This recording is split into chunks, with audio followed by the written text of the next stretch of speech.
Welcome to the empty boat, a space where stories flow like rivers, carrying you towards stillness, clarity, and healing. In this fast-moving world, we often find ourselves lost chasing, clinging, resisting. But here, within these stories, we pause, we breathe, we remember. Each tale is a lantern, softly illuminating the path ahead. These Zen parables are not just stories. They are mirrors, reflecting the wisdom already within you. They invite you to sit quietly with yourself, to explore the questions that linger in your heart, and to rediscover the beauty of simply being. Tonight, as you listen, let go of everything outside this moment. Set down the burdens you've been carrying, the worries, the doubts, the endless striving. Imagine yourself stepping into a tranquil forest where every word is a whisper of guidance, every silence a gift of peace. Let us journey together, one story at a time, into the depths of mindfulness, healing, and awakening. Are you ready? Let's begin. Story 1. The floating feather. The morning mist lay thick over the valley, wrapping the hills in a soft, ethereal embrace. The first rays of sunlight pierced through the canopy of ancient trees, dappling the forest floor with golden light. A gentle stream wound its way through the heart of this serene landscape, its waters singing softly as they flowed over smooth stones. Birds called to one another in the distance, their melodies weaving through the air like threads of silk dot by the bank. Of the stream sat Master Hokuin, an old Zen teacher whose presence was as calm and steady as the mountains themselves. His simple robes blended with the earth beneath him, and his eyes reflected the stillness of the water before him. Beside him knelt Ren, a young monk whose restless energy seemed out of place in such a tranquil setting. His brow was furrowed, his hands clenched tightly in his lap, and his breath came shallow and uneven. Ren had come to the master that morning, burdened by a storm within. For weeks he had struggled with a mind that refused to quiet, a heart that felt heavy with doubts and fears. He had tried everything: long hours of meditation, chanting, fasting, but nothing seemed to bring him peace. That morning, unable to bear the weight any longer, he had approached Master Hokuin with desperation etched into every line of his face. "Master," Ren began, bowing deeply until his forehead touched the ground, "I am lost. My thoughts are like a raging river, pulling me in every direction. I cannot find stillness, no matter how hard I try. Please, teach me how to let go." Hakuin studied the young monk for a long moment, his gaze as steady as the stream beside them. Then, without a word, he reached into the folds of his robe and withdrew a single white feather. It was delicate, almost translucent, and it shimmered faintly in the morning light. Holding it between his fingers, the master turned to Ren and smiled. "Take this feather," Hokuin said, extending it toward the young monk. Ren hesitated for a moment, unsure of what the master intended, but then reached out and accepted the feather with both hands. "Now," Hakuin continued, "hold it tightly in your fist." Ren obeyed, curling his fingers around the feather until it was completely hidden from view. He could feel its softness against his palm, a stark contrast to the tension in his grip. The master nodded approvingly. "Good. Now, release it." Ren opened his hand, expecting the feather to float gently away, but instead it clung stubbornly to his palm, stuck to the moisture of his skin. Frowning, he shook his hand, but the feather remained. He tried blowing on it, but it barely moved. "Why won't it leave?" Ren asked, frustration creeping into his voice. Hakuin chuckled softly, the sound like the rustling of leaves in the wind. "Ah, you see, young one, even when we think we are letting go, we often hold on without realizing it. Your hand may be open, but your grip remains in your mind. Ren stared at the feather, his frustration giving way to confusion. The master then took the feather from his hand and placed it gently on the surface of the stream.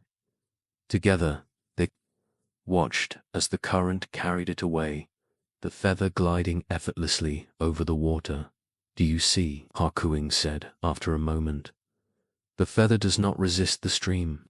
It does not cling to the air or fight against the flow. It simply allows itself to be carried. This is what it means to truly let go." Ren remained silent, his gaze fixed on the feather as it disappeared downstream. The master's words echoed in his mind, each one sinking deeper into his heart. For so long, he had believed that letting go was an act of will, a decision to release his burdens. But now he realized that true surrender required something far more profound: trust. Trust in the flow of life, trust in the present moment, and trust in himself. As the two monks sat by the stream, the sun climbed higher into the sky, warming the earth and dispelling the last traces of morning mist. The forest seemed alive with movement, the flutter of wings, the rustle of leaves, the soft hum of insects. Yet amidst all this activity, there was a deep and abiding stillness, a harmony that Ren could feel but not yet fully understand. "Master," Ren said finally, breaking the silence, "how can I learn to trust the flow? My mind is always searching for answers, always trying to control what happens next. Even now, as I watch the feather drift away, part of me wants to reach out and grab it." Hakuin smiled, his eyes twinkling with quiet amusement. "You are not alone in this struggle, Ren. The human mind is like a restless monkey, always leaping from branch to branch, never content to stay in one place. But just as the monkey can be calmed with patience and practice, so too can the mind." The master reached down and picked up a small stone from the edge of the stream. He held it out to Ren. "Here," he said, "throw this stone into the water." Ren took the stone and tossed it into the stream. It sank immediately, disappearing beneath the surface with barely a ripple. "Now," Hakuin continued, "imagine that your thoughts and worries are like this stone. When you hold on to them, they weigh you down, pulling you deeper into the waters of suffering. But when you release them, they sink into the depths, leaving the surface calm and clear." Ren nodded slowly, the metaphor resonating with him. "But what if the thoughts keep coming back?" he asked. "What if I throw the stone, only to find another one in my hand?" Hakuin's smile widened. "Ah, that is the nature of the mind, my boy. Thoughts will always arise, just as waves will always form on the surface of the ocean. But you must remember, you are not the waves. You are the ocean itself, vast, deep, and unchanging. The waves may come and go, but the ocean remains." That evening, as the sun dipped below the horizon and the first stars appeared in the sky, Ren returned to his room in the monastery. He sat cross-legged on the floor, his hands resting lightly on his knees, and closed his eyes. The image of the feather floating on the stream filled his mind, its lightness and grace a reminder of the lesson he had learned. For the first time in weeks, Ren allowed himself to simply be. He did not try to silence his thoughts or force his mind into stillness. Instead, he observed each thought as it arose, acknowledging it without judgment and then letting it drift away, like a leaf carried by the current dot. As he breathed deeply, a sense of peace began to settle over him, peace that did not come from controlling his mind, but from trusting the flow of life. In that moment, Ren understood what the master had meant. Letting go was not about doing, it was about being. It was about surrendering to the present moment and allowing life to unfold as it would. This story invites us to reflect on our own lives. How often do we cling to our worries, fears, and desires, believing that we must hold on to them to maintain control? We say we want to let go, but like Ren, we find ourselves gripping tightly, unable to release the very things that weigh us down. The Buddha once said, "You only lose what you cling to," but letting go is not always easy. It requires courage to trust the unknown, to step into the flow of life without resistance. From a psychological perspective, this struggle is rooted in our brain's natural tendency to seek certainty and control.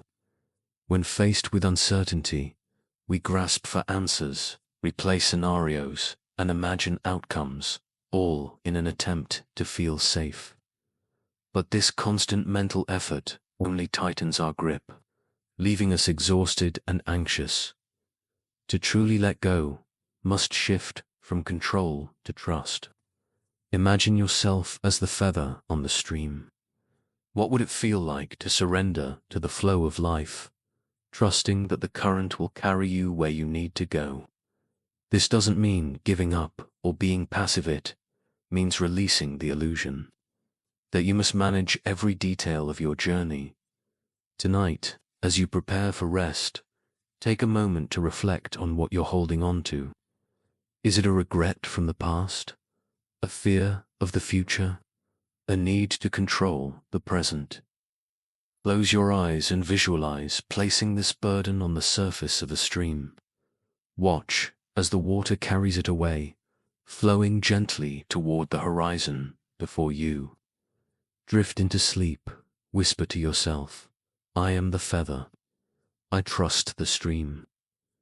Let these words guide you into a state of peace, knowing that you are supported by the flow of life. And so, the feather floats onward, light and free just as you can be. Story 2. The raindrop's journey. The sky was a vast expanse of grey, heavy with clouds that seemed to stretch endlessly in every direction. The air was thick with the scent of rain. A promise of renewal carried on the soft breeze that whispered. Through the valley, high above, nestled within the embrace of a cloud, a single raindrop trembled on the edge of its existence. It had been part of the cloud for what felt like an eternity, cradled in the safety of its collective form. Now, it teetered on the brink, pulled by the invisible force of gravity toward the unknown. The raindrop hesitated, filled with fear and uncertainty. What will happen to me? It wondered. Where will I go? What will I become? It longed to stay where it was, to remain part of the familiar, unchanging whole. But the pull was relentless, and the raindrop knew it could not resist. With a final shiver, it let go, plunging into the open sky. As it fell, the raindrop felt a mixture of exhilaration and terror. The world around it was vast and unfamiliar, a blur of motion and sound. It saw other raindrops falling alongside it, each one unique yet sharing the same fate. Some seemed calm, surrendering to the descent with grace, while others tumbled chaotically, their forms distorted by resistance. The raindrop wondered which it would become, or chaotic, graceful or fearful. Below, the earth began to take shape.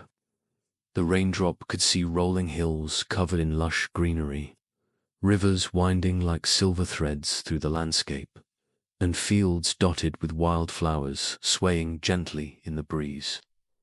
The sight was beautiful, but it did little to ease the raindrops' anxiety. It still didn't know where it would land or what awaited it. As it neared the ground, the raindrop caught sight of a wide flowing river. Its waters sparkled faintly in the dim light, moving steadily and purposefully through the valley. The river seemed calm, serene, yet powerful in its quiet motion. The raindrop felt a flicker of hope. Perhaps this was its destination, a place where it could belong. With a soft splash, the raindrop joined the river. For a moment, it felt a sense of relief, as though it had finally found its home. But then, something unexpected happened. The raindrop realized that it was no longer separate. It could no longer feel its edges or distinguish itself from the water around it. It had become part of the river, indistinguishable from the countless other drops that flowed alongside it. The raindrop panicked. "Who am I now?" it cried. "I have lost myself. I am no longer me." The river heard the raindrop's lament, and spoke in a voice as deep and steady as the earth itself. "You have not lost yourself, little one," the river said. "You have simply become more than you were before." "But I can't feel myself anymore," the raindrop protested. "I don't know where I end and where you begin." The river chuckled softly, its laughter rippling through the water. "That is because there is no end and no beginning. You are me, and I am you. Together, we are the flow." The raindrop fell silent, unsure of how to respond. It wanted to believe the river's words, but it still felt a pang of loss for the identity it once had. As the current carried it forward, the raindrop began to notice something strange. It could feel the movement of the entire river, the push and pull of the current, the coolness of the water, the smoothness of the stones beneath them. It was as though the raindrop had expanded, its awareness stretching far beyond what it had ever known. "Do you see now?" the river asked gently. "By letting go of your small self, you have become part of something infinite. You are no longer just a drop, you are the river. And one day, when we reach the ocean, you will become even more." The raindrop pondered the river's words as it continued its journey. Slowly, its fear began to dissolve, replaced by a sense of wonder. It no longer felt the need to cling to its old identity, nor did it resist the flow of the current. Instead, it allowed itself to be carried, trusting that the river knew the way. As the raindrop flowed with the river, it began to notice the world around it in a new way. It saw fish darting gracefully through the water, their scales glinting like jewels. It felt the rhythm of the river's journey, the gentle lapping against the banks, the occasional rush over rocks and rapids, the quiet stillness of deeper pools. It realized that it was part of all of this, connected to everything in ways it had never imagined. At one point, the river passed through a dense forest. The trees stood tall and ancient, their roots dipping into the water as if drawing strength. From its flow, the raindrop marveled at their resilience, their ability to stand firm through storms and seasons. It thought about its own journey, the fall from the cloud, the fear of losing itself, and the realization that it was now part of something greater. "River," the raindrop said, "how do you keep flowing, no matter what lies ahead? Aren't you afraid of what might come next?" The river's voice was calm and reassuring. "I do not fear what lies ahead because I trust the flow. I know that every twist and turn, every rapid and calm stretch is part of the journey. Even when I cannot see the ocean, I know it is there, waiting for me." The raindrop considered this. It thought about how much energy it had spent resisting its fall, clinging to its identity, fearing the unknown. And yet, here it was, carried effortlessly by the river, part of a journey far greater than itself. This story invites us to reflect on our own lives. How often do we cling to our sense of self, our identities, our roles, our possessions, believing that they define who we are? We fear losing these things, thinking that without them, we will cease to exist. But just as the raindrop discovered, true freedom comes not from holding on, but from letting go. The Buddha taught, all conditioned things are impermanent. One sees this with wisdom. One turns away from suffering. Like the raindrop, we are all part of a greater flow. Our individual lives may seem separate, but in truth, we are deeply interconnected, like drops in a river. When we release our attachment to the illusion of separateness, we discover a deeper sense of belonging and purpose. From a psychological perspective, this story mirrors the concept of ego dissolution, the process of transcending the boundaries of the self to experience unity with something larger. This can be a frightening prospect, as the ego, by its very nature, resists change and clings to its familiar identity and sense of control.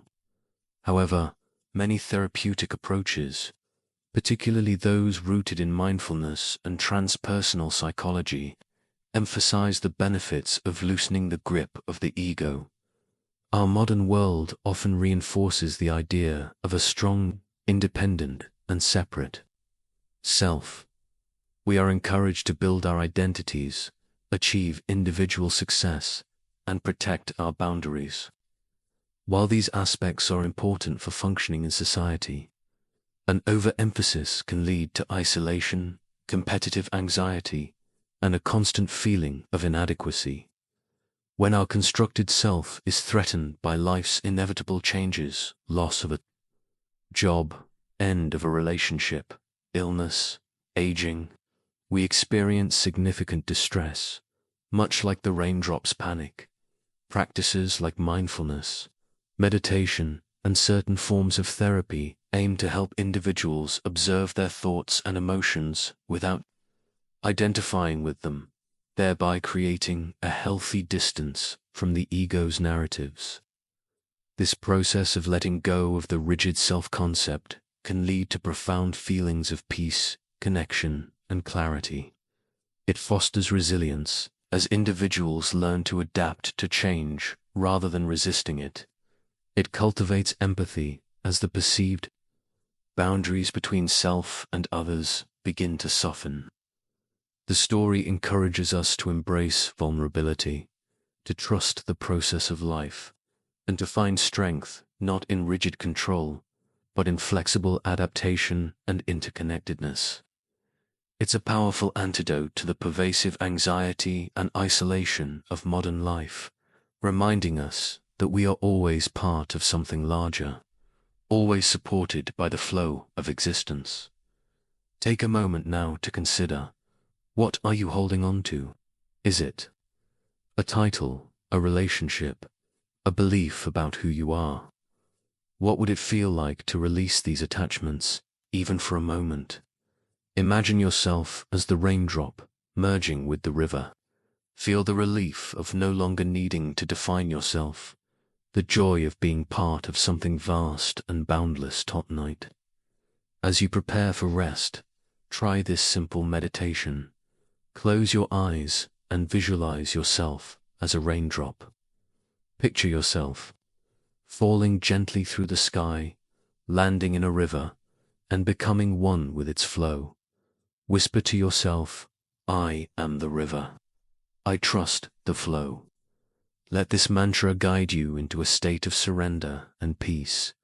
And as you drift into sleep, remember the river's promise. One day you will reach the ocean, and when you do, you will realize that you were never truly separate. You were always part of the infinite. Story 3.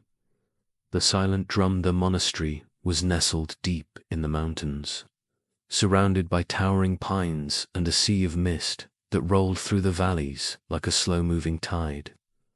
It was a place of profound stillness, where even the wind seemed to tread lightly, whispering through the trees rather than howling. In this sanctuary of silence, monks practiced their daily rituals with quiet devotion, each step, breath, and movement imbued with mindfulness. Among them was a young monk named Taro, whose heart was anything but still. Though he had come to the monastery seeking peace, his mind remained restless, a ceaseless torrent of thoughts and emotions. He often found himself distracted during meditation, his focus shattered by memories of the past or worries about the future. No matter how hard he tried, he could not quiet the noise within. One evening, as the sun dipped below the horizon and painted the sky in hues of amber and violet, Taro approached the head monk, Master Dagon. The master was seated in the courtyard, his hands resting lightly on his knees, his gaze fixed on the distant mountains. His presence radiated a calm so profound that it seemed to still the very air around him. Master Taro began hesitantly, bowing deeply. "I have been here for many months, yet my mind remains as turbulent as ever. I cannot find the stillness you speak of. My thoughts are loud, my emotions louder still. Please, teach me how to silence them." Master Dagon turned to Taro, his eyes kind but piercing, as though they could see straight into the young monk's soul. After a moment of silence, he rose to his feet and motioned for Taro to follow him. They walked together through the monastery grounds, past the meditation hall and the gardens, until they reached a small storage room tucked away at the edge of the compound. Inside, the master retrieved an old drum. Its surface was worn and faded, the leather stretched taut over a wooden frame that bore the marks of time. Without a word, he handed the drum to Taro. "Take this," Dagon said, his voice calm but firm. "Your task is to make it produce no sound." Taro stared at the drum, confused. "But master," he said, "a drum is meant to make sound. How can I silence it?" "That is for you to discover," Dagon replied, turning to leave. "Return to me when you have succeeded." For days, Taro wrestled with the master's challenge. At first, he tried striking the drum gently, hoping to produce only the faintest of sounds. But even the lightest tap sent vibrations rippling through the air. Frustrated, he tried muffling the drum with cloth, pressing his hands against its surface to absorb the impact. While this dampened the sound, it did not eliminate it entirely. As the days turned into weeks, Taro's frustration grew. He spent hours in solitude, staring at the drum, searching for a solution that eluded him.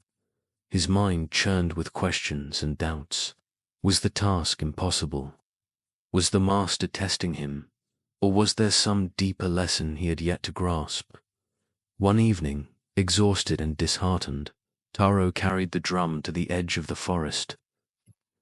Moon hung low in the sky, casting a silvery glow over the landscape. He sat beneath a towering pine tree, the drum resting in his lap, and gazed up at the stars. The world around him was alive with subtle sounds, the rustle of leaves, the chirping of crickets, the distant hoot of an owl.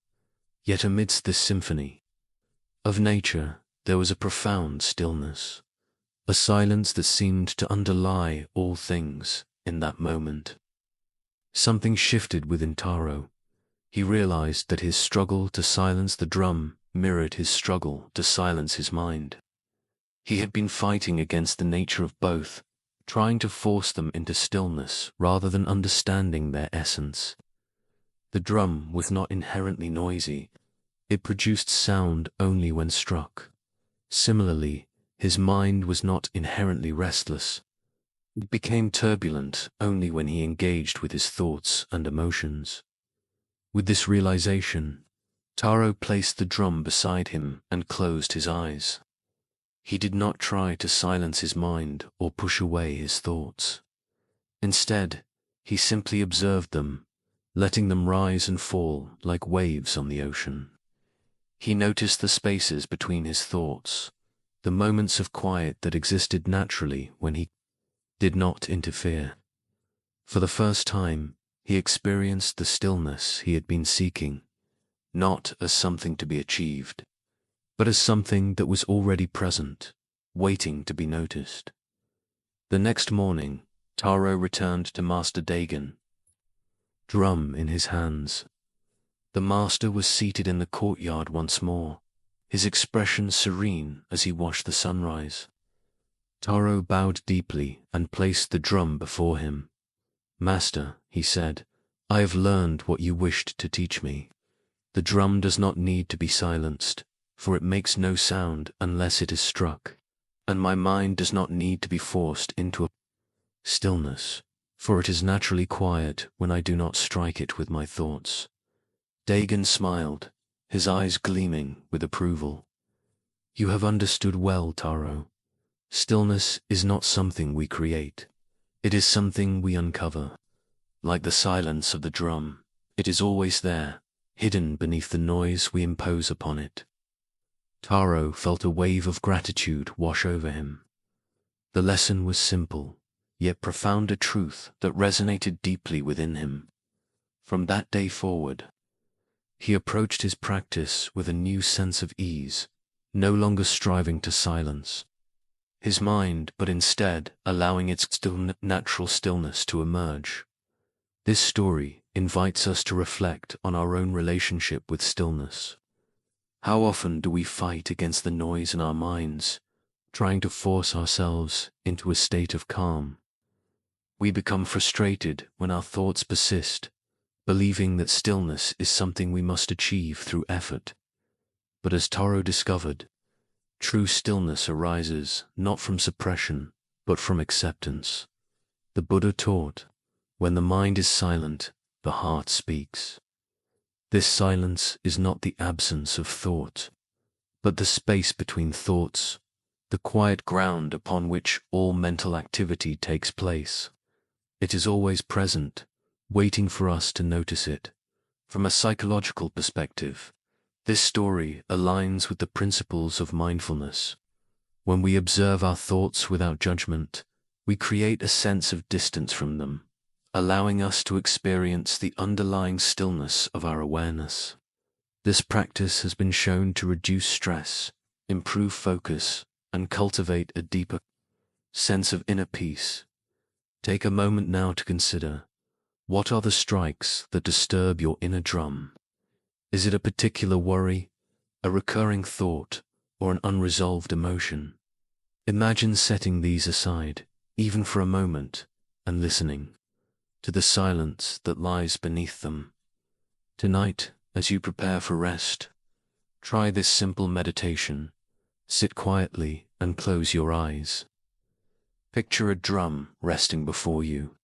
With each breath, imagine the strikes against the drum growing softer until they cease altogether. Listen for the silence that follows, the stillness that has always been there. Whisper to yourself, "I am." The silence, "I am the stillness." And as you drift into sleep, carry this stillness with you, knowing that it is always within reach, just as the silence of the drum is always present, waiting to be uncovered. Story 4.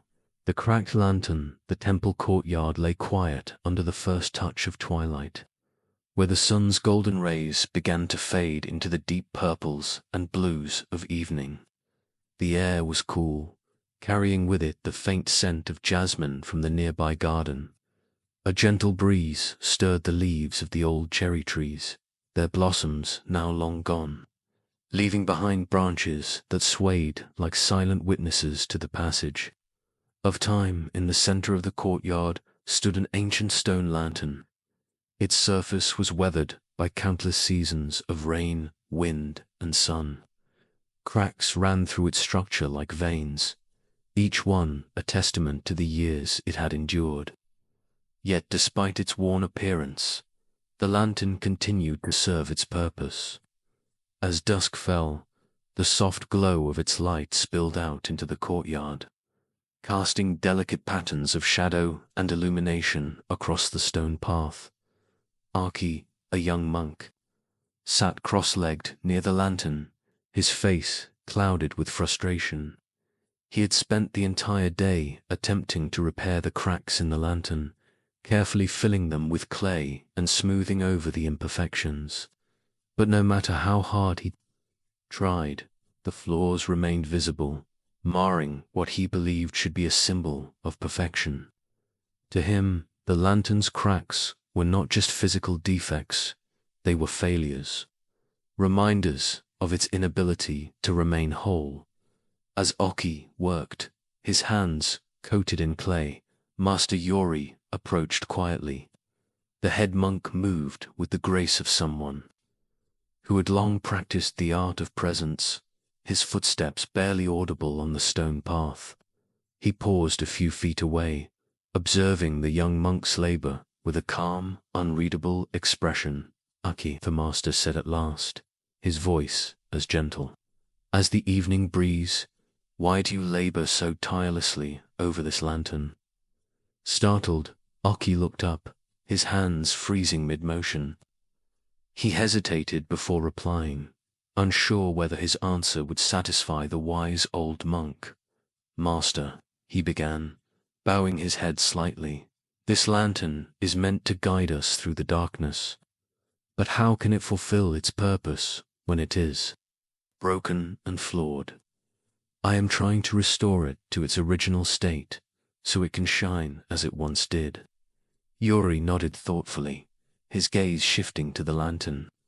For a moment, he said nothing, letting the silence stretch between them like a thread waiting to be woven into meaning. "And yet," the master said finally, "it continues to shine, does it not?" Oki frowned, confused by the master's words. "Yes, but it could shine brighter if it were whole. Its cracks diminish its light." The master smiled faintly, as though amused by some secret knowledge. Without another word, he turned and walked toward the storage room at the edge of the courtyard.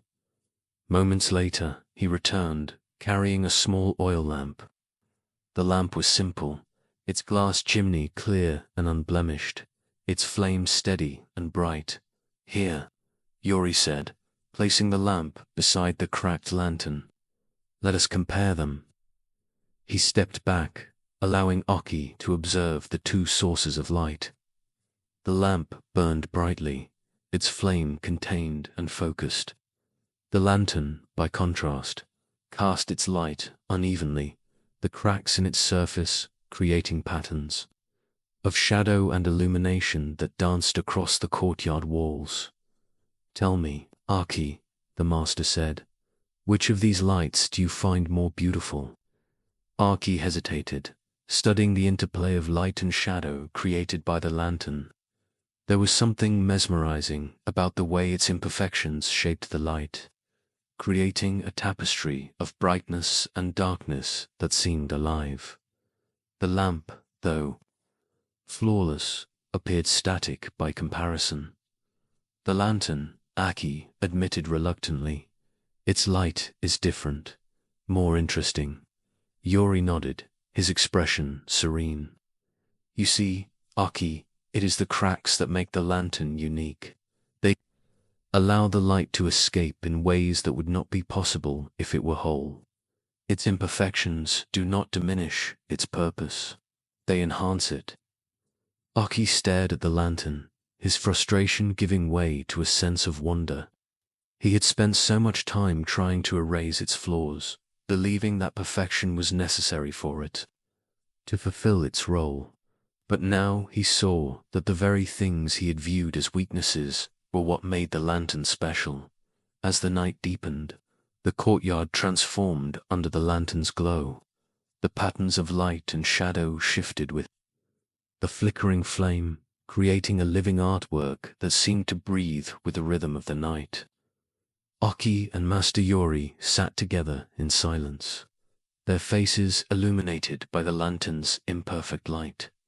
After a long pause, Oki spoke, his voice tinged with curiosity and reflection.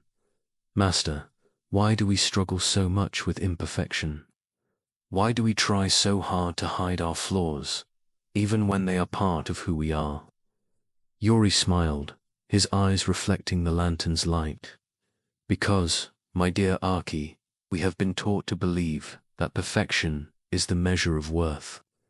We fear that our flaws will make us unworthy of love, respect, or purpose.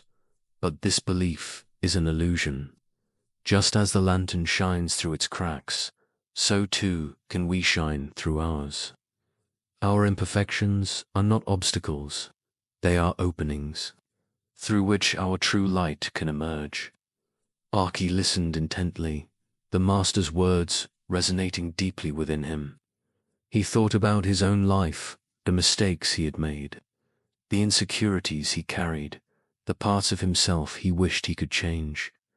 For so long, he had seen these things as barriers to becoming the person he wanted to be. But now, he wondered, if they might instead be the very things that made him who he was. "Master," Archie said after a moment, "does this mean we should embrace our flaws, even if they cause us pain?" Yori's smile softened. "To embrace your flaws does not mean to celebrate them blindly or to ignore the lessons they offer. It means to accept them as part of your journey, to see them not as failures but as opportunities for growth. Pain is often the chisel that shapes us, carving away what is unnecessary so that our true form can emerge." Archie nodded slowly, his mind turning over the master's words. He looked again at the lantern, its cracks glowing softly in the dark. For the first time, he felt a sense of gratitude for its imperfections, understanding that they were not flaws to be fixed, but features to be honored. This story invites us to reflect on our relationship with imperfection. How often do we judge ourselves or others based on an impossible standard of flawlessness? We spend so much energy trying to hide our cracks, fearing that they make us less valuable, less capable, less deserving. But what if, like the lantern, our cracks are what allow our light to shine? The Buddha taught, "There is no fire like passion, no crime like hatred, no sorrow like separation, no sickness like hunger of heart." These words remind us that suffering often arises from our resistance to what is. When we reject our imperfections, we create a hunger in our hearts, longing to be something other than what we are. But when we embrace our flaws, we find freedom and peace. From a psychological perspective, this story aligns with the concept of self-compassion.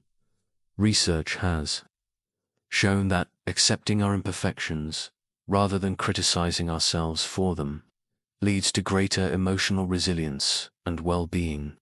When we view our flaws as part of the human experience, we open ourselves to growth, connection, and authenticity. Take a moment now to consider, what are the cracks in your own life? Are they mistakes you've made, scars you carry, or traits you wish you could change? How might these imperfections shape your light, allowing it to shine in ways that are uniquely yours? Tonight, as you prepare for rest, try this simple meditation. Close your eyes and visualize yourself as a lantern. Picture your cracks not as flaws, but as openings through which your light escapes. Imagine your light spreading outward, illuminating the world around you in patterns that are uniquely beautiful. Whisper to yourself, "Through my cracks, my light shines." And as you drift into sleep, remember the lesson of the lantern. Perfection is not the source of your light. It is your humanity, your struggles, your resilience, your imperfections that makes you truly luminous. Story 5. The Willow Tree's Wisdom. The monastery sat at the edge of a vast meadow, where wildflowers swayed in the breeze and the air carried the faint scent of pine from the surrounding forest. At the far end of the meadow stood an ancient willow tree, its branches dipping low to kiss the earth.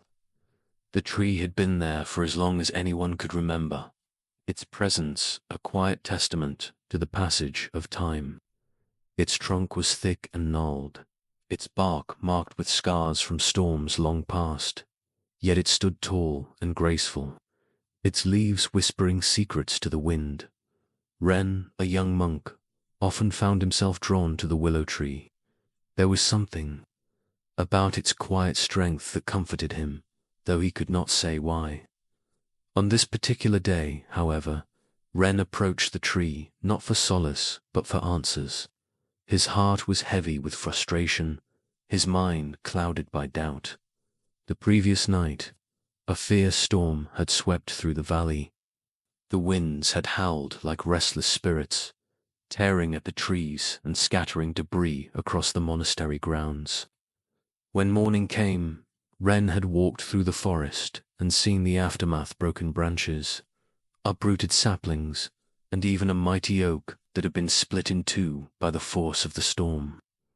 Yet when he reached the meadow, he found the willow tree standing as it always had, its branches swaying gently in the morning breeze, as though the storm had been nothing more than a passing dream.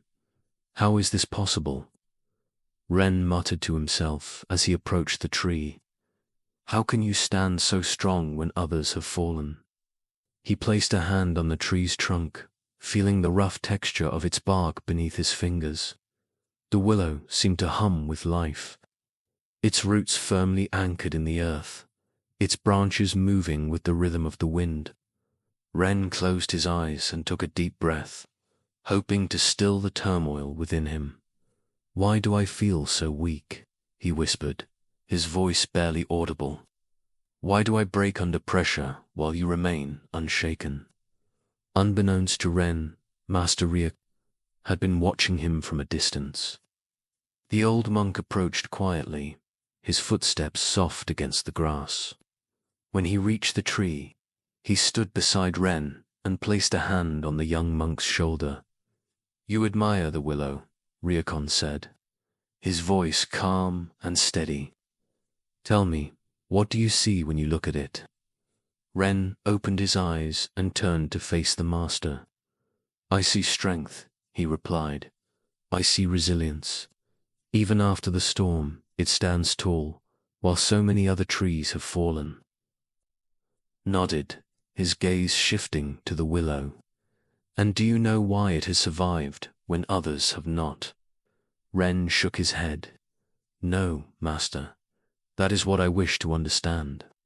The master smiled faintly, his eyes reflecting the light of the sun, filtering through the willow's leaves. "Come," he said, motioning for Ren to sit with him beneath the tree. The two monks settled themselves on the soft grass, their backs resting against the sturdy trunk. "The willow," Ryokon began, "is not strong because it resists the wind. It is strong because it bends. When the storm comes, it does not fight against the force of the wind, nor does it try to hold its ground like the oak or the pine. Instead, it yields, allowing itself to be moved, and in doing so, it survives." Ren listened intently, his brow furrowed in thought. "But isn't bending a sign of weakness?" he asked. "Shouldn't we stand firm in the face of adversity, like the oak?" Ryokon chuckled softly, the sound like the rustling of leaves. "Ah, young one, there is a difference between standing firm and being rigid. The oak may appear strong, but its rigidity makes it vulnerable. When the wind becomes too powerful, it cannot bend, and so it breaks. The willow, on the other hand, understands the nature of the wind. It knows that to endure, it must move with the forces around it rather than against them." Ren considered the master's words, his gaze fixed on the willow's swaying branches. He thought about his own struggles, the times he had tried to resist change, to control outcomes, to force his will upon situations that were beyond his power.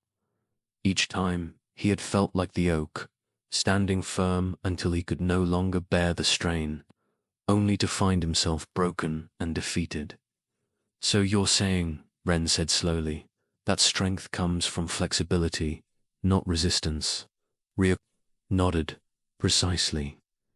True strength lies in adaptability, in the ability to flow with life's currents rather than fighting against them. The willow teaches us that resilience is not about being unyielding. It is about knowing when to yield. As the afternoon wore on, the two monks remained beneath the willow, their conversation giving way to a comfortable silence. Ren watched the play of light and shadow on the ground, the patterns shifting with the movement of the branches above. He felt a sense of peace begin to settle over him, as though the tree's wisdom had seeped into his very being. "Master," Ren said after a long pause, "how can I learn to be like the willow? How can I let go of my need to control and learn to bend instead of breaking?" Ryokan smiled, his expression gentle. "It begins with awareness," he said. "When you feel yourself resisting, whether it is a situation, a person, or even your own emotions, pause and ask yourself, what am I holding on to? What would happen if I let go? Often, you will find that the act of letting go brings relief, not loss." The master reached down and picked up a fallen leaf from the ground. He held it out to Ren, who took it hesitantly. "Look at this leaf," Ryokan said. "It does not cling to the branch when the wind blows. It lets go, trusting that the wind will carry it where it needs to go. In the same way, you must learn to trust the flow of life. Trust that even when you bend, you will not break." Ren stared at the leaf in his hand, turning it over and over as he absorbed the master's words. He thought about the times he had clung to things' expectations, fears, attachments only to find himself weighed down by their burden. Perhaps, he realized, the key to resilience was not in holding on, but in knowing when to let go. This story invites us to reflect on our own relationship with resilience. How often do we equate strength with resistance, believing that we must stand firm in the face of challenges? We push, we fight, we struggle, thinking that to yield is to fail. But as the willow teaches us, true strength lies in flexibility, in the ability to adapt and flow with life's changes. The Buddha taught, nothing is permanent. Everything is subject to change. Being is always becoming. These words remind us that life is ever-changing, like the wind that moves through the trees. To resist this truth is to invite suffering. But when we embrace impermanence and learn to move with life's currents, we discover a resilience that cannot be broken. From a psychological perspective, this story aligns with the concept of emotional agility, the ability to navigate life's ups and downs with openness and adaptability. Research has shown that those who practice emotional flexibility are better equipped to handle stress, build stronger relationships, and find meaning in difficult experiences. Take a moment now to consider, where in your life are you resisting the wind? Is there a situation, a relationship, or an emotion that you are trying to control or push away? What might happen if you allowed yourself to bend, to flow, to let go? Tonight, as you prepare for rest, try this simple meditation. Close your eyes and visualize yourself as a willow tree. Feel your roots anchoring you firmly to the earth, while your branches sway freely in the wind. With each breath, imagine releasing a piece of resistance, allowing yourself to move with the currents of life. Whisper to yourself, "I am the willow. I bend, but I do not break." And as you drift into sleep, carry the wisdom of the willow with you, trusting that resilience is not found in rigidity, but in the grace of yielding. Story 6. The polished stone, the midday sun hung high in the sky, its golden rays casting long shadows across the monastery courtyard. The air was warm and still, broken only by the faint hum of cicadas that echoed through the surrounding hills.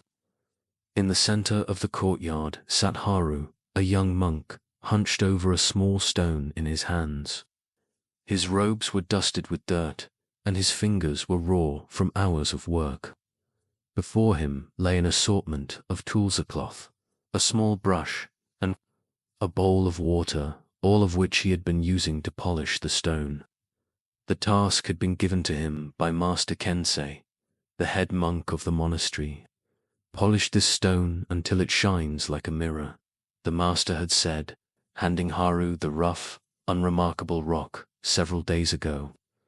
At first, Haru had approached the task with enthusiasm, eager to prove himself. But as the hours turned into days, his excitement gave way to frustration. No matter how hard he worked, the stone remained stubbornly dull, its surface marred by jagged edges and uneven textures. Haru sighed heavily, wiping sweat from his brow. He held the stone up to the light, squinting at it as though willing it to transform.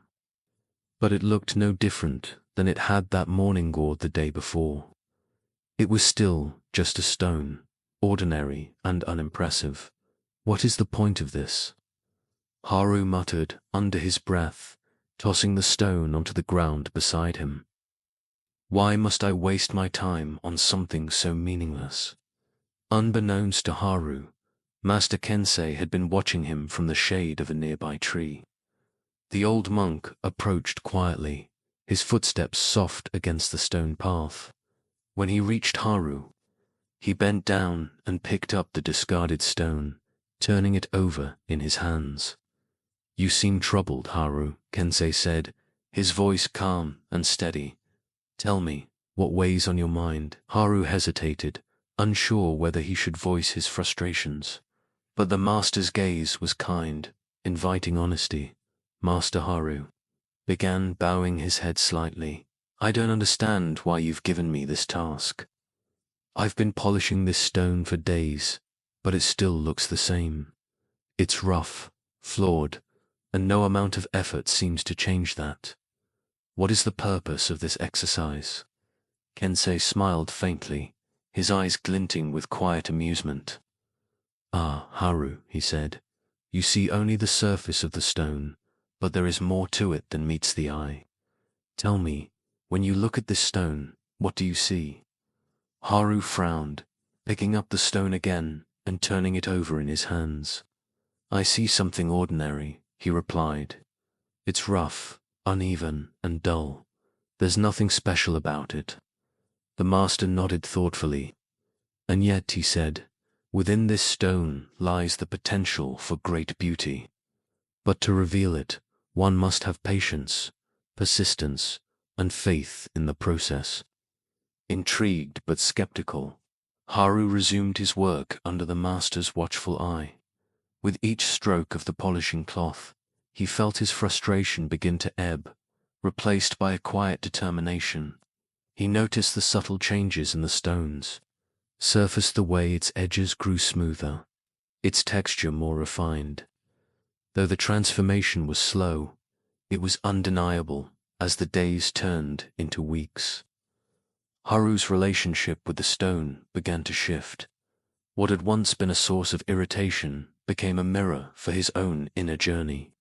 He realized that the act of polishing the stone was not just about changing its appearance.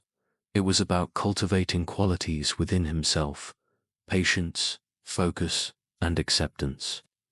One evening, as the sun dipped below the horizon and painted the sky in hues of amber and violet, Haru held the stone up to the fading light. To his astonishment, its surface now gleamed with a soft, reflective glow. It was not perfect. Imperfections remained, but these only added to its character, making it unique. Master, Haru said, approaching Kensei with the polished stone in hand, I think I finally understand. This stone has taught me more than I ever expected. Kensei took the stone and examined it closely, his expression serene. And what has it taught you, Haru? It has taught me that transformation takes time, Haru replied. That even the most ordinary things can become extraordinary with patience and care, and that imperfection is not something to be erased, but something to be embraced. The master smiled, his eyes twinkling with approval. You have learned well, my student. The stone is a reflection of yourself. Just as you have polished its surface, so too must you polish your own heart and mind. The process may be slow, and the results may not always be visible, but with persistence, you will uncover the brilliance that lies within. The next morning, Haru returned to the courtyard, the polished stone still in his hands. As he sat beneath the shade of a cherry tree, he reflected on the lessons he had learnt. He thought about the times in his life when he had been impatient with himself, with others, with the world around him.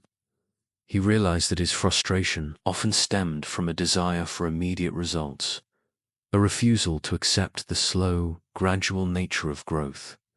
He also thought about the imperfections in the stone, the tiny flaws that remained even after weeks of polishing. These, he realized, were not failures but features marks of the stone's journey, reminders of its history. In the same way, his own imperfections were not obstacles to be overcome, but parts of himself to be understood and accepted. As Haru pondered these thoughts, Master Kensei approached once more, carrying a small wooden box. He placed the box beside Haru and opened it, revealing a collection of stones, each one polished to a brilliant shine. These stones, Kensei said, were polished by monks who came before you. Each one tells a story not just of the stone itself, but of the person who polished it. They are symbols of the patience, effort, and self-discovery that are at the heart of our practice. Haru picked up one of the stones, marveling at its smooth surface and radiant glow. He wondered about the monk who had polished it, imagining the struggles and triumphs that had shaped their journey. Your stone, Kensei continued, will join this collection. It will serve as a reminder to future monks that transformation is possible, even for the most ordinary of things. Haru felt a surge of pride and gratitude. He placed his polished stone in the box, knowing that it was now part of something greater, legacy of perseverance and growth. This story invites us to reflect on our own journeys of growth and self-discovery. How often do we become frustrated with ourselves or others, expecting immediate results or perfection? We live in a world that values speed and efficiency, yet true transformation cannot be rushed. Like the stone, we are shaped by time, effort, and the willingness to embrace our imperfections. The Buddha taught, "A jug fills drop by drop." These words remind us that progress is made through small, consistent actions. Each moment of effort, no matter how insignificant it may seem, contributes to the larger picture. The key is to remain patient and to trust the process, even when the results are not immediately apparent. From a psychological perspective, this story aligns with the concept of growth mindset, the belief that abilities and intelligence can be developed through dedication and hard work. Research has shown that adopting a growth mindset leads to greater resilience, motivation, and a willingness to embrace challenges as opportunities for learning. Take a moment now to consider, what is the stone in your life? Is there a skill you are trying to develop, a habit you are working to change, or a part of yourself you are striving to improve? How might you approach this process with patience and compassion rather than frustration or self-criticism? Tonight, as you prepare for rest, try this simple meditation. Close your eyes and visualize yourself holding a stone. Imagine polishing its surface with gentle, deliberate strokes. With each breath, feel yourself letting go of impatience and embracing the slow, steady rhythm of transformation. Whisper to yourself, "I am the stone. I am the polisher. I trust the process." And as you drift into sleep, carry this lesson with you. Like the stone, you are a work in progress. Your flaws do not diminish your worth. They are part of what makes you unique. Trust that with time, effort, and care, your inner light will shine as brightly as the polished stone. Story 7. The ripple in the pond. The monastery was quiet in the early morning hours. The world still wrapped in the soft embrace of dawn. A light mist hung over the gardens, where dew clung to the leaves like tiny jewels. In the distance, the sound of a bamboo water fountain echoed rhythmically, its gentle clack blending with the occasional chirp of a bird, waking to greet the day. In the heart of the monastery's grounds lay a small pond, its surface as smooth and still as glass. It reflected the sky above so perfectly that one could almost believe they were gazing into another world. The pond was a favorite place for the monks to meditate, its stillness a mirror for their own inner journeys. This morning, however, the pond was not still. Its surface rippled gently, disturbed by the presence of a young monk named Sora. He knelt at the edge of the water, a stone in his hand, his brow furrowed in thought. His usually calm demeanor was replaced by an air of unease, as though he carried a burden too heavy for his years. Master Daichi, the elder monk, approached quietly, his footsteps muffled by the soft grass. He had been observing Sora from a distance, sensing the young monk's restlessness. When he reached the pond, he stood silently for a moment, watching as Sora tossed the stone into the water. The stone sank quickly, leaving behind a series of ripples that spread outward until they reached the edges of the pond. Sora, Daichi said finally, his voice low and steady, "What troubles you?" Startled, Sora turned to face the master. He hesitated before speaking, unsure whether he should share the thoughts that had been weighing on him.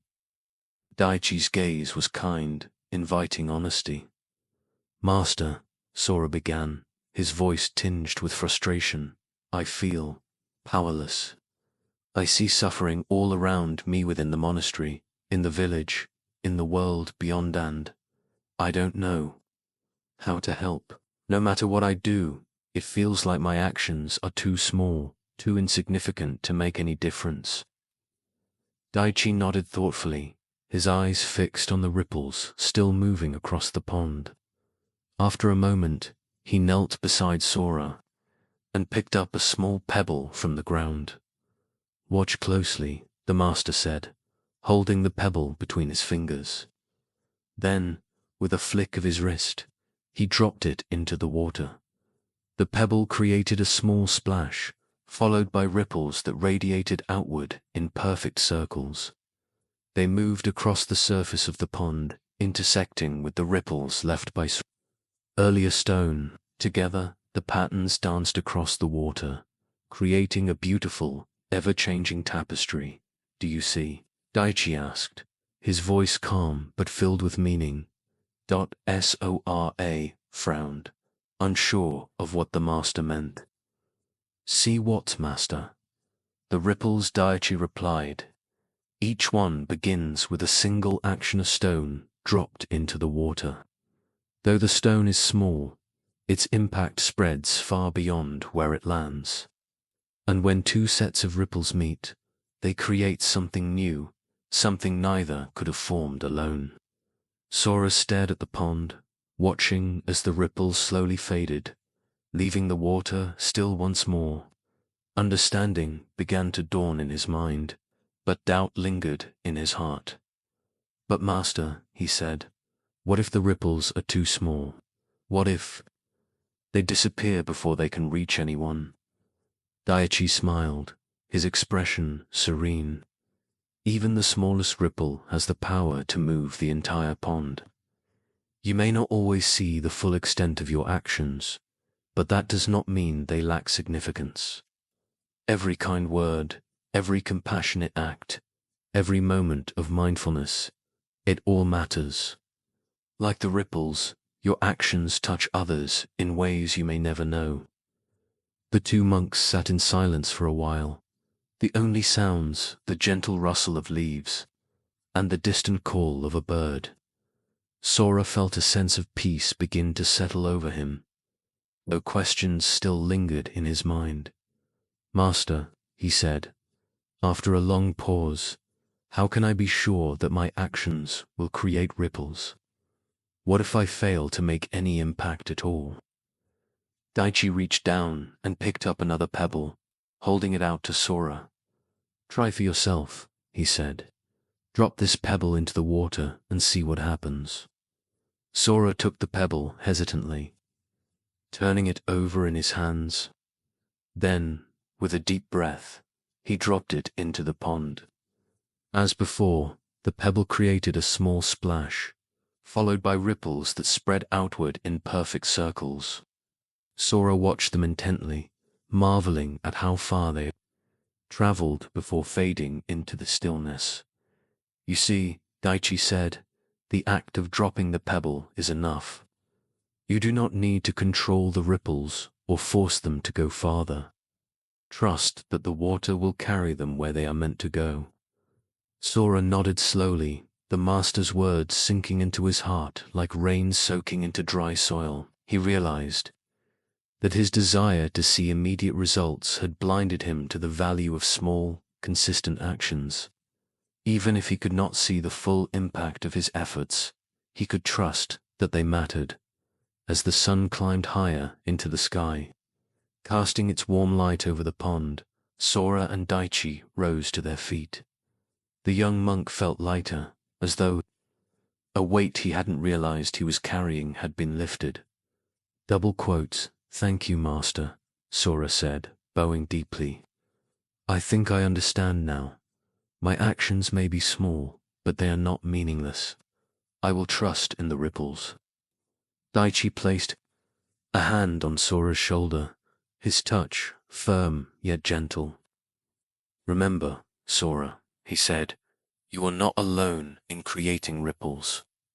Each of us contributes to the great web of life, our actions intertwining to shape the world. Trust in the collective power of compassion, and you will find that even the smallest pebble can create waves." With those words, the master turned and walked away, leaving Sora to reflect by the pond.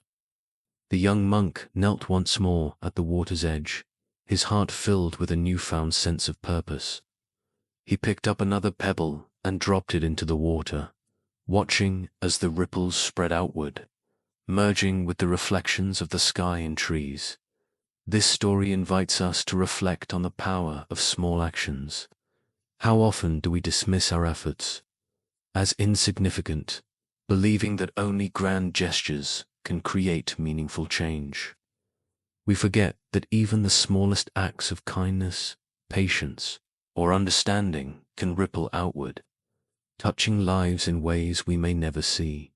The Buddha taught, thousands of candles can be lit from a single candle, and the life of the candle will not be shortened. Happiness never decreases by being shared. These words remind us that our actions, no matter how small, have the potential to spread joy, healing, and connection. From a psychological perspective, this story aligns with the concept of prosocial behavior, the idea that even minor acts of kindness can have a profound impact on both the giver and the receiver. Research has shown that helping others increases feelings of happiness, reduces stress, and fosters a sense of community. Take a moment now to consider, what small action can you take today to create ripples of positivity? Perhaps it's offering a kind word to someone who seems down, taking a moment to listen without judgment, or simply practicing gratitude for the blessings in your life.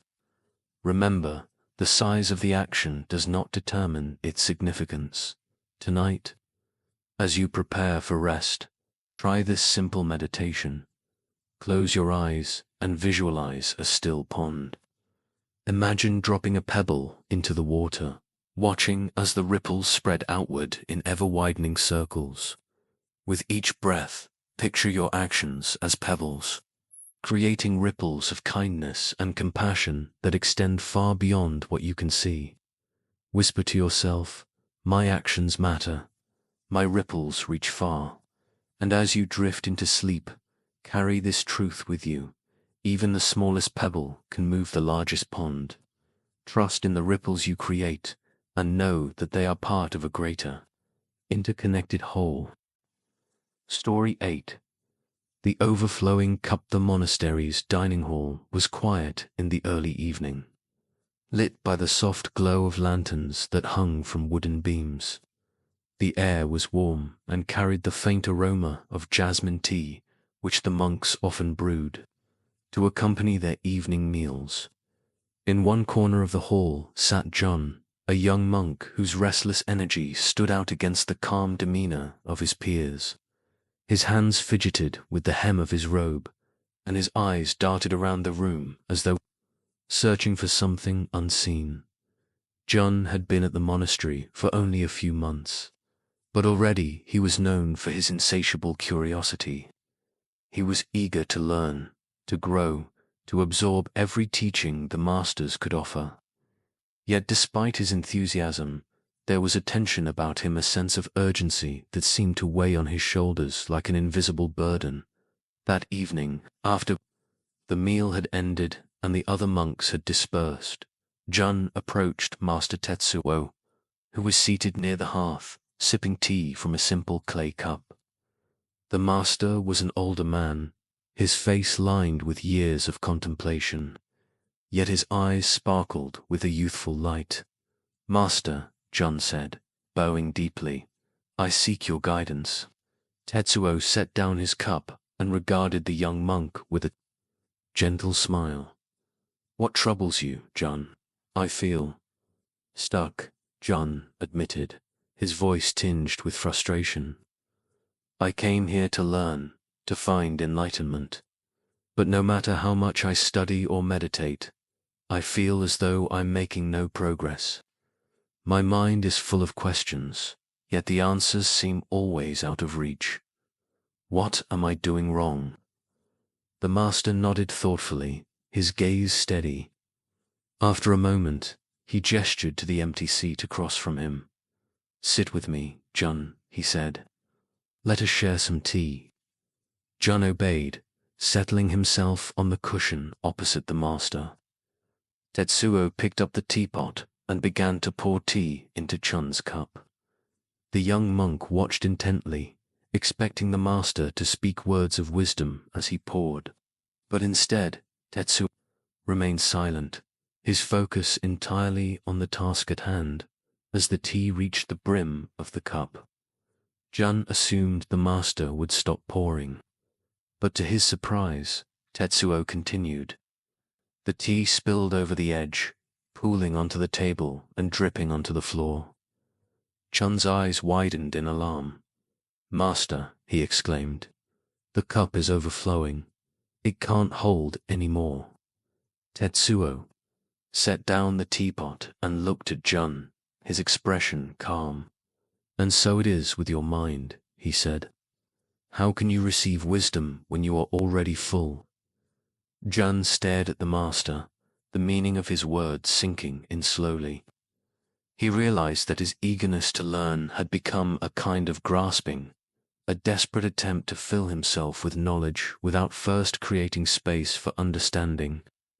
His mind was like the overflowing cup, so crowded with thoughts, questions, and expectations that there was no room for anything new.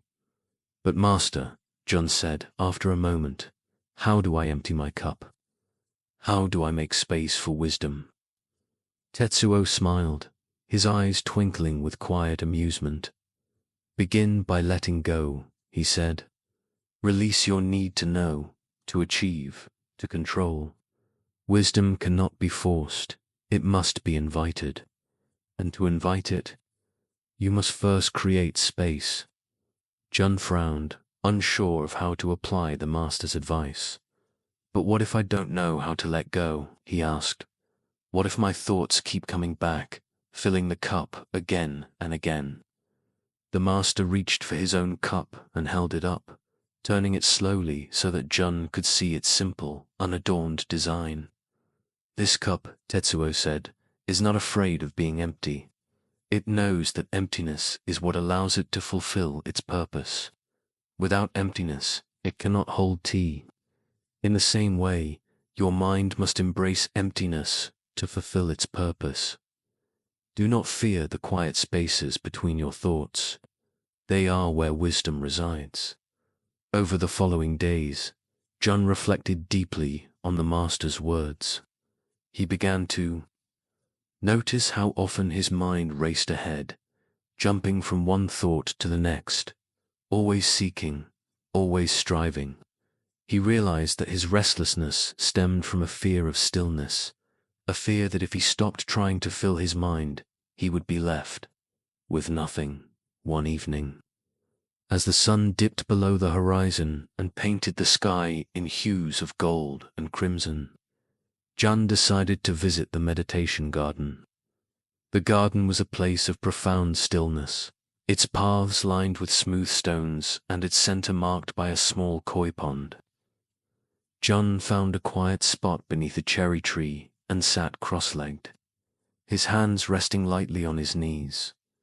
He closed his eyes and took a deep breath, allowing the sounds of the garden to wash over him, the rustle of leaves, the gentle splash of water, the distant chirping of crickets. For the first time, he did not try to silence his thoughts or force his mind into stillness. Instead, he simply observed each thought as it arose, acknowledging it without judgment and then letting it drift away, like a leaf carried by the wind. At first, the practice was difficult. Chun's mind resisted, clinging to its usual patterns of busyness and distraction. But gradually, he began to notice moments of quiet, brief pauses between thoughts where his mind felt spacious and free. These moments were fleeting, but they brought with them a sense of peace that John had never experienced before. A week later, John returned to Master Tetsuo, his demeanor noticeably calmer. The master was once again seated by the hearth, sipping tea from his clay cup. When he saw John approach, he set down his cup and smiled. "Ah, John," Tetsuo said, "you look different. Tell me, what have you discovered?" "I think I understand now, Master," John replied, bowing deeply.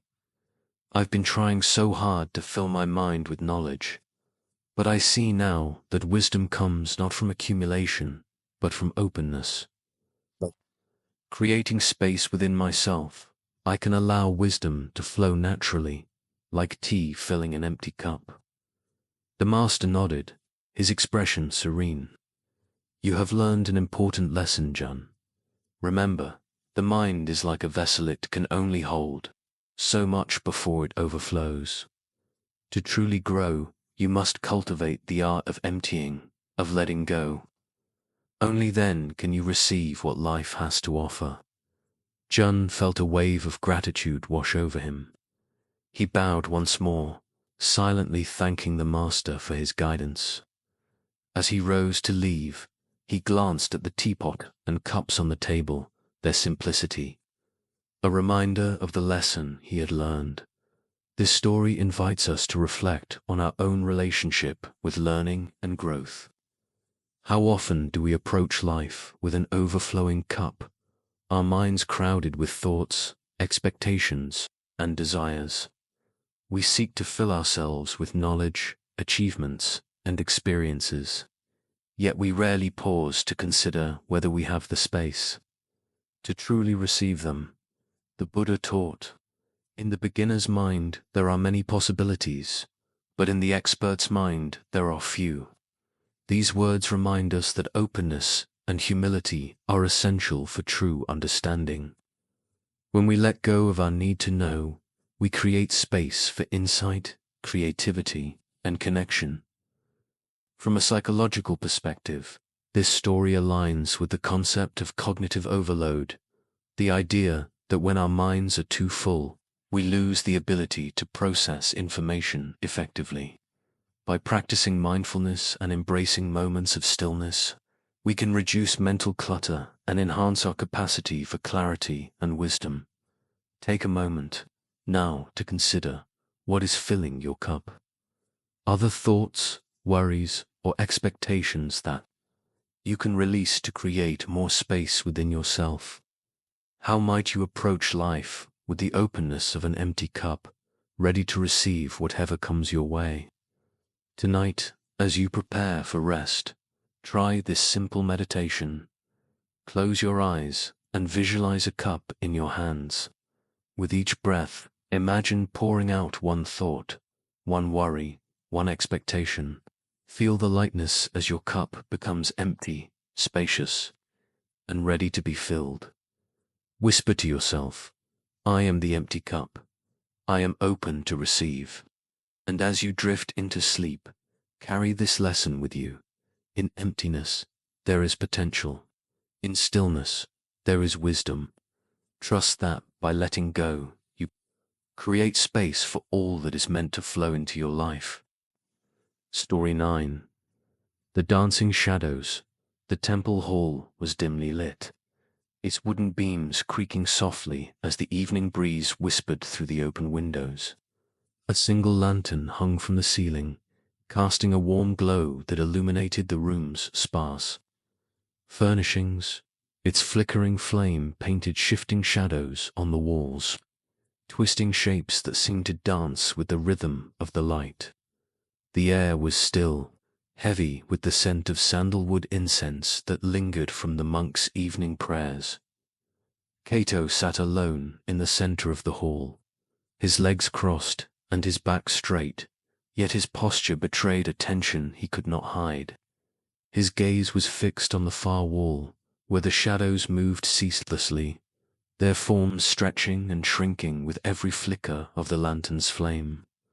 To Cato, these shadows were not mere shapes. They were monsters, dark and menacing figures, that seemed to grow larger and more terrifying with each passing moment. He felt his chest tighten, his breath quicken, and his hands clench into fists. For weeks, Cato had been plagued by nightmarish visions of failure, rejection, and loss that haunted him even in his waking hours.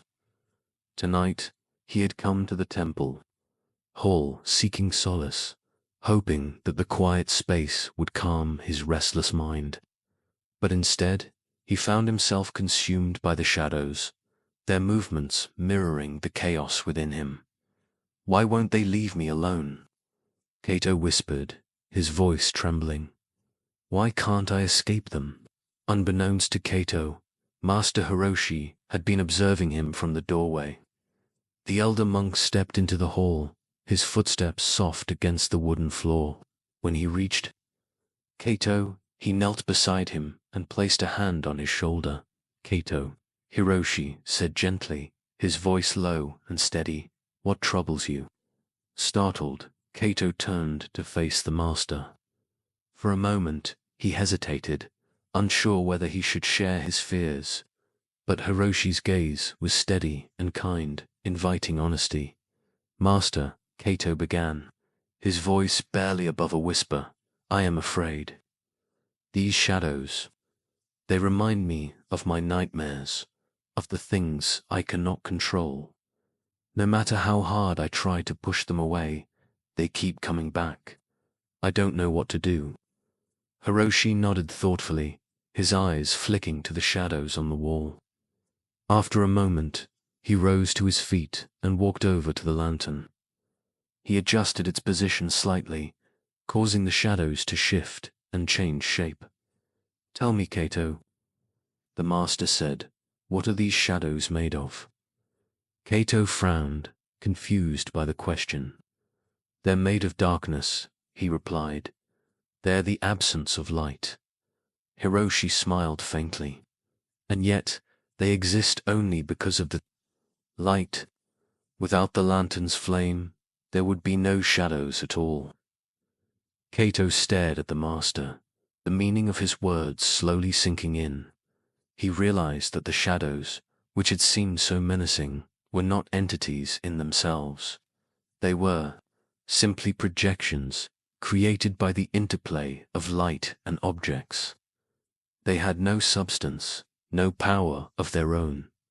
But Master, Cato said, after a moment, If the shadows are created by the light, does that mean my fears are also created by something within me? Hiroshi nodded, his expression serene.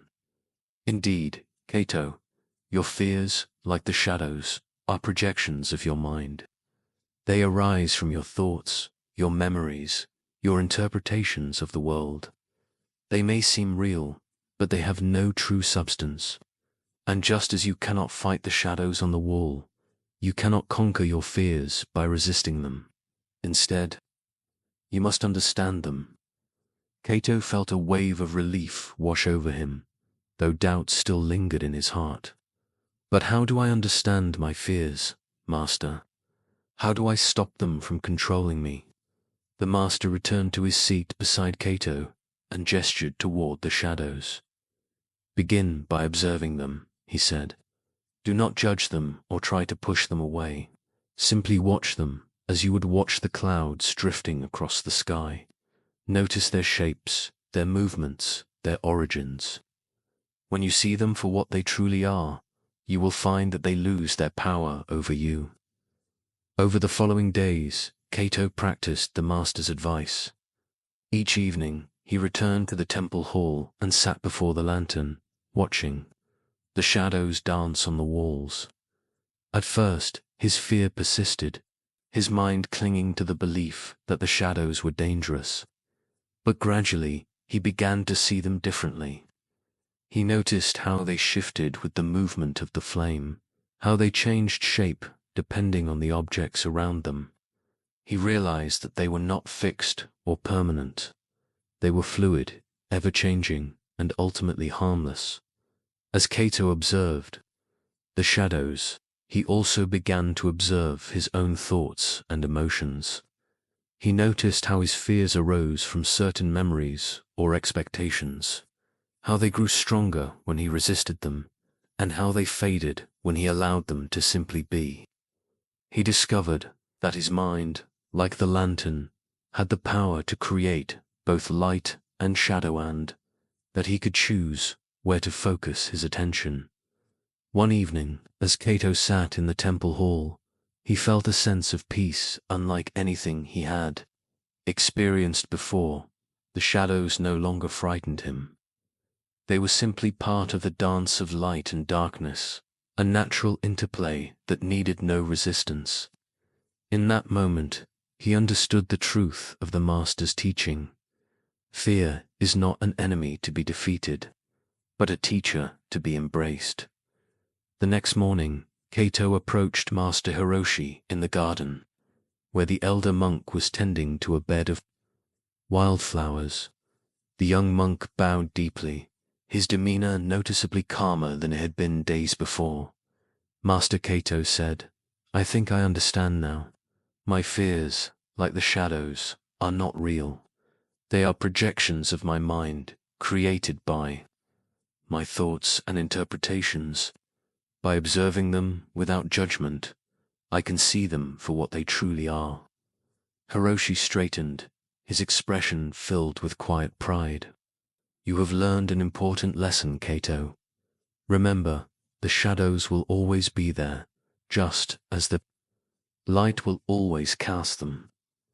But when you understand their nature, they lose their power over you. You are free to move through life without being controlled by fear." Kato nodded, gratitude swelling in his chest. He felt lighter, as though a weight he hadn't realized he was carrying had been lifted. As he left the garden, he glanced at the shadows cast by the morning sun, their shapes familiar yet no longer threatening. They were simply part of the world, neither good nor bad, neither friend nor foe. This story invites us to reflect on our own relationship with fear. How often do we treat our fears as enemies, trying to push them away or bury them deep within ourselves? We forget that fear, like the shadows on the wall, is not inherently harmful. It is a projection of our minds, a reflection of our thoughts and experiences. When we resist it, we give it power.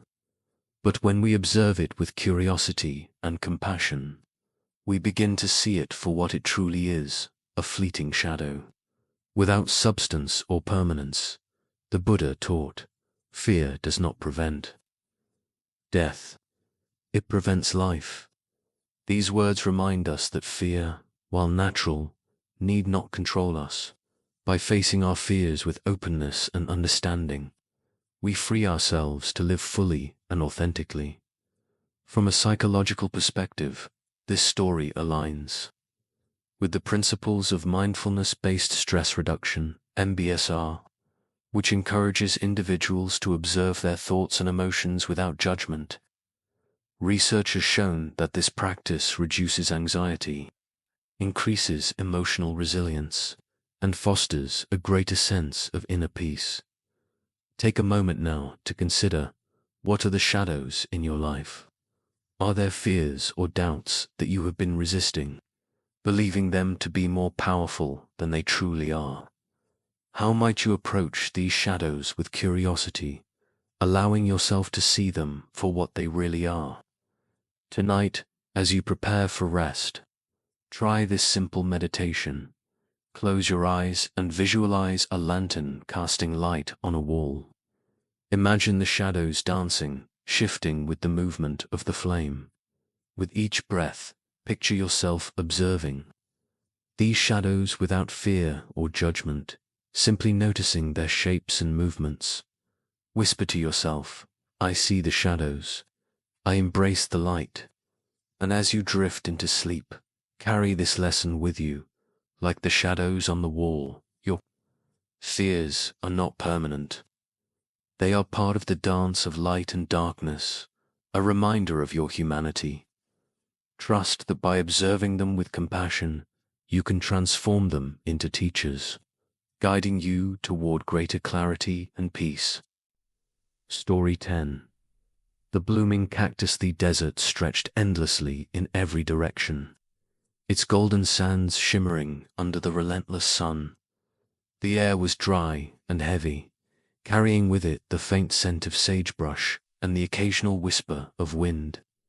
In this vast, unforgiving landscape stood a solitary cactus, its thick green body adorned with sharp spines that seemed to defy the world around it. For years, the cactus had endured the harshness of the desert's scorching heat, its cold nights, its scarcity of water. It stood alone, resilient yet unyielding, its roots buried deep in the earth. One day, a young monk named Eco arrived. At the edge of the desert, she had been sent by her master on a journey of self-discovery, tasked with spending a week in solitude to reflect on her fears and struggles.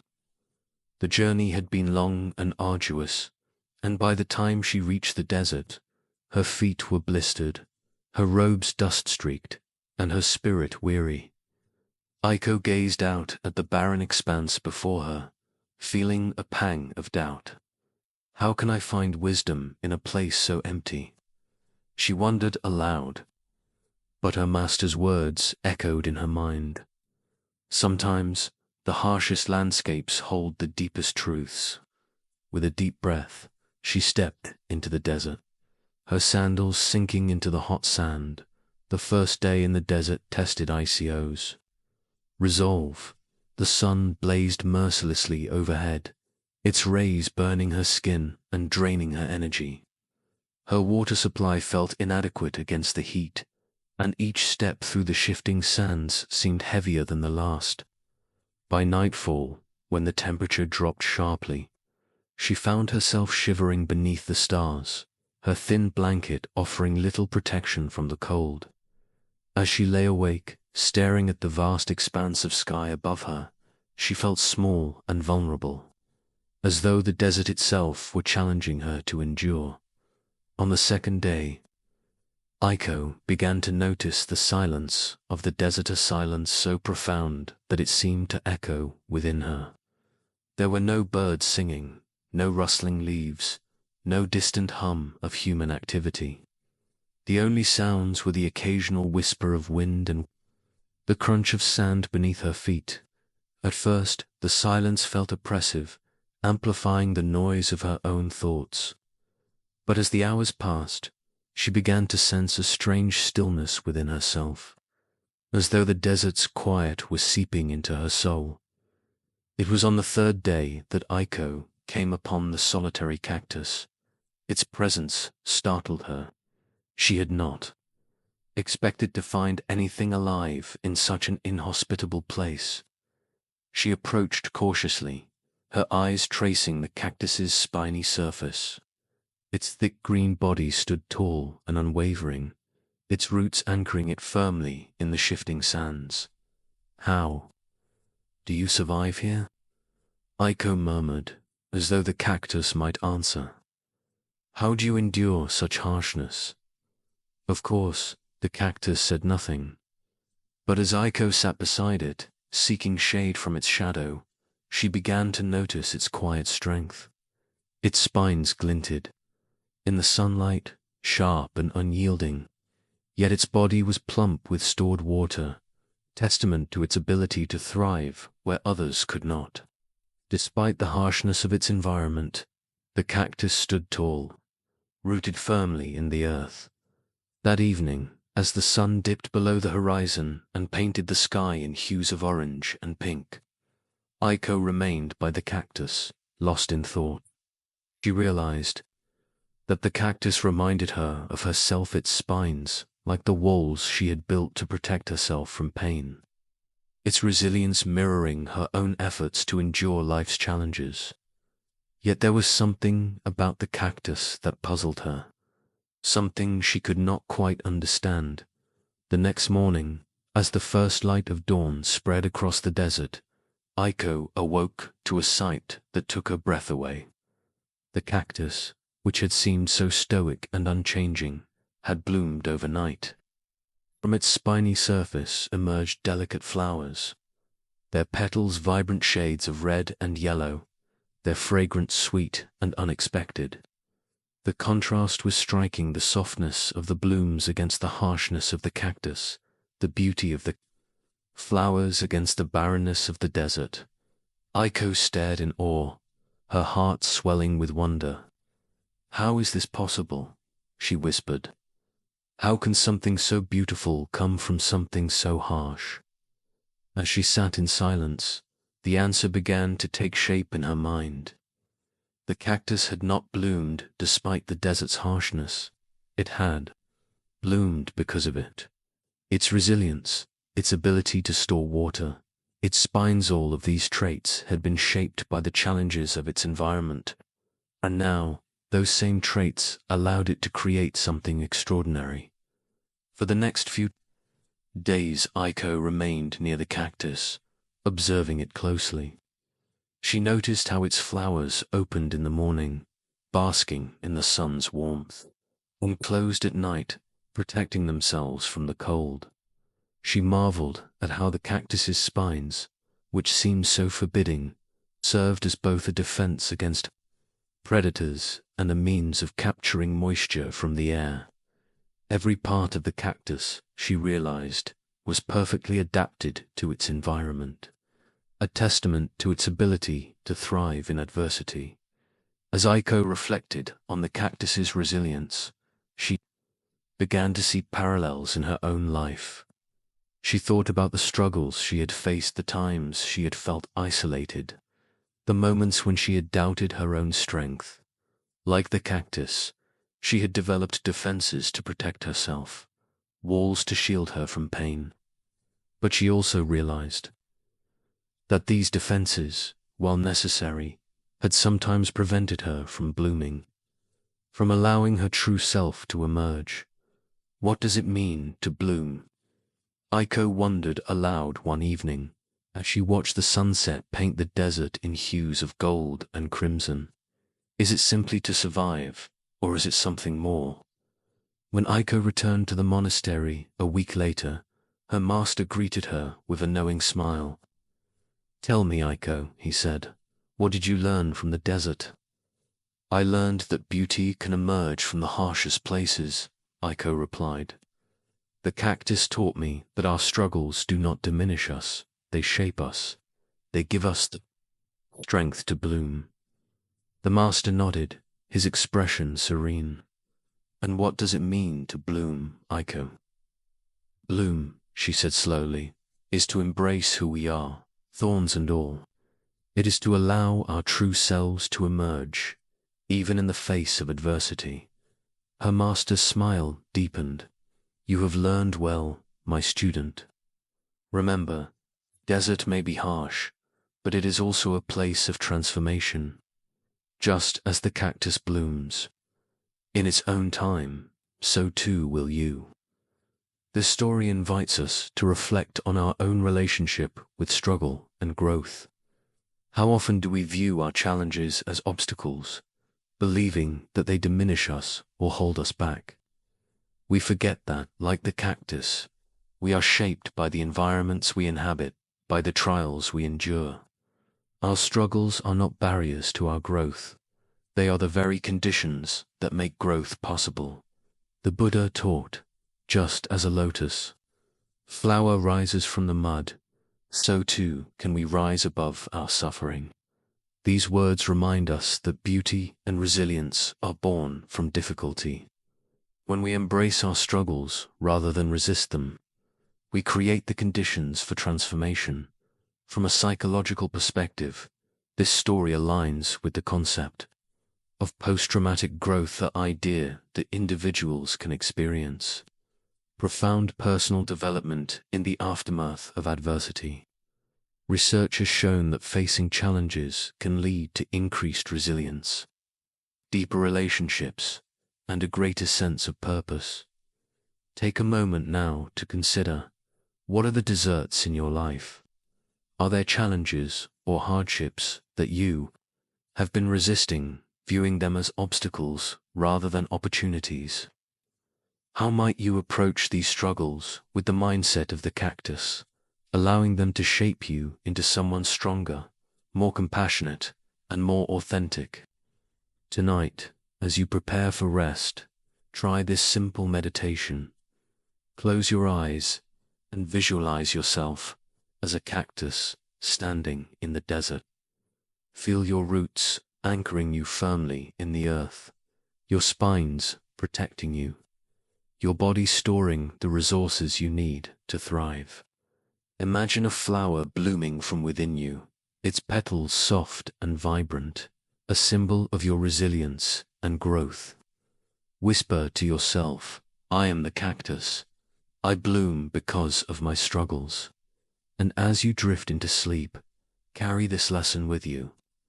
Like the cactus, you have the strength to endure the harshest conditions.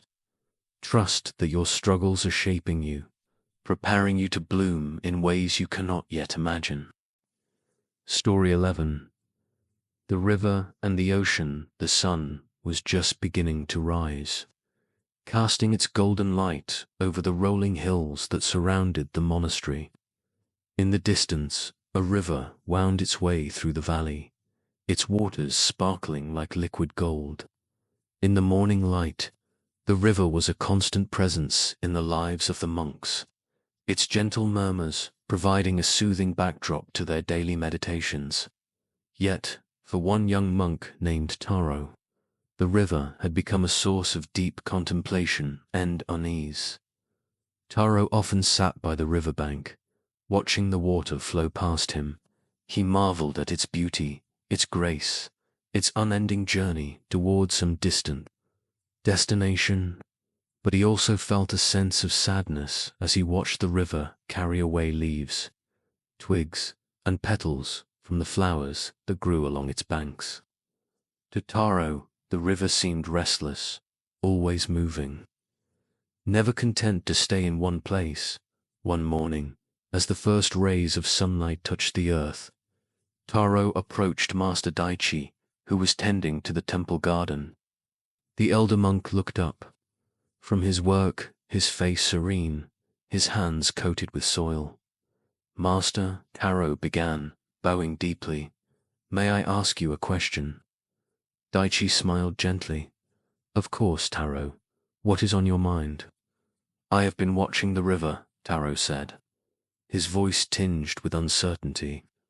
"It flows so tirelessly, always moving, always changing. It seems so unsettled. Why can't it simply be still? Why must it always seek something beyond itself? The master set down his tools and wiped his hands on his robe. He gestured for Taro to follow him, and together they walked to the riverbank.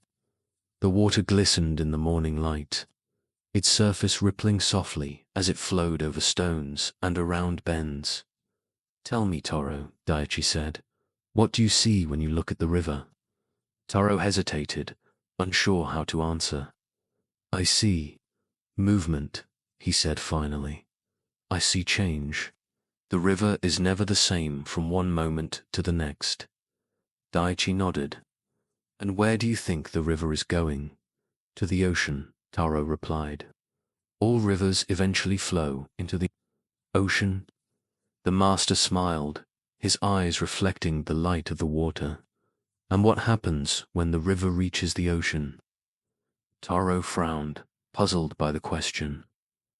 "I suppose it becomes part of the ocean," he said. "But doesn't that mean that river loses itself? Doesn't it cease to exist?" Daichi chuckled softly, the sound like the rustling of leaves in the wind. "Ah, Taro," he said, "the river does not lose itself when it joins the ocean. It becomes something greater. It does not cease to exist. It expands. It is no longer just a river, it is the ocean." Taro sat by the riverbank, pondering the master's words. He thought about his own life, his own journey. Like the river, he often felt restless, always striving, always seeking something beyond himself. He longed for stillness, for peace. Yet he could not quiet the part of him that yearned for more knowledge, more understanding, more connection. "Master," Taro said after a long silence, "if the river becomes the ocean, does it still remember that it was once a river?" Daichi's smile deepened. "That is a question only the river can answer," he said. "But tell me, Taro, why do you fear the river's journey? Why do you resist its flow?" Taro hesitated, unsure how to put his feelings into words. "I suppose I am afraid of losing myself," he admitted. "If I let go of who I am, if I surrender to the flow, what will be left of me?" The master placed a hand on Taro's shoulder, his touch firm yet gentle. "You are not separate from the flow, Taro," he said. "You are part of it. Just as the river carries within it the memory of every stream, every raindrop, every mountain spring that has fed it, so too do you carry within you all that you have been and all that you will become. To join the ocean is not to lose yourself. It is to find yourself in something greater." Over the following days, Taro spent more time by the river, observing its flow with a newfound sense of curiosity. He noticed how the water moved effortlessly around obstacles, how it carved its path through the landscape without resistance.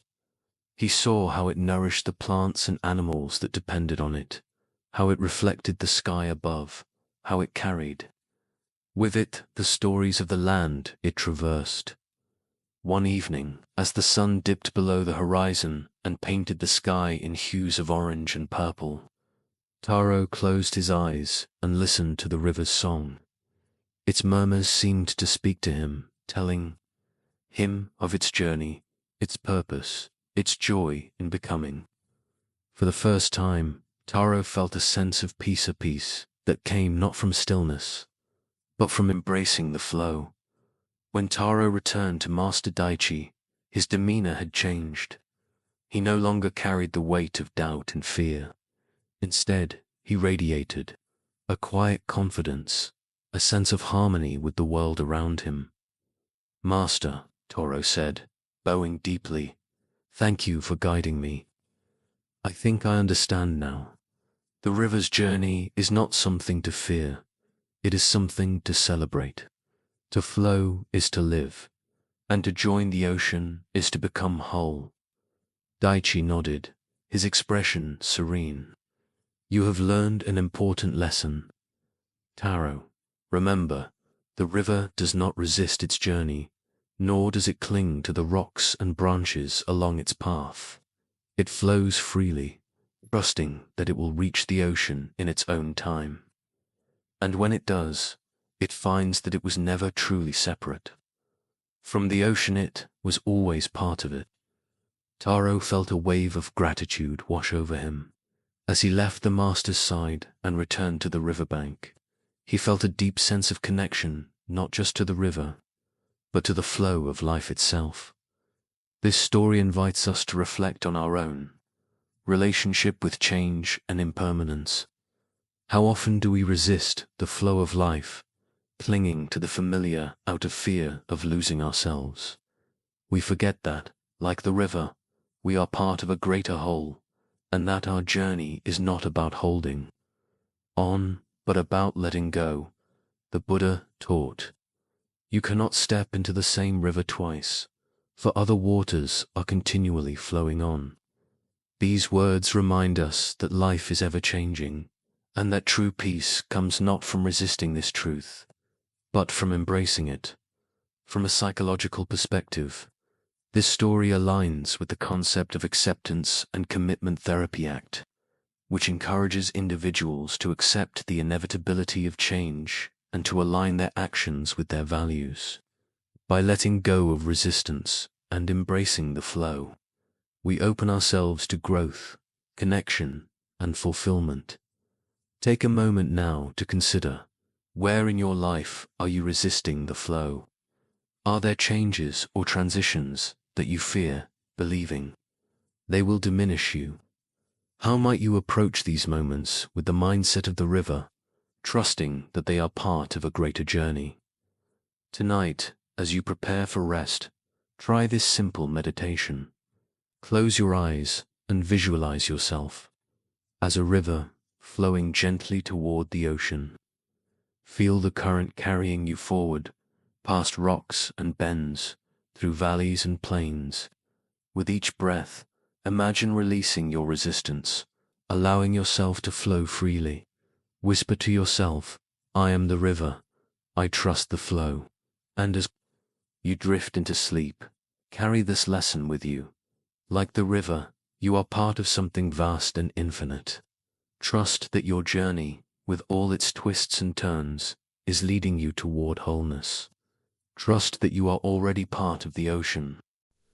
Story 12. The whispering pine. The monastery was surrounded by a dense forest, its towering trees standing like ancient sentinels. Among them were pines that stretched high into the sky, their needles shimmering in the sunlight and swaying gently with the wind. The monks often spoke of the forest as a place of wisdom, where nature's quiet voice could be heard by those who truly listened. Ren, a young monk, had always been drawn to the forest. Its stillness calmed him, its vastness humbled him, and its beauty filled him with wonder. Yet lately, Ren found himself restless, unable to find the peace he once felt among the trees. His mind was crowded with questions about his purpose, his path, and the meaning of the teachings he struggled to understand. He longed for clarity, but the more he sought it, the more elusive it seemed. One afternoon, after completing his chores, Ren decided to visit the forest. He hoped that its familiar embrace would soothe his troubled heart. As he walked along the winding path, the sunlight filtered through the canopy above, casting dappled patterns on the ground. The air was cool and fragrant with the scent of pine and earth. Eventually, Ren came upon a clearing where a single pine tree stood apart from the others. Its trunk was thick and gnarled, its branches spreading wide as though reaching out to embrace the sky. Something about the tree drew Ren closer, and he sat down at its base, leaning against its sturdy trunk. For a while, Ren simply sat in silence, listening to the sounds of the forest, the rustle of leaves, the chirping of birds, the distant murmur of a stream. But even in this peaceful setting, His mind refused to quiet. Questions swirled within him, each one louder than the last. "What is my purpose?" Ren whispered, his voice barely audible. "Why do I feel so lost?" As if in response, a breeze stirred the branches of the pine tree, causing its needles to whisper softly. Ren closed his eyes, letting the sound wash over him. It was a gentle, soothing sound, like the murmur of an old friend offering comfort. For a moment, Ren imagined that the tree was speaking to him, its voice carried on the wind. "Be still," the tree seemed to say. "Listen." Ren took a deep breath, allowing himself to follow the tree's advice. He let go of his need for answers, his desire to solve the riddle of his restlessness. Instead, he focused on the present moment, the feel of the rough bark against his back, the warmth of the sun on his face, the rhythm of his own breath. As he sat in stillness, Ren began to notice things he hadn't before. He saw how the tree's roots burrowed deep into the earth, anchoring it firmly even as its branches reached toward the heavens. He noticed how its needles caught the light, creating a soft, golden glow. He realized that the tree, though weathered by time and storms, stood tall and unwavering, a testament to its resilience. And then, in the quiet of the clearing, Ren heard something else, a faint, rhythmic creaking, like the sound of the tree, shifting ever so slightly in the wind. It was a subtle sound, almost imperceptible, yet it seemed to carry a message. "Do not resist," the tree seemed to whisper. "Bend, but do not break." Ren opened his eyes, his heart pounding with a strange mix of excitement and calm. He felt as though the tree had shared a secret with him, a truth that resonated deeply within his soul. He thought about his own struggles, times he had resisted change, clung to certainty, or fought against the flow of life. He realized that his restlessness stemmed not from a lack of purpose, but from his inability to trust the journey. "Master Hiroshi often speaks of surrender," Ren murmured to himself, "but I never understood what he meant until now." "Trees," whispering continued, its voice blending with the wind. Ren imagined it saying, "Surrender is not giving up. It is letting go. It is trusting that the storm will pass, that the roots will hold, that the sun will rise again." For hours, Ren remained beneath the pine tree, absorbing its silent wisdom. He felt a sense of connection, not just to the tree, but to the entire forest, to the earth beneath him, to the sky above. He realized that he was not separate from the world around him. He was part of it, as much a part of the forest as the tree itself. When Ren returned to the monastery that evening, Master Hiroshi was waiting for him in the courtyard. The elder monk greeted him with a warm smile, his eyes twinkling with curiosity. "You seem different, Ren," Hiroshi said. "What did you find in the forest?" "I found a teacher," Ren replied, bowing deeply. "A pine tree. It taught me to listen, to trust, to let go." Hiroshi chuckled softly. "Ah, the pine tree. It is indeed a wise teacher. And what did it teach you about yourself?" Ren hesitated, searching for the right words. "It taught me that I am like the tree," he said finally. "I have roots that anchor me, even when the winds of life try to uproot me. I have branches that can bend without breaking, and I have the strength to stand tall even in the face of storms." The master nodded, his expression serene. "You have learned an important lesson, Ren. Remember, the tree does not question its purpose. It simply grows, trusting that the sun will shine, the rain will fall, and the earth will support it. In the same way, you must trust your own journey. Do not seek answers. Let them come to you in their own time." Ren felt a wave of gratitude wash over him. As he bowed once more, he silently thanked the pine tree for its wisdom, for showing him that the answers he sought were already within him. This story invites us to reflect on our own relationship with uncertainty and trust. How often do we search for answers, believing that clarity lies somewhere outside of ourselves? We forget that, like the pine tree, we are deeply rooted in the world around us, and that our growth comes not from resisting life's challenges, but from embracing them. The Buddha taught, peace comes from within. Do not seek it without. These words remind us that the wisdom we seek is already within us, waiting to be uncovered. When we quiet our minds and listen deeply, we create space for that wisdom to emerge. From a psychological perspective, this story aligns with the principles of mindfulness and self-compassion. By observing our thoughts and emotions without judgment, we can cultivate a sense of inner peace and resilience. Research has shown that practices like mindfulness meditation can reduce anxiety, improve focus, and foster a deeper connection to the present moment. Take a moment now to consider, what are the whispers in your life? Are there moments of stillness, of quiet wisdom that you have overlooked in your search for answers? How might you create space to listen to yourself, to the world around you, to the gentle voice of your own intuition? Tonight, as you prepare for rest, try this simple meditation. Close your eyes and visualize yourself sitting beneath a great pine tree. Feel its roots grounding you, its branches sheltering you, its whispers guiding you.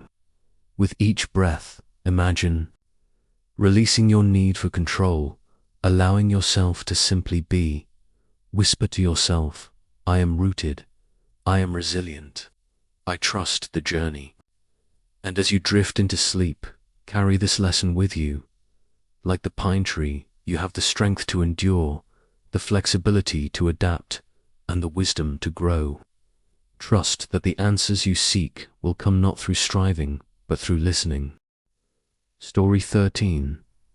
The ripple in the pond, the impact of our actions. It was a serene morning in late spring. The sun had just begun to rise, casting its soft golden light over the forest. A gentle mist clung to the earth, weaving through the trees like a delicate veil. At the heart of this forest lay a small pond, perfectly still, as though it were holding its breath in reverence for the dawn. The surface of the water mirrored the sky, above a pale canvas brushed with streaks of pink and lavender. Birds sang their morning songs, their melodies weaving into the quiet hum of life awakening.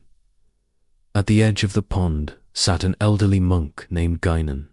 His robes, faded from years of wear, blended seamlessly with the earthy tones of the forest. Though his face bore the lines of age, his eyes held a clarity that seemed untouched by time. Each morning, Guinan would come to this pond to meditate, to observe the interplay of stillness and movement in the natural world. He believed that the pond, in its simplicity, held profound lessons for those willing to listen. This morning, Guinan was not alone. A young woman named Hannah had travelled far to seek his guidance. She had heard of the old monk's wisdom from villagers, who spoke of his ability to calm even the most restless hearts. Hannah's heart, she felt, was beyond calming. It was heavy, weighed down by guilt and regret that seemed to grow heavier with each passing day. As she approached the monk, she hesitated for a moment, unsure if her presence would disturb his peace. But Jinan, sensing her arrival, turned and smiled gently. "Come," he said, gesturing to the spot beside him. "Sit and tell me what troubles you." Hannah bowed deeply before lowering herself onto the soft grass. For a moment, she stared at the pond, watching its surface shimmer in the early light. Then, Her voice broke the silence. "Master Guinan," she began, her words trembling, "I am burdened by guilt. My words have hurt someone I love, and though I have apologized, the pain remains. I feel as though I cannot undo what I've done. It haunts me, this feeling that I've set something in motion that I can never take back." Guinan listened without interrupting, his hands resting lightly on his knees. When Hannah finished speaking, he reached into the folds of his robe and pulled out a small pebble. Without a word, he tossed it into the pond. The pebble broke the surface, creating ripples that spread outward in perfect circles. "Do you see the ripples?" he asked softly. Hannah nodded, her eyes following the expanding rings. "This is the nature of our actions," Guinan continued. "Every word we speak, every choice we make, sends ripples into the world. Some are gentle, barely noticed, others are strong, reaching far beyond what we can see. But eventually, all ripples fade, and the water returns to stillness." Hannah frowned, unsure of how this answered her question. "But Master, what if my ripple has caused harm? How can I take it back?" Guinan smiled faintly and gestured toward the pond. "You cannot stop the ripples once they begin, but you can choose what you throw into the water next. A single pebble may disturb the surface, but a handful of petals can bring beauty and calm." He paused, letting his words settle like the mist on the pond. "Your guilt is another ripple, Hannah. It keeps the water churning, preventing it from finding peace. Instead of clinging to what has already passed, focus on what you can offer new. Understanding, patience. These are the petals that heal." Reflection on Zen philosophy. This story invites us to reflect on the interconnectedness of all things. In Zen, the concept of karma teaches that our actions, both intentional and unintentional, consequences. Like ripples in a pond, they extend outward, touching lives in ways we may never fully comprehend. The Buddha once said, "What we think, we become. What we feel, we attract. What we imagine, we create." This reminds us that our thoughts, words, and deeds are not isolated. They shape the world around us. Yet, Zen also emphasizes the impermanence of these ripples. Just as the pond eventually returns to stillness, so too can we find peace by letting go of past mistakes and focusing on the present moment in the story.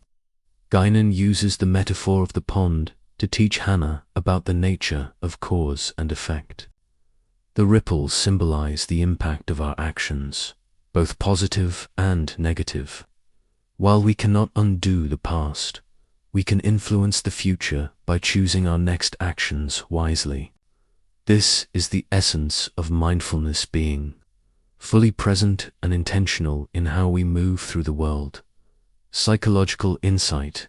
The weight of regret is a common human experience, often accompanied by feelings of guilt and shame.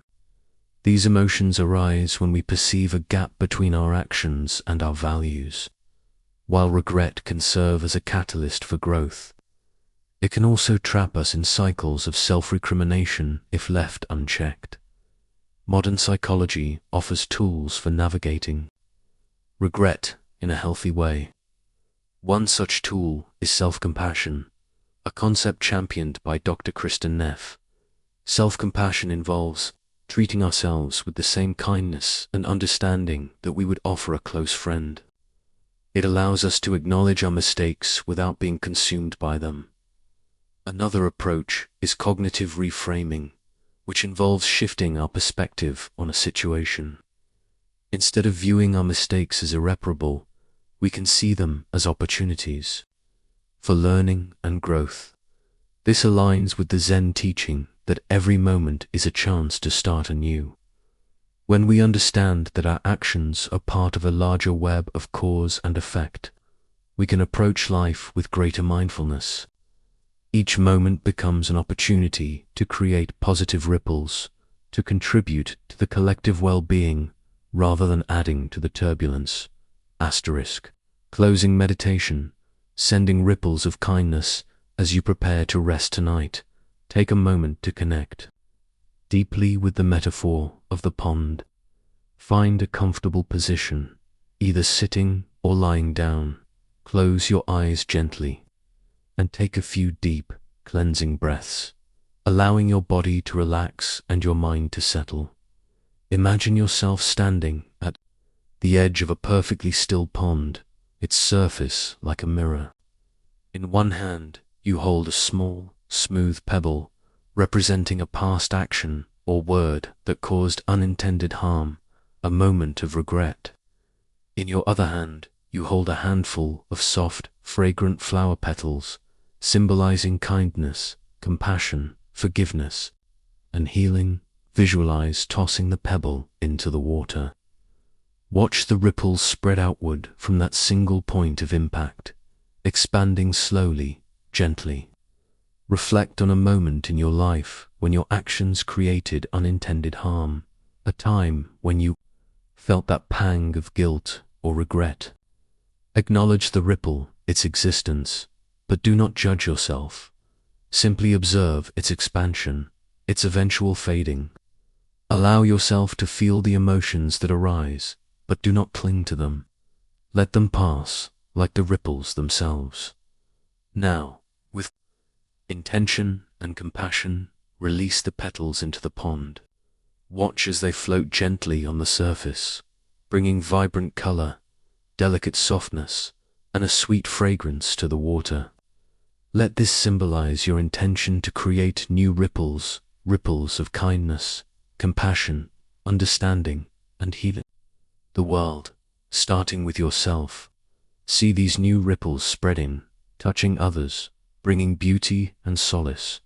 Ask yourself, with an open heart, what ripples will I choose to send into the world tomorrow?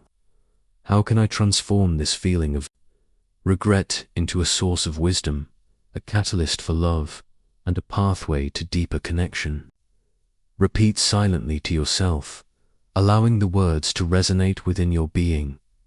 I am the stillness beneath the ripples. I choose to send kindness into the world. I embrace the wisdom of my past and choose compassion for my present.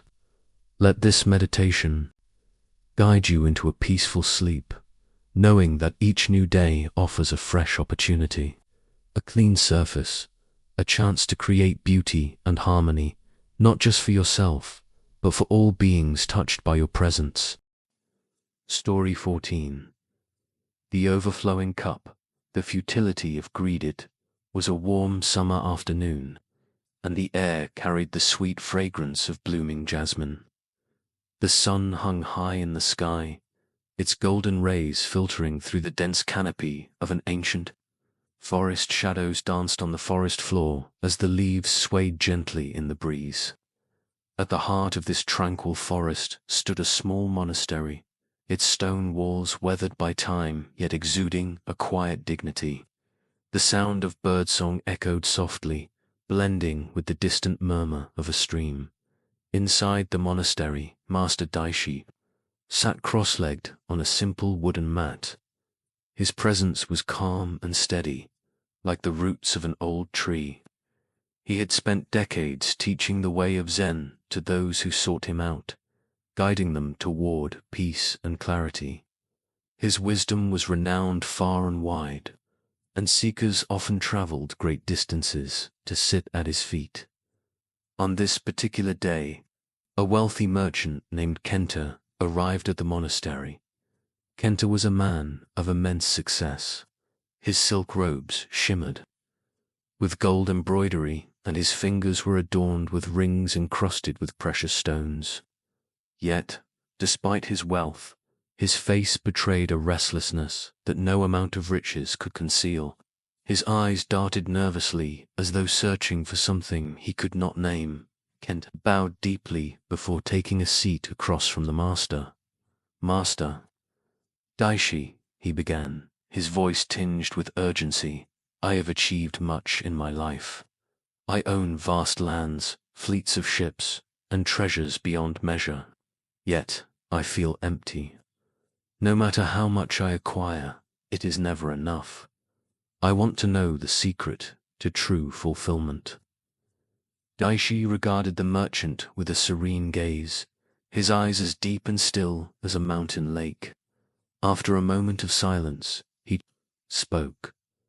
Before we begin, let us share some tea.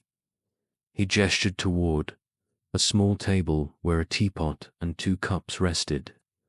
With deliberate movements, Daishi picked up the teapot and began pouring tea into one of the cups. The liquid rose steadily. Reaching the brim, but the master did not stop. He continued pouring, and soon the tea overflowed, spilling onto the table and dripping onto the floor. Master Kenta exclaimed, startled, "The cup is full. It cannot hold any more." Daishi set the teapot down and looked at Kenta with a faint smile. "And so it is with you," he said. "Your mind is like this cup overflowing with desires, ambitions, and attachments. How can it hold anything new when it is already so full?" Kenta blinked, taken aback. "But master," he protested, "is it wrong to desire more? Is it not natural to strive for greater things?" Daishi nodded thoughtfully. "Desire itself is not the problem. It is the endless craving, the belief that more will finally bring satisfaction, that leads to suffering. You chase after wealth, thinking it will fill the emptiness within, but the more you acquire, the more insatiable your hunger becomes. True fulfillment cannot be found in accumulation. It arises from simplicity and contentment." Merchant fell silent, his mind grappling with the master's words. Daishi leaned forward slightly, his tone gentle yet firm. "Kenta, what you seek is not outside of you. It is not in gold or jewels or possessions. It is in the space you create within yourself, space free from the clutter of endless wanting. Only then can you experience the peace you long for." Deeper lesson unfolds. Kenta frowned, struggling to comprehend the master's teaching. "But master," he said hesitantly, "how can I let go of my desires? They are what drive me, what give my life purpose. Without them, would I not become stagnant, unmotivated?" Daishi smiled knowingly. Letting go does not mean abandoning all effort or ambition. It means releasing the illusion that external things can complete you. When you act from a place of inner sufficiency rather than lack, your actions become more meaningful. You are no longer chasing shadows, but walking in the light. He gestured toward the garden outside the monastery, where a single lotus flower bloomed in a small pond. "Consider the lotus," he said. "It grows in the mud, yet it remains unstained.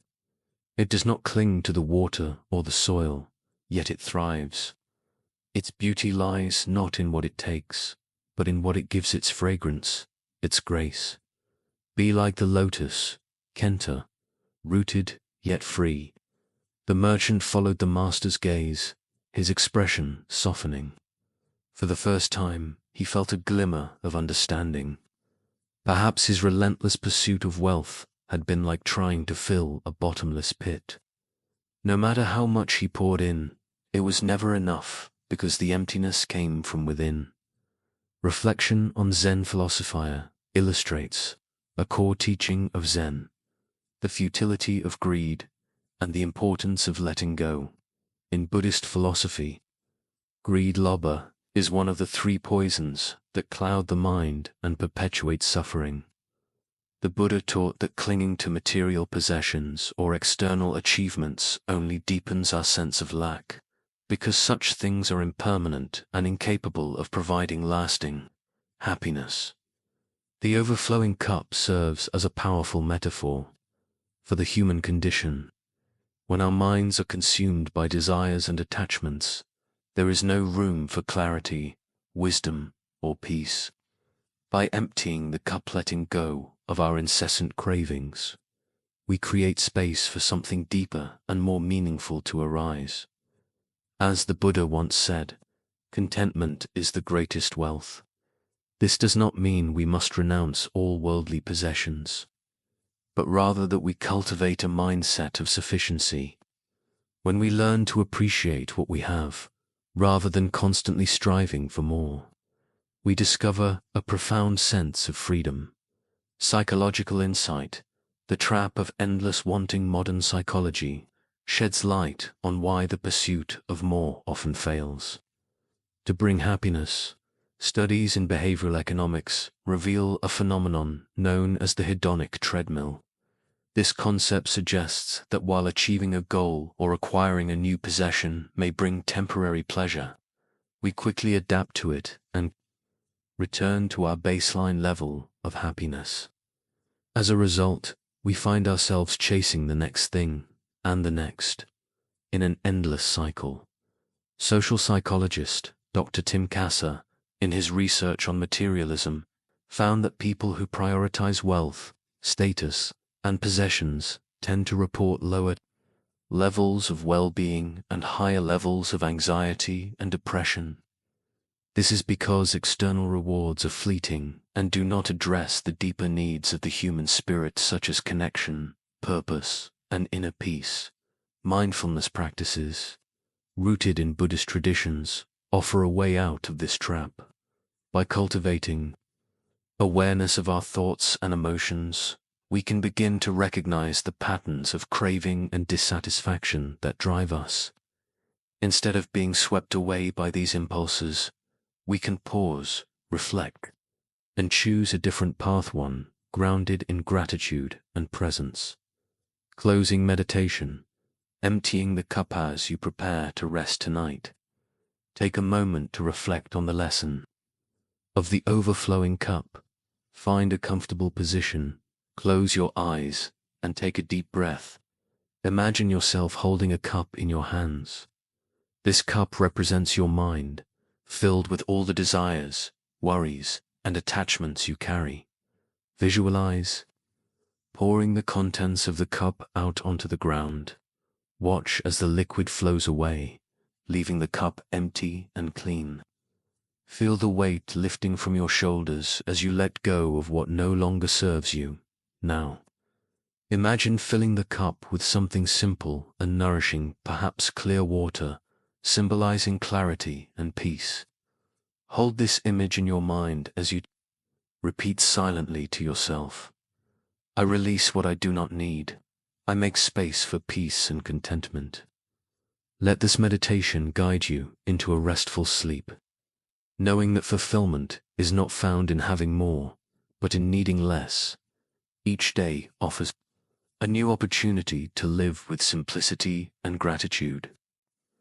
Story 15. The falling leaf, embracing impermanence. It was the cusp of autumn, and the forest had begun its slow transformation. The once vibrant green canopy now shimmered in hues of amber, crimson, and gold. A gentle breeze whispered through the trees, carrying with it the faint scent of earth and wood. Leaves drifted lazily to the ground, their descent as graceful as a dancer's bow. The air was crisp but not cold, inviting quiet reflection rather than haste. At the heart of this forest stood an ancient temple, nestled among the trees as though it had grown there naturally. Its wooden beams were darkened by time, and moss crept along its stone foundation. Yet the temple exuded a sense of timelessness, as if it existed outside the bounds of change. In the courtyard, beneath a towering maple tree whose branches stretched wide like open arms, sat Master Renji. His robes were simple, blending seamlessly with the earthy tones of the season. His presence was steady, as if he too were rooted like the great tree above him.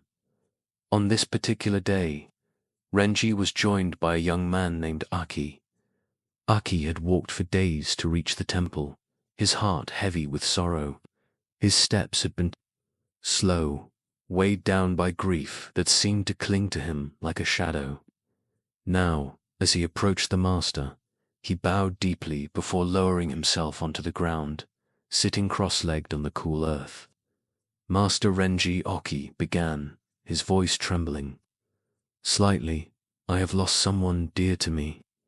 Their absence feels unbearable, as though a part of me has been torn away. I cannot accept that they are gone. Why must life be so cruel? Why must everything we love eventually fade? Renji looked at Oki with deep compassion, his gaze steady yet soft. For a moment, he said nothing, allowing the silence to settle between them like the leaves drifting to the ground. Then, without a word, he reached out and picked up a fallen leaf, holding it delicately between his fingers. Do you see this leaf? Renji asked, his voice calm and measured. Aki nodded, unsure of what the master intended. This leaf lived its season, Renji continued. It grew from a tiny bud in spring, flourished in summer, and now it falls, returning to the earth. Its journey is complete, yet its purpose remains. It nourishes the soil, giving life to what will come next. He paused, letting the words sink in. Life is like this leaf, Oki. Everything that arises must also pass away. This is the nature of impermanence. To resist it is to resist the very rhythm of existence. Aki frowned, his grief still raw. But master, how can I accept such loss? How can I find peace when all I feel is emptiness? Renji placed the leaf gently on the ground and gestured toward the tree above them. Look at the branches, he said. Though they lose their leaves each year, they do not despair. They know that new leaves will grow in spring. Loss is not an end, it is a beginning. When we embrace impermanence, we see that every ending carries the seed of renewal. The weight of grief. Oki listened intently, but his heart still felt heavy. Master, he said after a long pause, I understand your words, but my pain remains. How can I let go when the memories of what I've lost haunt me? Every moment reminds me of their absence. Renji nodded, his expression thoughtful. He leaned forward slightly, picking up another leaf from the ground. This one was brittle, its edges curled and browned. Grief is like this leaf, he said. It begins fresh and sharp, vivid in its presence. But over time, it changes. It becomes softer, less consuming. If you allow it, grief will transform not into forgetfulness, but into gratitude for what was. He held the leaf out to Oki. Take this, he said. Feel its texture. Notice its fragility.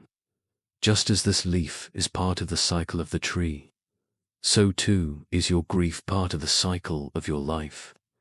Do not push it away, but do not cling to it either. Let it move through you, like the wind moves through the branches. Oki took the leaf, turning it over in his hands. Its delicate veins reminded him of the fleeting nature of life, how everything, no matter how strong or beautiful, eventually fades. Yet, as he held it, he began to sense something else, a quiet acceptance, a recognition that the leaf's journey was not an end, but a continuation. Reflection on Zen philosophy. This story touches on one of the central teachings of Buddhism. Truth of impermanence, anicca. In Zen, impermanence is not seen as something to fear or resist, but as a natural and essential aspect of life.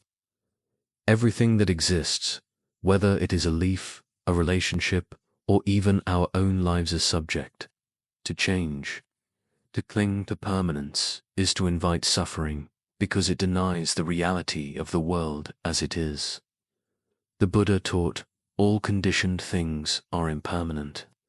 When one sees this with wisdom, one turns away from suffering. This does not mean we should become indifferent to loss or avoid attachment altogether. Rather, it encourages us to approach life with openness and acceptance, knowing that change is inevitable and often necessary for growth. In the story, Master Renji uses the metaphor of the falling leaf to illustrate the beauty and purpose of impermanence. Just as the leaf nourishes the soil, allowing new life to emerge, so too can our experiences of loss and change deepen our understanding and compassion. When we stop resisting impermanence, we discover a profound sense of peace that comes from aligning ourselves with the flow of life. Psychological insight, coping with loss and change. Grief and loss are universal human experiences, yet they often leave us feeling isolated and overwhelmed. Modern psychology offers valuable insights into how we can navigate these emotions in healthy ways. One key concept is the idea of acceptance, which is central to both mindfulness practices and therapeutic approaches, like acceptance and commitment. Therapy Act. Acceptance does not mean resignation or apathy. Instead, it involves acknowledging our feelings without judgment and allowing them to exist alongside the reality of change. By accepting impermanence, we free ourselves from the struggle to control what cannot be controlled. Another helpful framework is the concept of post-traumatic growth.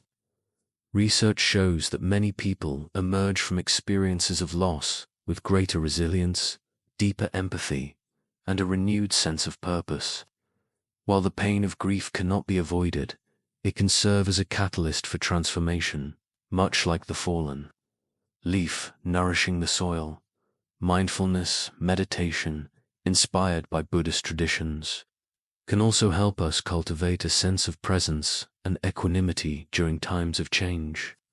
By focusing on the breath or observing the sensations in our body, we learn to anchor ourselves in the present moment rather than being swept away by thoughts of the past or future. Closing. Meditation. The wisdom of the falling leaf. As you prepare to rest tonight, take a moment to connect with the lesson of the falling leaf. Find a comfortable position, close your eyes, and take a deep breath. Imagine yourself standing beneath a great tree, its branches heavy with leaves that shimmer in the golden light of autumn. Visualize a single leaf detaching from the branch and drifting slowly to the ground. Watch its journey, noticing how it moves gracefully with the wind, neither resisting nor clinging.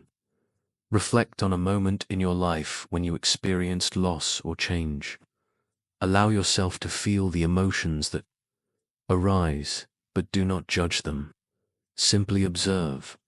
Now, imagine the leaf resting on the earth, becoming part of the soil that will nourish new growth. Let this symbolize the cycle of life, the endings that give rise to beginnings, the losses that lead to renewal. Ask yourself, what am I holding on to that I need to release? How can I embrace the impermanence of life with grace and gratitude? Repeat silently to yourself, I am like the leaf. I let go and I am free. I trust in the rhythm of life. Let this meditation guide you into a peaceful sleep, knowing that is not a source of fear, but a doorway to transformation. Each day brings new opportunities to grow, to love, and to live fully in the present moment. Story 16. The Unstruck Chord. Inner harmony and restraint. It was a quiet evening in late winter. The sun had long since dipped below the horizon, leaving behind streaks of lavender and deep orange that faded into the indigo of night.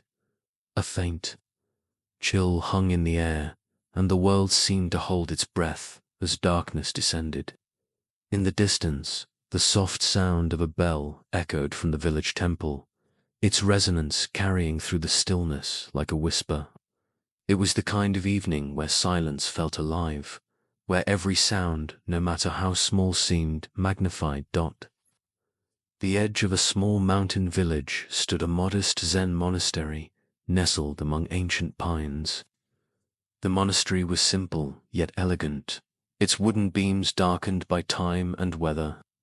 Inside, the flickering light of oil lamps illuminated the meditation hall, casting long shadows on the polished wooden floor.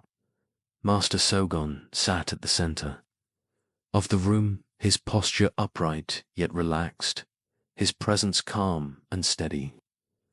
Around him, a handful of students sat in silence, their breaths synchronized with the rhythm of the night. Among the students was a young monk named Haru.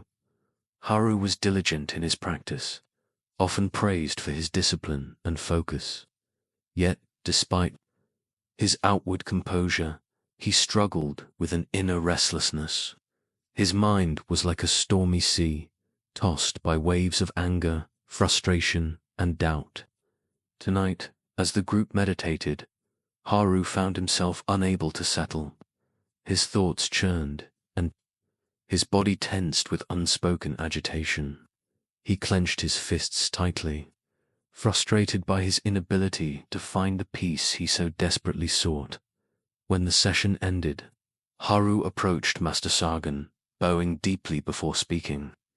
"Master," he said, his voice tight with emotion, "I feel as though I am failing in my practice. No matter how hard I try, I cannot quiet my mind. My anger rises without warning, and my heart feels heavy with discontent. How can I find peace when I am so easily disturbed?" Sargon regarded Haru with a serene gaze, his eyes reflecting the wisdom of years spent in contemplation. After a moment, he rose and gestured for Haru to follow him. Together, they walked through the monastery grounds, their footsteps crunching softly on the frost-covered earth. The air was crisp, and the faint scent of pine lingered in the breeze. Above them, the stars glittered like scattered jewels, their light cold but steady. They stopped outside a small storage shed, where Sogan retrieved a single-stringed instrumenta, koto, its polished wood gleaming faintly in the moonlight. He carried it to a nearby bench and sat down, motioning for Haru to sit beside him. "This koto," Sogan began, running his fingers lightly over the strings, "is a beautiful instrument. Its music has the power to soothe the soul or stir the heart. But tell me, Haru, what happens if the strings are too loose?" Haru thought for a moment before replying. "If the strings are too loose, the koto will produce no sound. It will be silent, lifeless." "And what happens," Sojin continued, "if the strings are too tight?" "They will snap," Haru answered, his brow furrowing as he began to sense the master's meaning.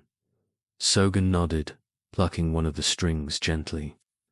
A clear, resonant note filled the air, lingering for a moment before fading into the night. "The key to harmony," he said, "is balance. Not too loose, not too tight. The same is true for the mind and heart. When we are too rigid, our anger, our desires, our need for control, we risk breaking under the strain. But when we are too lax, avoiding discipline, ignoring our emotions, we lose our vitality and purpose."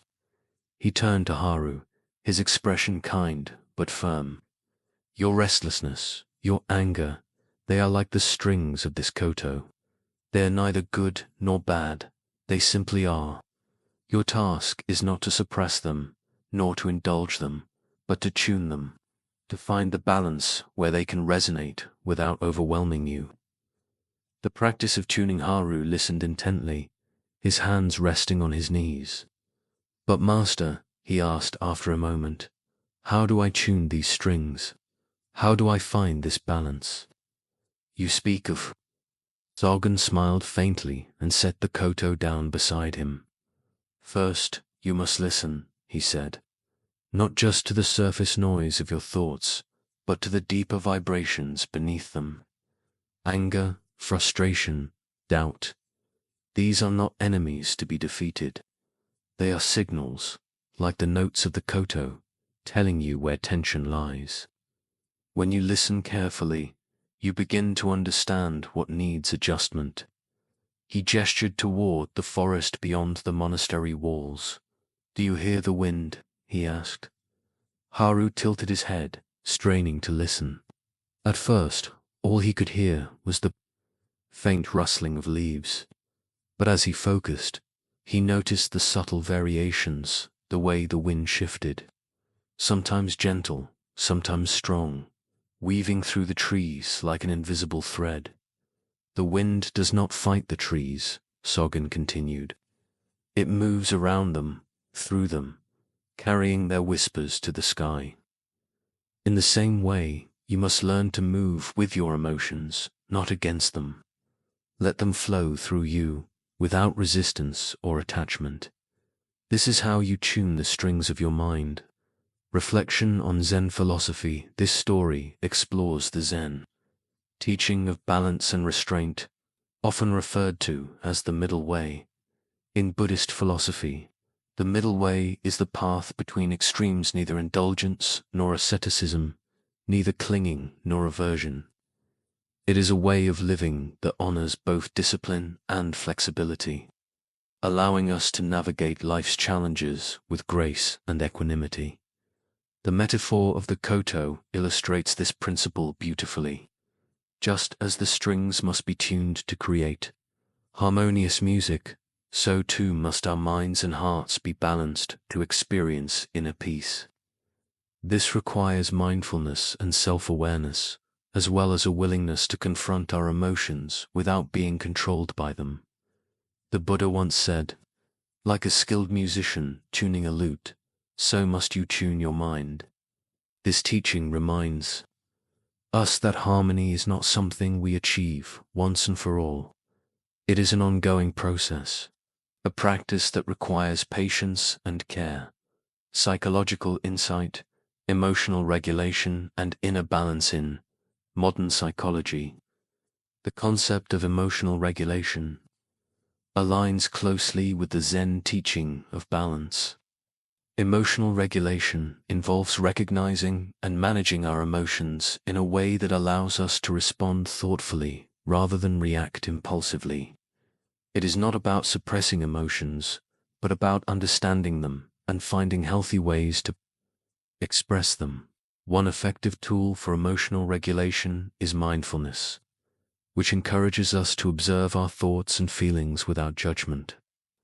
By creating space between stimulus and response, mindfulness helps us avoid being swept away by anger, fear, or frustration. Instead, we can choose actions that align with our values and long-term goals.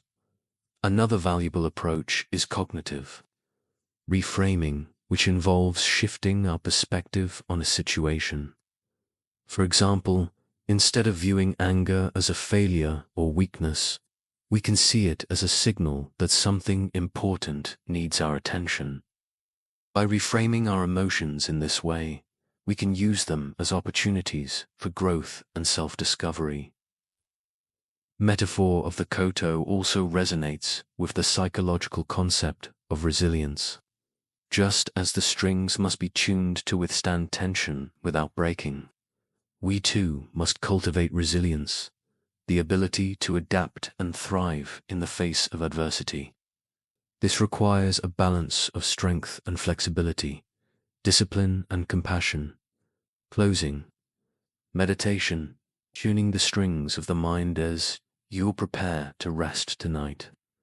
Take a moment to reflect on the lesson of the unstruck chord. Find a comfortable position, close your eyes, and take a deep breath. Imagine yourself holding a koto in your hands, its strings waiting to be tuned.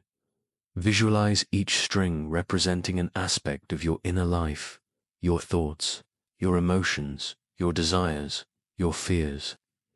Notice which strings feel too tight, vibrating with tension, and which feel too loose, lacking energy or focus. Begin to adjust them gently, one by one, until they are balanced and harmonious. Now, imagine plucking one of the strings. Hear the clear resonant note it produces, and let it fill your mind with a sense of calm and clarity. Repeat silently to yourself, I tune my mind with care. I find balance in the present moment. Let this meditation guide you into a peaceful sleep, knowing that harmony is not a destination, but a practice. Each day offers a new opportunity to tune the strings of your life, to create music that reflects the beauty of balance and restraint. Story 17. The Master's Garden. Mindful, living through small acts. Was early spring, and the world was awakening. The snow that had blanketed the earth for months had melted, revealing soft, damp soil beneath. Buds were beginning to appear on the branches of cherry trees, their delicate pink blossoms promising the arrival of warmer days. The air carried a faint sweetness, mingled with the earthy scent of new growth. Birds flitted from branch to branch, their songs weaving into the quiet hum of the morning. At the edge of a small village, nestled between rolling hills, stood a Zen monastery, surrounded by a modest garden. The garden was not grand or elaborate, but it held a quiet beauty. Rows of vegetables grew in neat lines, interspersed with wildflowers that seemed to have chosen their spots at random. A small pond reflected the sky, its surface rippling gently, as koi fish swam lazily beneath the water. In one corner of the garden, an old stone lantern stood, its edges softened by moss. Master Tetsu knelt in the garden, his hands caked with soil as he tended to a patch of young seedlings. His movements were slow and deliberate, each action performed with care. Though he was the abbot of the monastery, known far and wide for his wisdom, he spent much of his time here, among the plants and the earth. To him, the garden was as much a place of teaching as the meditation hall. This morning, a young novice named Riku approached the master. Riku had been at the monastery for only a few months, but already he was eager to learn the deeper teachings of Zen. He often found himself frustrated by the simplicity of the tasks assigned to him, sweeping the floors, fetching water, pulling weeds. He longed for profound insights, for answers to the questions that burned within him. Master Tetsu, Riku said, bowing deeply before speaking, I wish to understand the essence of Zen. I have read the sutras and listened to your teachings, but I still feel as though I am missing something. Please, guide me. Tetsu looked up from his work, his face calm and weathered like the stones in the garden. He gestured for Riku to sit beside him. Tell me, Riku, he said, what do you see when you look at this garden? Riku glanced around, unsure of how to respond. I see plants, he said hesitantly. Vegetables, flowers, trees. It is a peaceful place. Tetsu nodded, picking up a small trowel. And what do you think makes this garden thrive? Riku thought for a moment. The sun, the rain, the soil, he replied. These are what allow the plants to grow. Yes, Tetsu agreed, but there is more. This garden thrives because of attention, because someone cares for it. Without weeding, the vegetables would be choked. Without pruning, the flowers would wither. Without patience, the seeds would never become plants. Do you see? Riku frowned slightly, unsure of where the master was leading. I think so, master, he said cautiously. But what does this have to do with Zen? Tetsu smiled faintly and set down his trowel. He reached out and plucked a single weed from the soil, holding it up for Riku to see. Zen is like this garden, he said. It is not something you find in books or lectures. It is something you cultivate, moment by moment, through small acts of care and attention. Just as this garden requires tending, so too does your mind and heart. The lesson of the garden. Riku sat quietly, turning the master's words over in his mind. But master, he said after a moment, how can pulling weeds or sweeping floors teach me about Zen? These tasks feel so ordinary. Tetsu chuckled softly, his eyes twinkling with amusement. Ah, Riku, he said, it is precisely in the ordinary that Zen reveals itself. When you sweep the floor, do you think only of finishing the task, or do you feel the weight of the broom in your hands, the sound of the bristles against the wood? When you pull a weed, do you notice the texture of the soil, the way the roots resist before giving way? These moments are not distractions from Zen, they are Zen. He gestured toward the rows of vegetables. Consider the radish, he said. It does not strive to be a carrot or a cucumber. It simply grows, fulfilling its nature. In the same way, your practice is not about achieving some lofty goal or becoming someone else. It is about being fully present in whatever you are doing, no matter how simple or mundane. Riku looked down at his hands, which were clean and uncalloused compared to the master's. He realized that while he had been eager to learn, he had also been impatient, dismissing the very tasks that teach him the most. I think I understand. Now, he said quietly, Zen is not something separate from life. It is life itself. Tetsu nodded, his smile widening. Exactly, Riku.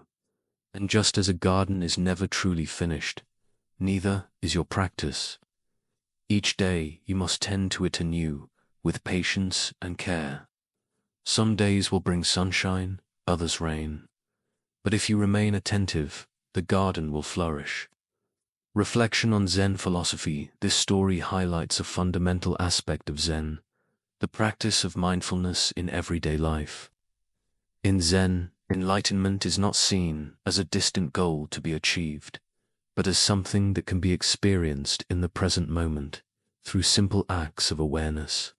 Whether we are pulling weeds, washing dishes, or walking down a path, each action becomes an opportunity to engage fully with life. The Buddha taught, do not dwell in the past, do not dream of the future, concentrate the mind on the present moment. This teaching reminds us that true peace and clarity arise not from grand achievements, but from our ability to be fully present in whatever we are doing. In the story, Master Tetsu uses the metaphor of the garden to illustrate this principle. Just as a garden requires consistent care and attention, so too does our inner life. By tending to our thoughts, emotions, and actions with mindfulness, we create the conditions for growth and harmony. Psychological insight, the power of small acts. Modern psychology echoes the wisdom of Zen in emphasizing the importance of small, intentional actions. Research on habits and behavior change shows that lasting transformation often begins with tiny, consistent steps.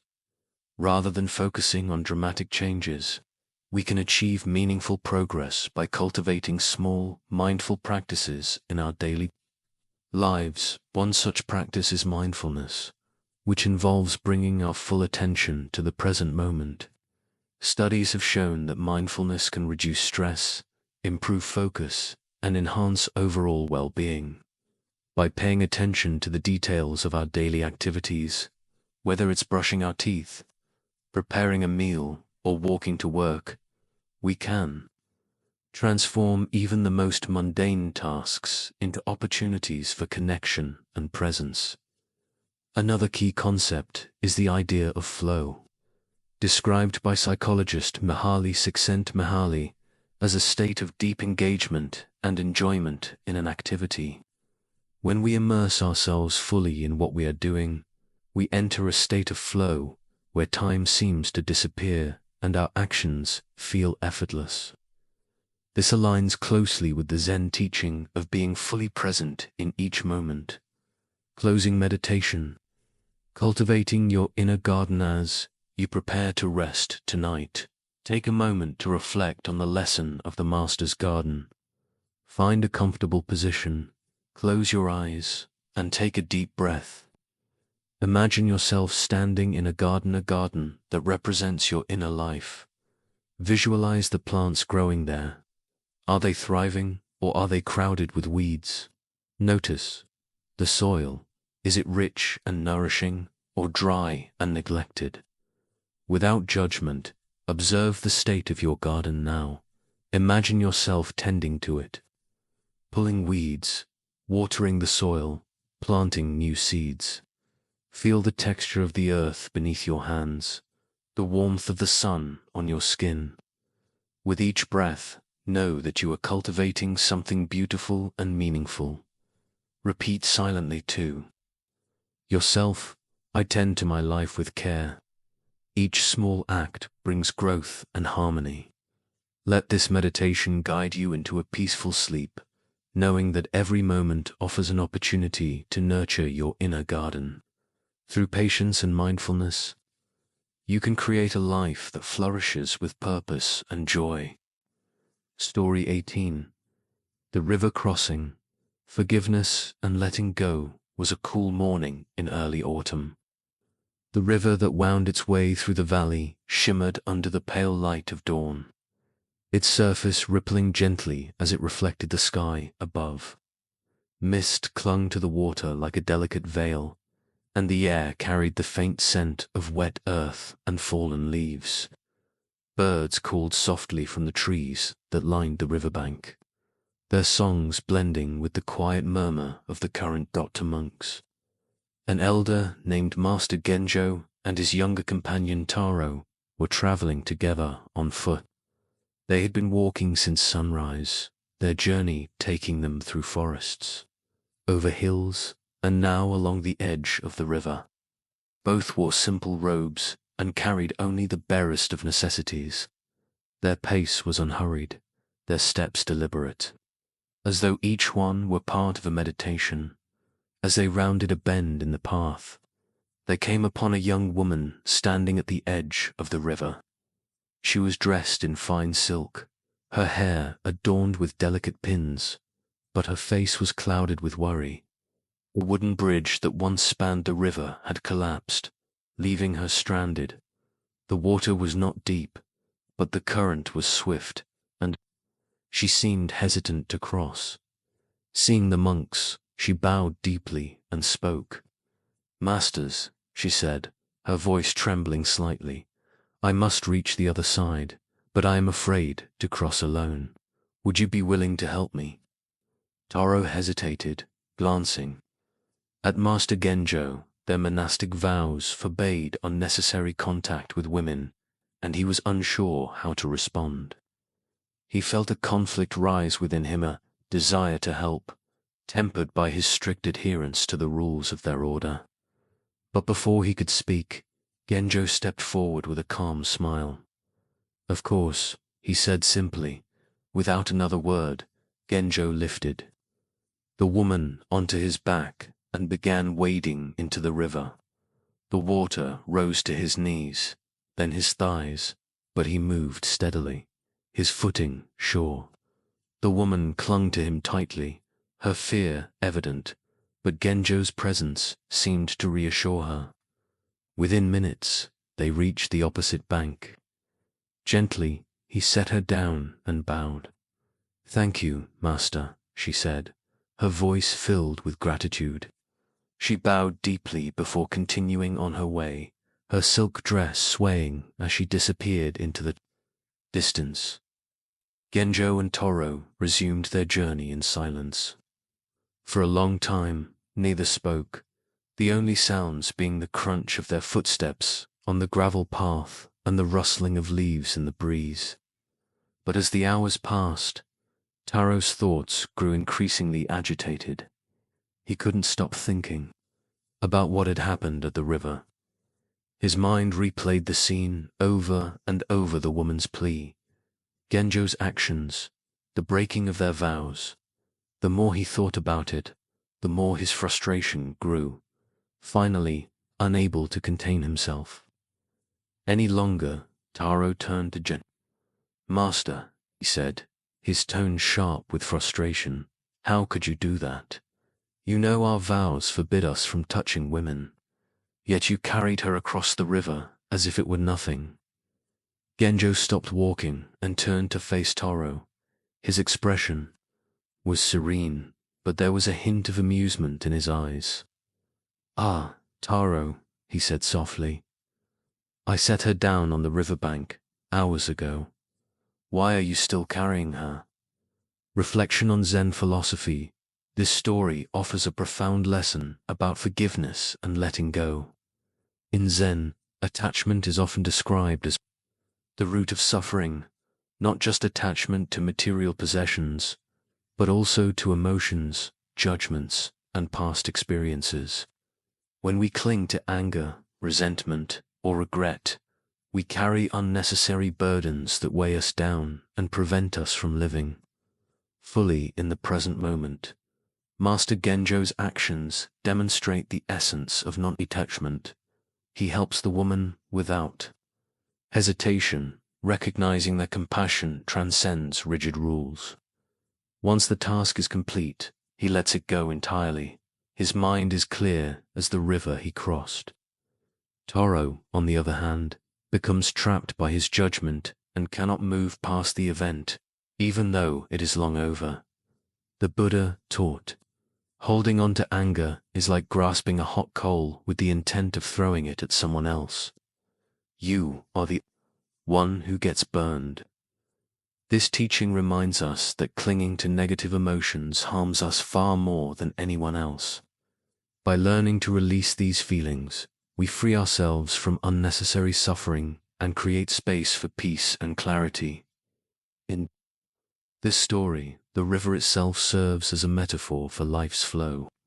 Like the current, life moves forward, carrying us from one moment to the next. To resist this float, to hold on to grievances or regrets, is to fight against the natural rhythm of existence. By setting down our burdens, we align ourselves with this rhythm, allowing us to move forward with grace and ease. Psychological insight. The power of letting go. Modern psychology echoes the wisdom of this Zen story, particularly in the context of forgiveness and emotional resilience. Research shows that holding on to anger or resentment can have significant negative effects on both mental and physical health, contributing to stress, anxiety, and even chronic illness. Conversely, practicing forgiveness has been linked to improved well-being, lower blood pressure, and greater life satisfaction. Forgiveness does not mean condoning harmful behavior or forgetting what happened. Rather, it involves releasing the emotional grip that the experience holds over us.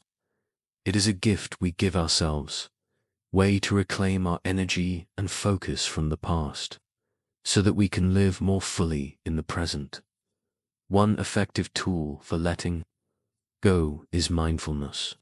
By bringing our attention to the present moment, we can observe our thoughts and emotions without becoming entangled in them. Instead of replaying past events or dwelling on grievances, we learn to acknowledge these feelings and then release them, much like setting down a heavy bag we've been carrying for too long. Another helpful practice is for example, instead of viewing a difficult experience as something that diminishes us, we can see it as an opportunity for growth and learning.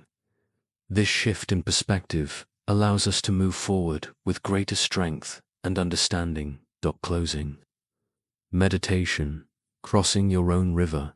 As you prepare to rest tonight, take a moment to reflect on the lesson of the river crossing. Find a comfortable position, close your eyes, and take a deep breath. Imagine yourself standing at the edge of a wide river, its current flowing steadily before you. Visualize the burdens you are carrying, whether they are regrets, resentments, or worries, as objects in a heavy bag slung over your shoulder. Feel the weight of the bag, the strain it places on your body and mind. Now, imagine stepping into the river. With each step, feel the water washing over you, cleansing you of the burdens you carry. One by one, remove the objects from the bag and let them drift away downstream. Watch as they disappear, carried by the current, until the bag is empty and light. When you reach the opposite bank, set the bag down completely. Feel the freedom of standing unburdened, your heart open and your mind clear.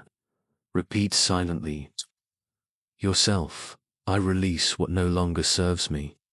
I let go, and I am free. Let this meditation guide you into a peaceful sleep, knowing that each day offers a new opportunity to cross the rivers of life with grace and compassion. By letting go of what weighs us down, we make room for joy, connection, and inner peace. May your evening be restful, your dreams light, and your heart unburdened. May you wake tomorrow refreshed, ready to embrace the flow of life with an open mind and a forgiving spirit. Sleep well, and may peace find you wherever you are. Story 19. The Whispering Pine, listening to intuition, was a late afternoon in early winter, and the forest was quiet, except for the occasional rustle of wind through the trees. The sun hung low in the sky, casting long shadows that stretched across the frozen ground. A faint chill lingered in the air, but it was not biting. Instead, it carried with it a sense of stillness, as though the world itself were pausing to breathe. At the edge of the forest stood an old temple, its wooden beams darkened by time and weather. Smoke curled gently from the chimney of a small hut nearby, where Master Kaizen lived in solitude. Though he rarely ventured into the village, those who sought his wisdom often found their way to his door. It was said that Master Kaizen could see what others could not, that his insights came not from logic alone, but from a deep attunement to the rhythms of life. On this particular day, a young woman named Iamai arrived at the temple. She had traveled far, her steps driven by a question that had been weighing on her heart for months. As she approached the hut, she hesitated, unsure if she should disturb the master's peace. But before she could knock, the door creaked open, and Carson appeared, his face calm and welcoming. "Come," he said simply, stepping aside to let her in. Inside, the hut was warm and unadorned. A fire crackled softly in the hearth, and the scent of pine wood filled the air. Carson gestured for Iamai to sit on a cushion near the fire, then poured tea into 2 simple clay cups. For a moment they sat in silence, the only sound the gentle bubbling of the kettle. Finally, Carson spoke. "You have come with a question," he said, his voice low and steady. "What troubles you?" Iamai took a deep breath, gathering her thoughts. "Master," she began, "I am at a crossroads in my life. I have 2 paths before me, and I do not know which one to choose. One path is safe and familiar, but it feels empty. The other is uncertain, even frightening, but it calls to me in a way I cannot explain. My family urges me to take the safe path, but my heart pulls me toward the unknown. What should I do?" Carson regarded her thoughtfully, his eyes reflecting the flickering light of the fire. After a moment, he rose and motioned for her to follow him outside. The whispering pine air was crisp as they stepped into the clearing. Carson led Iamai to a towering pine tree that stood near the edge of the forest. Its branches swayed gently in the breeze, and the sound of the wind moving through its needles was soft and melodic, like a whisper. "Listen," Carson said, placing a hand on the tree's rough bark.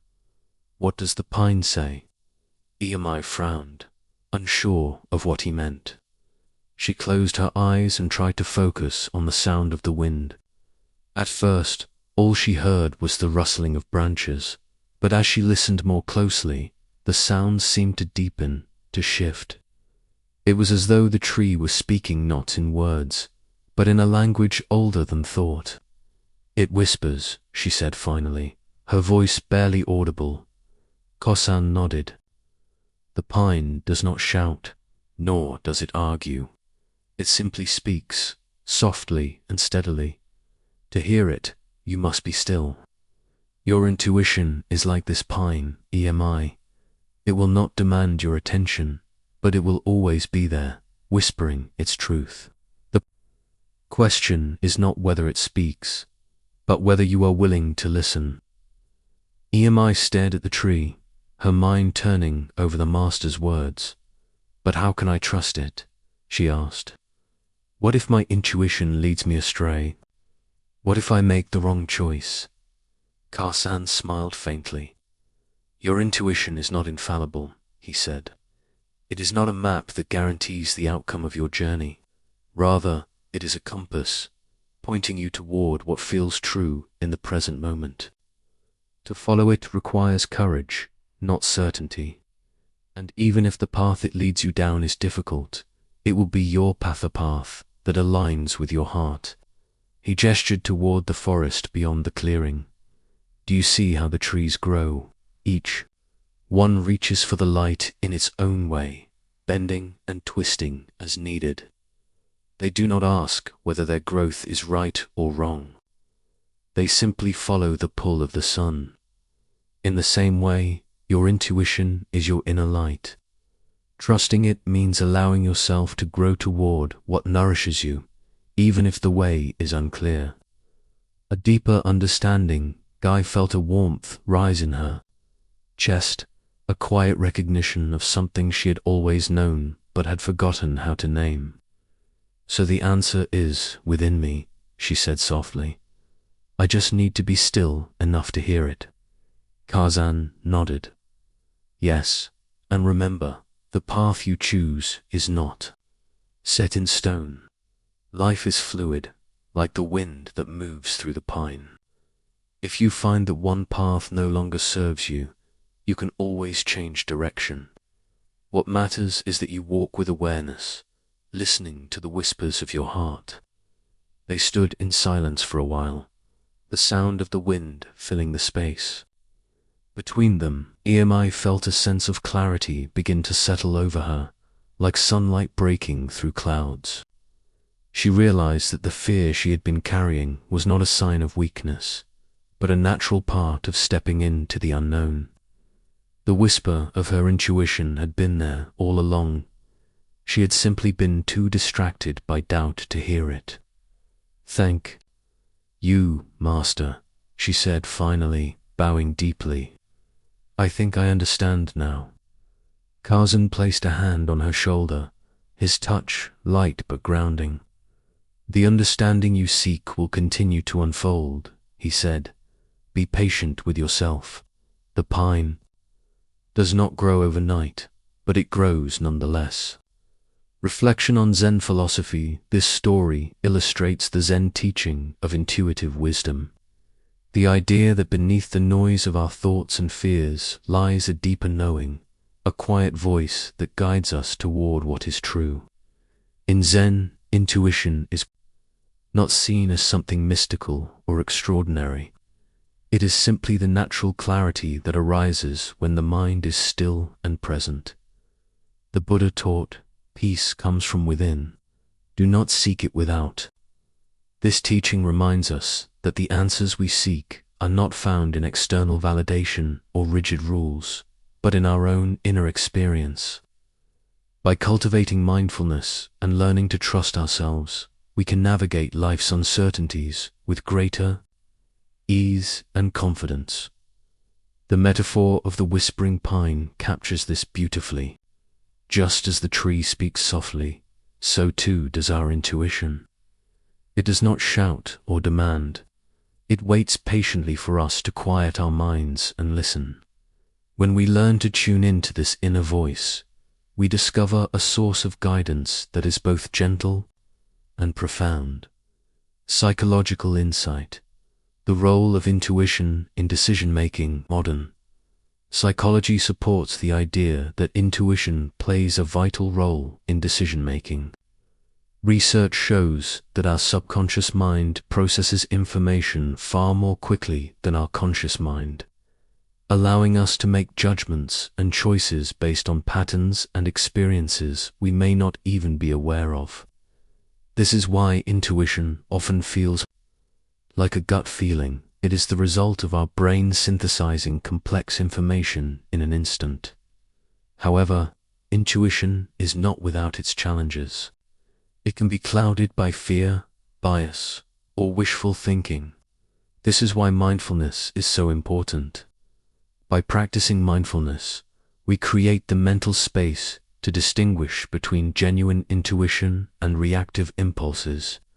We learn to approach our inner voice with curiosity and discernment rather than blind trust. Another helpful practice is journaling. Writing down our thoughts and feelings about a decision can help us clarify what our intuition is telling us. Over time, this process strengthens our ability to recognize and act on our inner guidance. Closing meditation, listening to the whisper within us, you prepare to rest tonight. Take a moment to connect with the lesson of the whispering pine. Find a comfortable position, close your eyes, and take a deep breath. Imagine yourself standing in a quiet forest, surrounded by tall pines. The air is cool, and the only sound is the gentle rustling of the wind through the branches. Visualize placing your hand on the trunk of one of the trees. Feel its strength, its rootedness. Now, listen. Hear the whispers of the wind moving through the needles, soft and steady. Let this symbolize your intuition, a voice that is always present, waiting for you to hear it. Ask yourself, what is my heart whispering to me? What truth am I ready to acknowledge? Repeat silently to yourself, I trust the whispers of my heart. I move forward with courage and clarity. Let this meditation guide you into a peaceful sleep, knowing that the answers you seek are already within.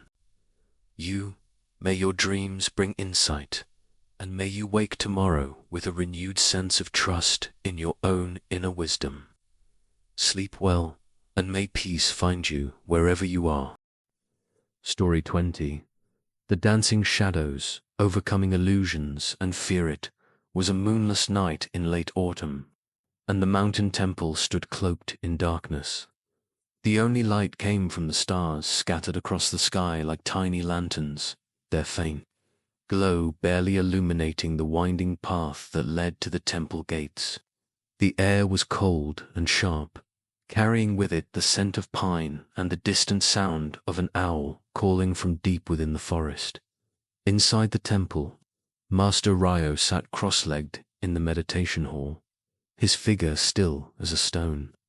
The room was dimly lit by a single oil lamp, its flame flickering softly, casting long shadows on the wooden walls. Around him sat a small group of students, each absorbed in silent contemplation. Among them was Jun, a young monk who had recently joined the temple. Though he was eager to learn, Jun often found himself struggling with fear of failure, fear of judgment, and, most of all, fear of the unknown. That evening, as the meditation session ended, Jun hesitated before approaching Master Ryo. His heart raced as he bowed deeply, his voice trembling slightly as he spoke. "Master," he began, "I am troubled by fear. It follows me everywhere, like a shadow I cannot escape. Even when I sit in meditation, it creeps into my mind, filling me with doubt and unease. How can I free myself from it?" Ryo regarded Jun with a calm, steady gaze. For a moment, he said nothing, allowing the silence to settle between them like the stillness of the night. Then, rising to his feet, he gestured for Jun to follow him. The two walked through the temple grounds, their footsteps soft against the frost-covered earth.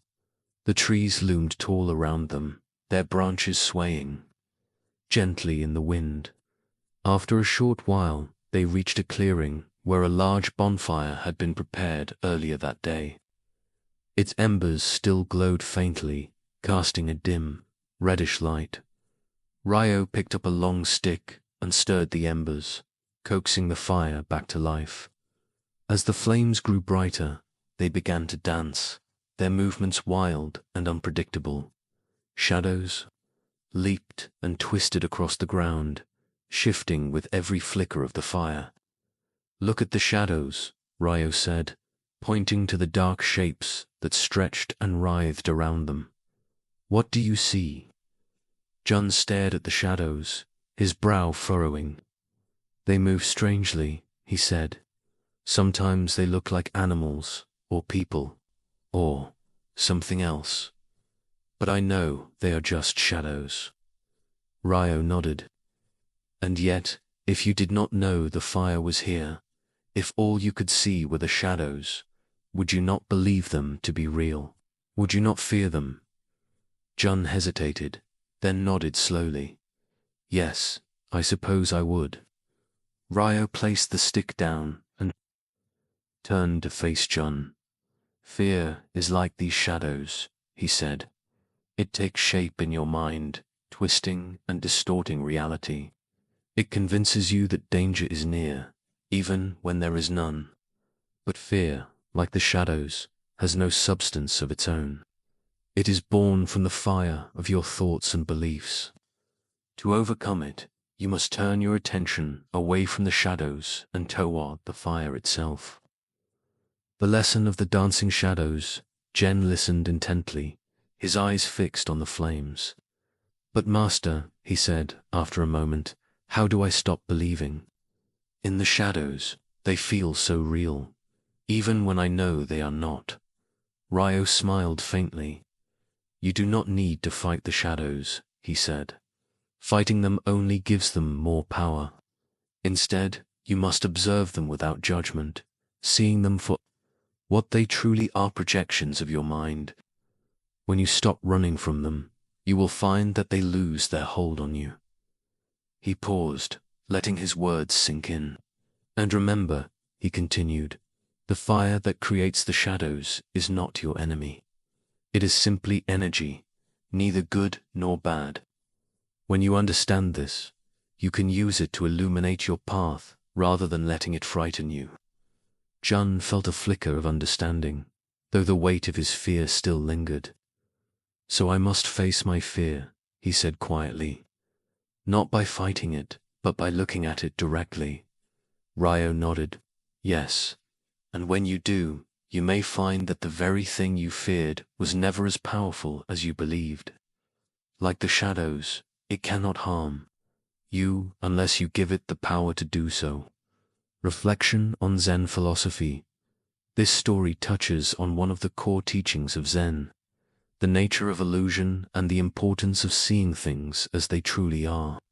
In Zen, fear is often understood as a product of the mind projection of our thoughts, memories, and assumptions onto the present moment.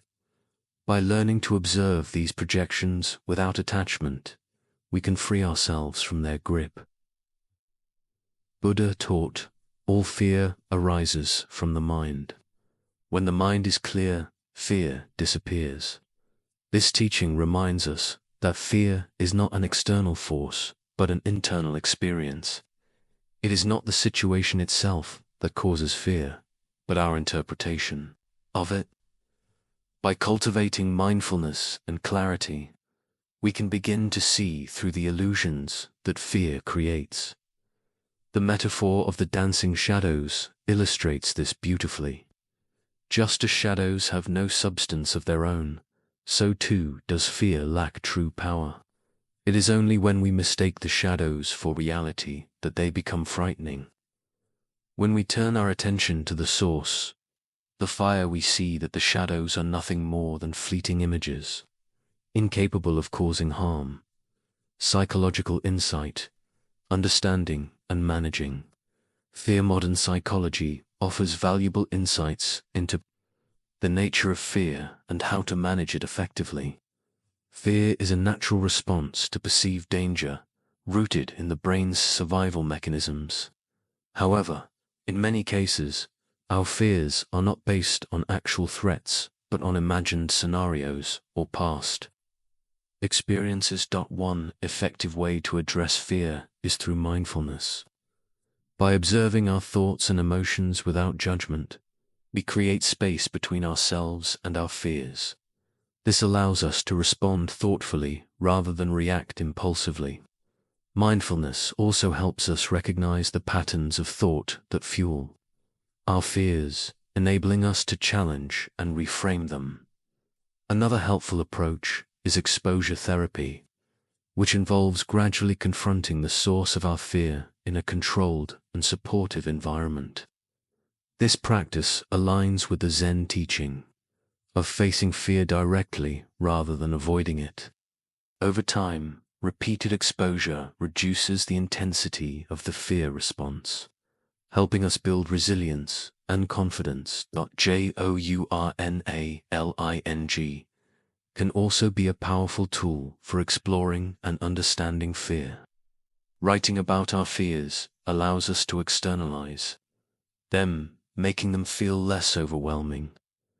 It also provides an opportunity to examine the beliefs and assumptions underlying our fears, paving the way for greater self-awareness and growth. Closing meditation, illuminating the shadows as you prepare to rest tonight. Take a moment to reflect on the lesson of the dancing shadows. Find a comfortable position, close your eyes, and take a deep breath. Imagine yourself sitting by a fire, its flames casting shadows on the ground around you. Visualize the shadows taking shape, perhaps as figures or forms that represent your fears. Observe them without judgment, noticing how they shift and change with the movement of the fire. Remind yourself that these shadows are not real. They are simply projections, created by the light of the fire. Now turn your attention to the fire itself. Feel its warmth, its energy. Let it symbolize your inner strength and clarity. Repeat silently to yourself, I see the shadows for what they are. I turn toward the light within me. Let this meditation guide you into a peaceful sleep, knowing that fear, like the shadows, cannot harm you when you see it clearly. May your dreams bring insight, and may you wake tomorrow with a renewed sense of courage and calm. Sleep well, and may peace find you wherever you are. Story 21. The Cloud in the Sky. Non-identification with emotions. It was a late spring afternoon, and the sky stretched endlessly above the temple grounds, painted in shades of soft blue. A few clouds drifted lazily across the horizon, their shapes shifting and dissolving as they moved. The air was warm, but carried the faint coolness of a passing breeze, rustling through the tall grasses that surrounded the meditation hall. The scent of blooming wildflowers lingered in the air, mingling with the earthy aroma of the temple's wooden beams. Master Haku sat on the temple's veranda, his hands resting lightly on his knees. His gaze was fixed on the sky, though his expression betrayed no particular thought or concern. Beside him sat Yumi, a young novice who had recently joined the monastery. Yumi had come to the temple seeking peace, but she often found herself overwhelmed by her emotions. Anger, sadness, joy, and doubt seemed to rise and fall within her like waves, leaving her exhausted and confused. Today, Yumi had approached Master Haku with a question that had been troubling her for weeks. After bowing deeply, she had asked, Master, why do my emotions control me so completely? One moment I feel happy, and the next I am consumed by anger or sadness. It feels as though I am being tossed about by forces I cannot understand. How can I find peace when I am at the mercy of my own mind. Haku had listened silently, nodding occasionally as she spoke. When she finished, he rose without a word and gestured for her to follow him. Together, they walked through the temple grounds, their footsteps soft against the stone path. The sun was high, casting long shadows that danced with the movement of the trees. They stopped at the edge of a small hill that overlooked the valley below. From this vantage point, the vast expanse of the sky seemed even more immense, its gentle hues stretching into infinity. Haku pointed upward, his hand tracing the path of a lone cloud drifting across the blue. "Do you see that cloud?" he asked. Yumi nodded, unsure of what he meant. "What is it made of?" Haku continued. "Water vapor," Yumi replied, after a moment's thought. "It forms when moisture in the air condenses." Haku smiled faintly. "And where does it go when it disappears?" "Returns to the air," Yumi said, "or falls to the earth as rain." Haku turned to face her, his eyes calm, piercing. "Your emotions are like these clouds," he said. "They arise, take shape, and eventually dissolve. They are not permanent, nor are they who you are. You are the sky, the vast, unchanging space in which the clouds appear and disappear. When you identify with the clouds, you lose sight of the sky. But when you remember that you are the sky, the clouds no longer have power over you." The lesson of the cloud and the skumi stared at the sky, her mind turning over the master's words. "But master," she said hesitantly, "my emotions feel so real. When I am angry or sad, it consumes me. How can I stop identifying with them when they seem to take over everything?" Haku placed a hand on her shoulder, his touch light but grounding. "You do not need to stop your emotions," he said. "Stopping them would be like trying to hold back the wind or the rain. Instead, observe them, notice how they arise, how they change, and how they fade. When you watch them without clinging or resisting, you will see that they are just passing phenomena, like the clouds." He gestured toward the valley below, where the shadows of the clouds moved slowly across the landscape. "Do you see how the clouds cast shadows on the earth? Your emotions are like those shadows. They may darken your view for a time, but they cannot change the nature of the sky. The sky remains clear and open, no matter how many clouds pass through it." Yumi felt a flicker of understanding, though the weight of her emotions still lingered. "So I must learn to watch my emotions," she said quietly, "to let them come and go without holding on to them." Haku nodded. "Yes, and when you do, you will discover a freedom that comes from knowing that you are not your emotions. You are the space in which they arise, a space that is vast, still, and untouched by their passing." Deepening the understanding for a while, the two stood in silence, gazing at the sky. Yumi noticed how the clouds seemed to move effortlessly, carried by the wind. Some were thick and heavy, casting deep shadows on the ground below, while others were light and wispy, barely noticeable against the blue expanse. She began to see her emotions in the same way. Some were intense and consuming, while others passed so quickly that they left barely a trace. "But master," she said after a moment, "what if the clouds never leave? What if they gather and grow until they cover the entire sky?" Haku smiled gently. "Even when the sky is filled with clouds, it does not cease to be the sky," he said.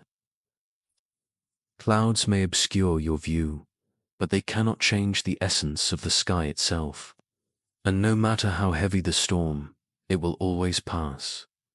The sky endures, unchanged." He paused, letting his words settle. "When you feel overwhelmed by your emotions, remind yourself that they are temporary. Even the darkest storm cannot last forever.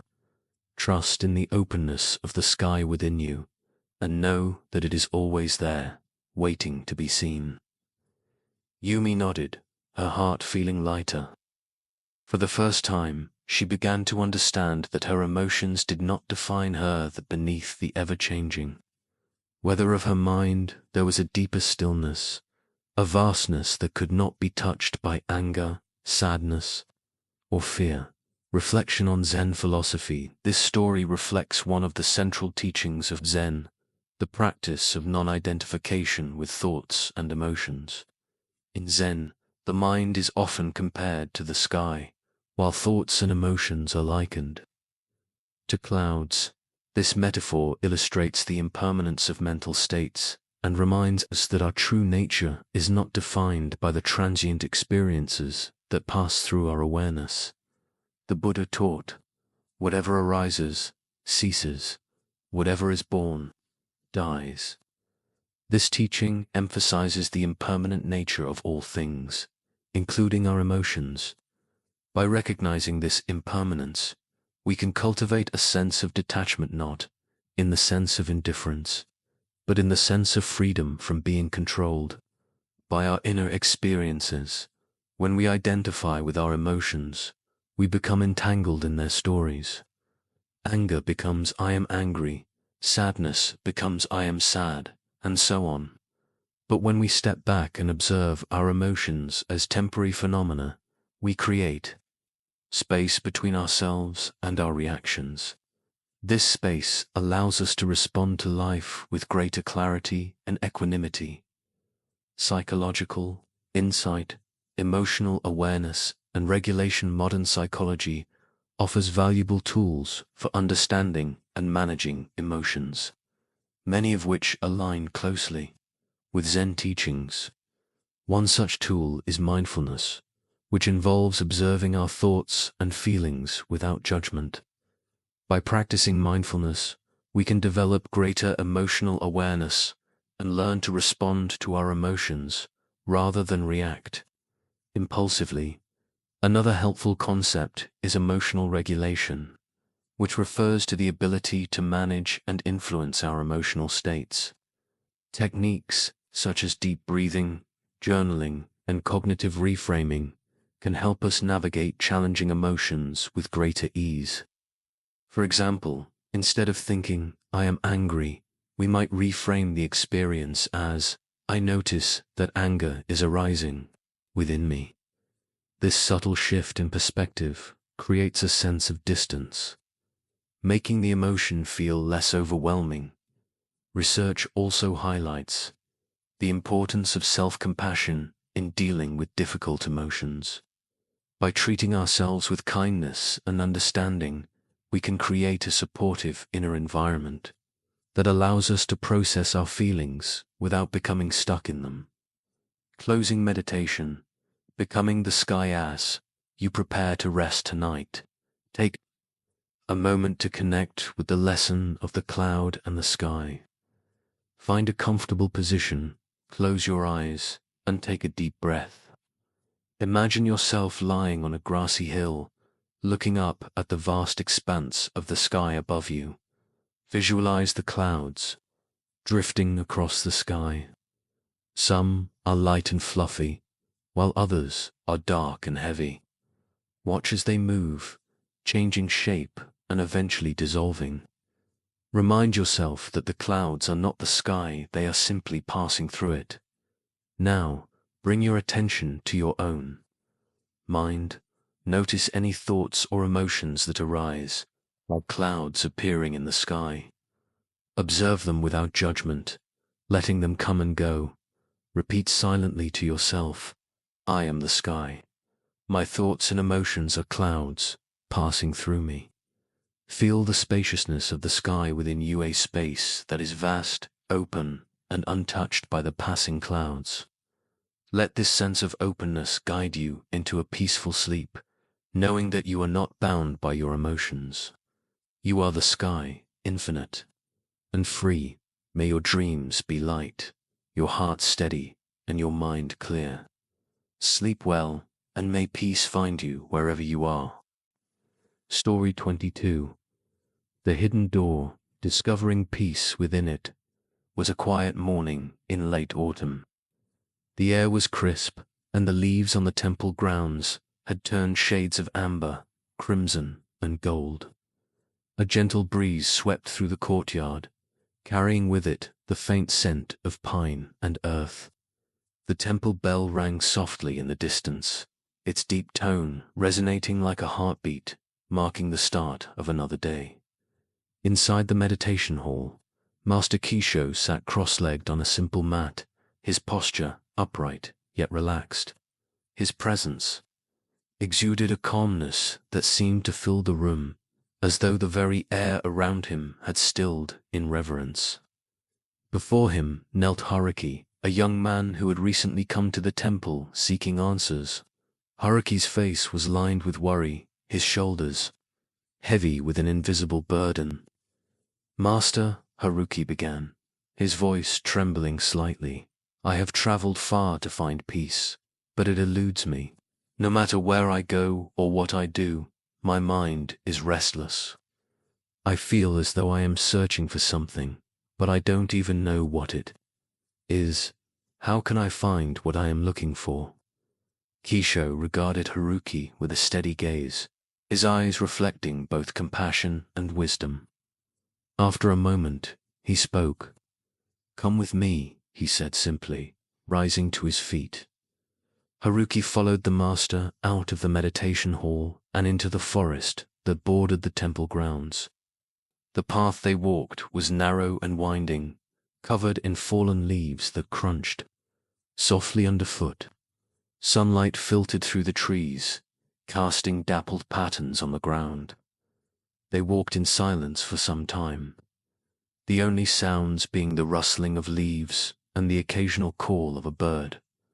Eventually, they came to a small clearing where an old wooden door stood, leaning against the trunk of a massive oak tree. The door was weathered and worn, its surface cracked and faded with age. It seemed out of place, as though it had been left there long ago and forgotten. "Do you see this door?" Kisho asked, gesturing toward it, Haruk. I nodded, puzzled. "Yes, master. But why is it here?" "It leads nowhere." Kisho smiled faintly. "That is what it seems," he said. "But appearances can be deceiving. Open it." Haruki hesitated, unsure of what to expect. Slowly, he reached out and grasped the handle. The wood felt rough and cool beneath his fingers. As he pulled the door open, he was surprised to find nothing. Behind it, just more forest, stretching endlessly into the distance. "It's empty," Haruki said, turning back to the master. Kisho nodded. "Yes, and yet the door still exists." "Tell me, Haruki, what do you think this door represents?" Haruki frowned, struggling to make sense of the question. "I'm not sure," he admitted. "It feels meaningless. Why would someone build a door that leads nowhere?" Kesho's smile widened slightly. "This door is like your search for peace," he said. "You look for it outside yourself, hoping to find it in places, people, or achievements. But no matter how many doors you open, you will always find emptiness, because what you are searching for cannot be found outside of you. The peace you seek is already within you, waiting to be discovered." The lesson of the hidden door. Haruki stared at the door, his mind racing. "But master," he said after a moment, "if peace is within me, why can't I feel it? Why does it seem so far away?" Kisho placed a hand on Haruki's shoulder, his touch light but grounding. "Because you were looking in the wrong direction," he said. "You are like a man searching for his reflection in a muddy pond. The more you stir the water, the harder it becomes to see. To find peace, you must first become still. Only then will the reflection reveal itself." He gestured toward the forest around them. "Do you hear the wind?" he asked. Haruki closed his eyes and listened. At first, all he could hear was the rustling of leaves. But as he focused, he began to notice the subtler sounds, the creak of branches swaying, the distant murmur of a stream, the soft hum of life moving through the forest. "The wind does not struggle to move," Kisho continued. "It flows effortlessly, finding its way through every obstacle. In the same way, peace arises when you stop struggling against yourself. It is not something you achieve, it is something you allow." Haruki opened his eyes, a flicker of understanding beginning to dawn. Within him, "So I must stop searching," he said quietly. "I must learn to be still." Kisho nodded. "Yes, and remember, the door is not the destination, is the invitation. When you stop trying to force it open and simply step through, you will find that the peace you seek has been with you all along." Deepening the understanding for a while, the two stood in silence, gazing at the door and the forest beyond it.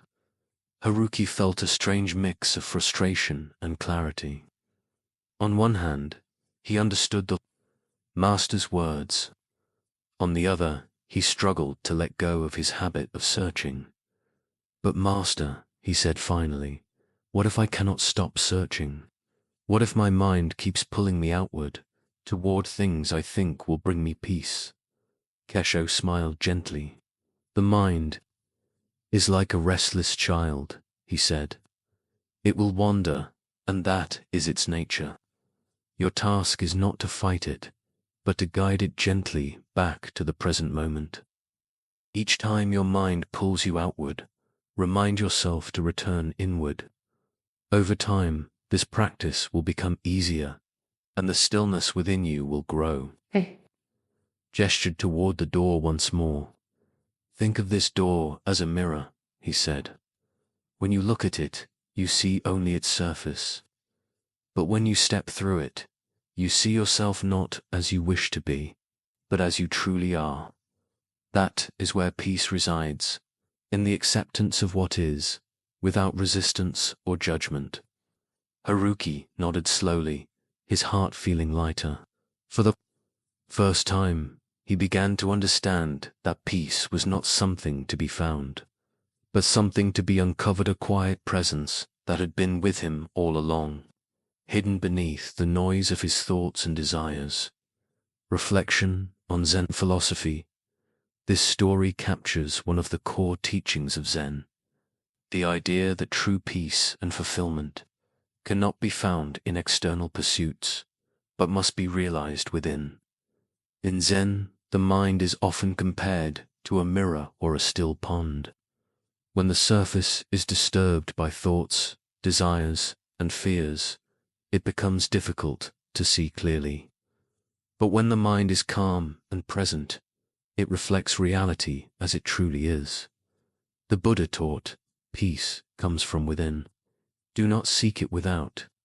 This teaching reminds us that the answers we seek are not found in material possessions, achievements, or even other people.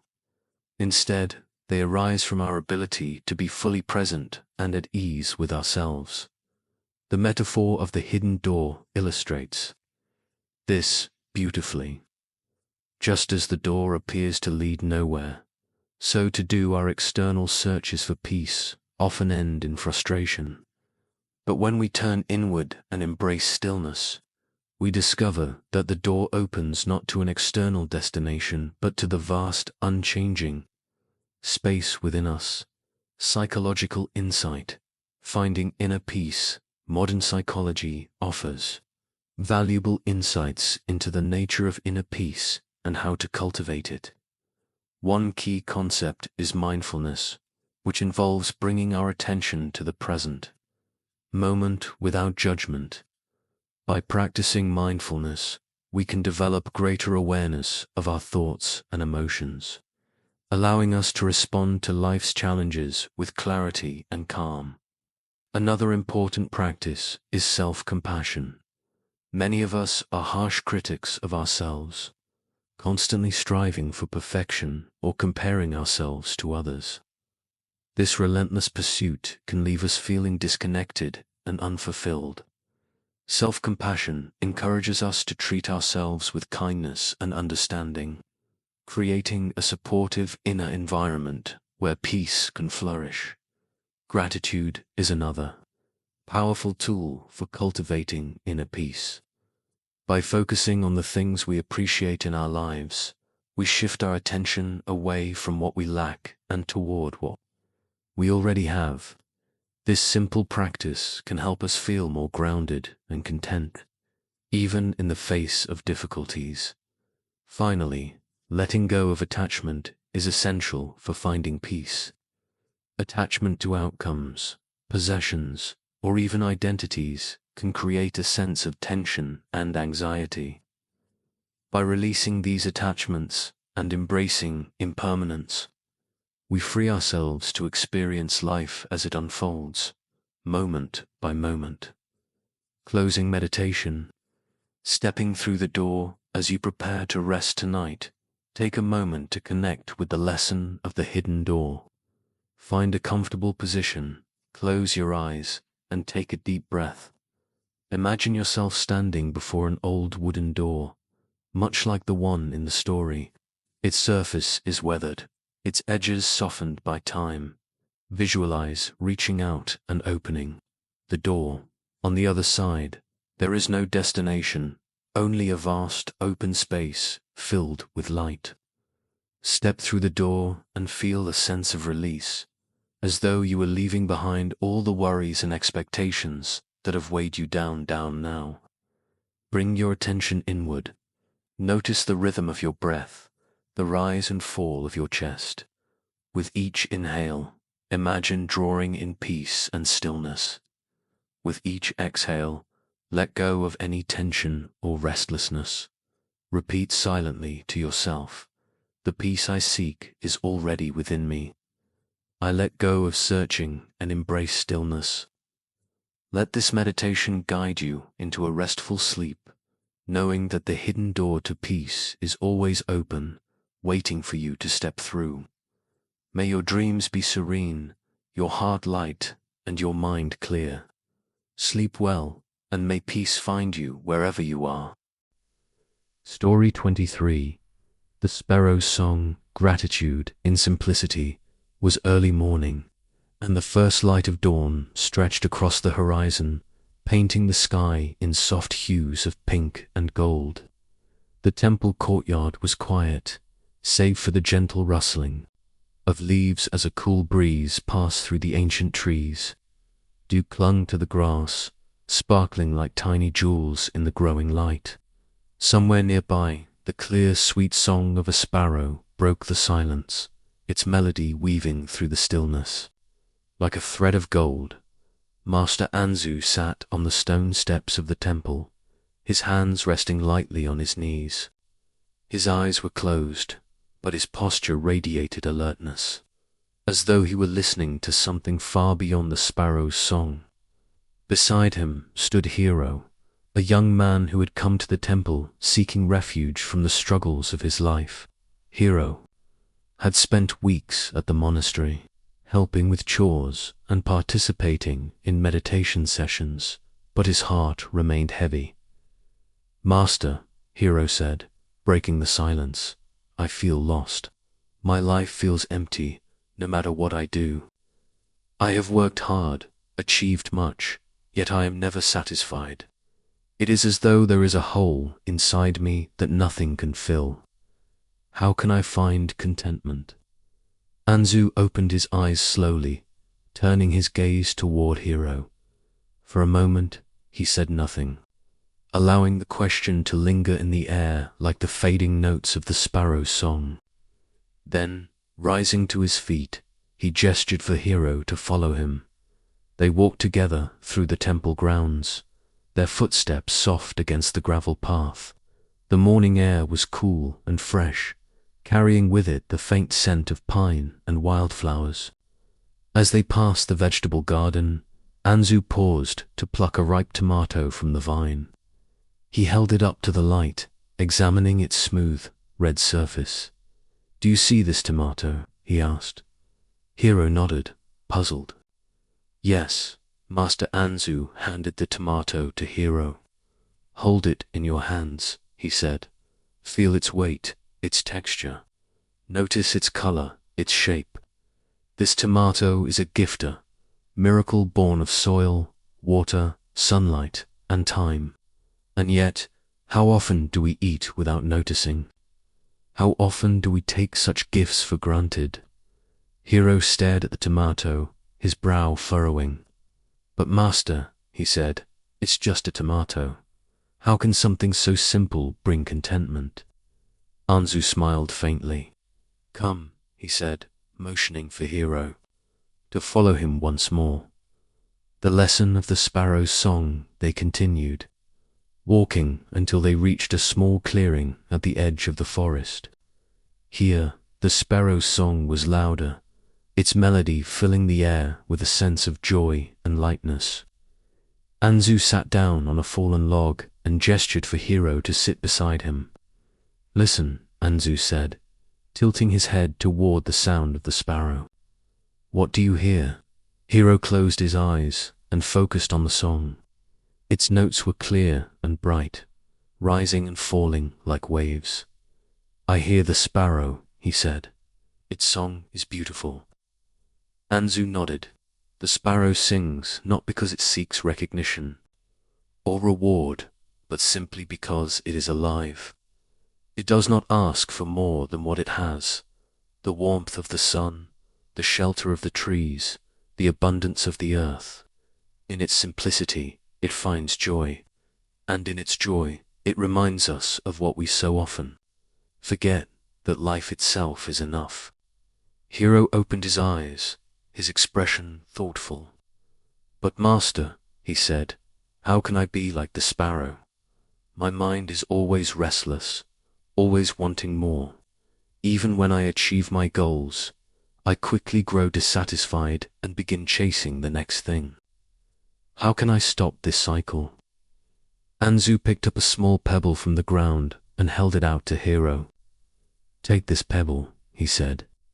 "Throw it into the stream over there." Hiro hesitated, but did as he was told.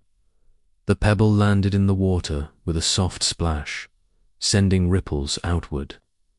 "Now," Anzu said, "can you retrieve the pebble?" Hiro shook his head. "No, master." "It is gone," Anzu smiled. "And so it is with each moment of our lives. Once it passes, it cannot be retrieved. Yet, instead of appreciating the moment while it is here, we often let it slip away unnoticed, distracted by our desires and regrets. To find contentment, you must learn to be fully present, to savor the tomato, to listen to the sparrow, to feel the breeze on your skin. Gratitude arises not from having more, but from noticing what is already here." Deepening the practice of gratitude for a long time, Hiro sat in silence, watching the ripples fade into the stillness of the stream. He thought about all the moments he had let pass by, unnoticed meals eaten in haste, conversations half heard, sunsets ignored in favor of chasing some distant goal. He realized that his restlessness came not from a lack of things, but from a lack of attention. "But master," he said finally, "what if I cannot stop wanting more? What if my mind keeps pulling me toward the future, toward things I think will make me happy?" Anzu placed a hand on Hiro's shoulder, his touch light but grounding. "The mind is like a sparrow," he said. "It flits from branch to branch, always moving, always searching. Your task is not to stop it, but to guide it gently back to the present moment. Each time your mind wanders, remind yourself to return to what is here and now. Over time, this practice will become easier, and the restlessness within you will quiet." He gestured toward the sparrow perched on a nearby branch, its song still filling the air. The sparrow does not sing of yesterday or tomorrow, he said. It sings of this moment, of the joy of being alive. When you learn to live like the sparrow, you will find that contentment is not something you achieve, is something you allow. Reflection on Zen philosophy. This story highlights one of the central teachings of Zen, the practice of gratitude and presence. In Zen, contentment is not seen as something to be achieved through external means, but as a natural state that arises when we fully engage with the present moment. By letting go of our constant striving and opening ourselves to the simple joys of life, we discover a profound sense of peace. The Buddha taught contentment is the greatest wealth. This teaching reminds us that true abundance is not measured by what we possess, but by our ability to appreciate what we have. When we shift our focus from what is lacking to what is present, we realize that life itself is a gift, a series of fleeting moments, each one precious and unique. The sparrow's song serves as a metaphor for this awareness. Just as the sparrow sings without expectation, so too can we find joy in the act of being. When we learn to see the beauty in the ordinary, a ripe tomato, a bird's song, a breath of fresh air, we reconnect with the richness of life and the deep well of gratitude within us. Psychological insight. Cultivating gratitude and presence. Modern psychology offers valuable insights into the benefits of gratitude and how to cultivate it. Research shows that practicing gratitude can improve mental health, enhance relationships, and increase overall well-being. Gratitude shifts our focus from what we lack to what we have, fostering a sense of abundance and satisfaction. One effective way to cultivate gratitude is through journaling. Each day, take a few moments to write down 3 things you are grateful for. These can be simple, like the warmth of the sun on your face, or the taste of your morning tea, or more significant, like the support of a friend or a personal accomplishment. Over time, this practice trains your mind to notice and appreciate the positive aspects of your life. Mindfulness is another powerful tool for cultivating gratitude. By bringing your full attention to the present moment, you become more aware of the small blessings that often go unnoticed.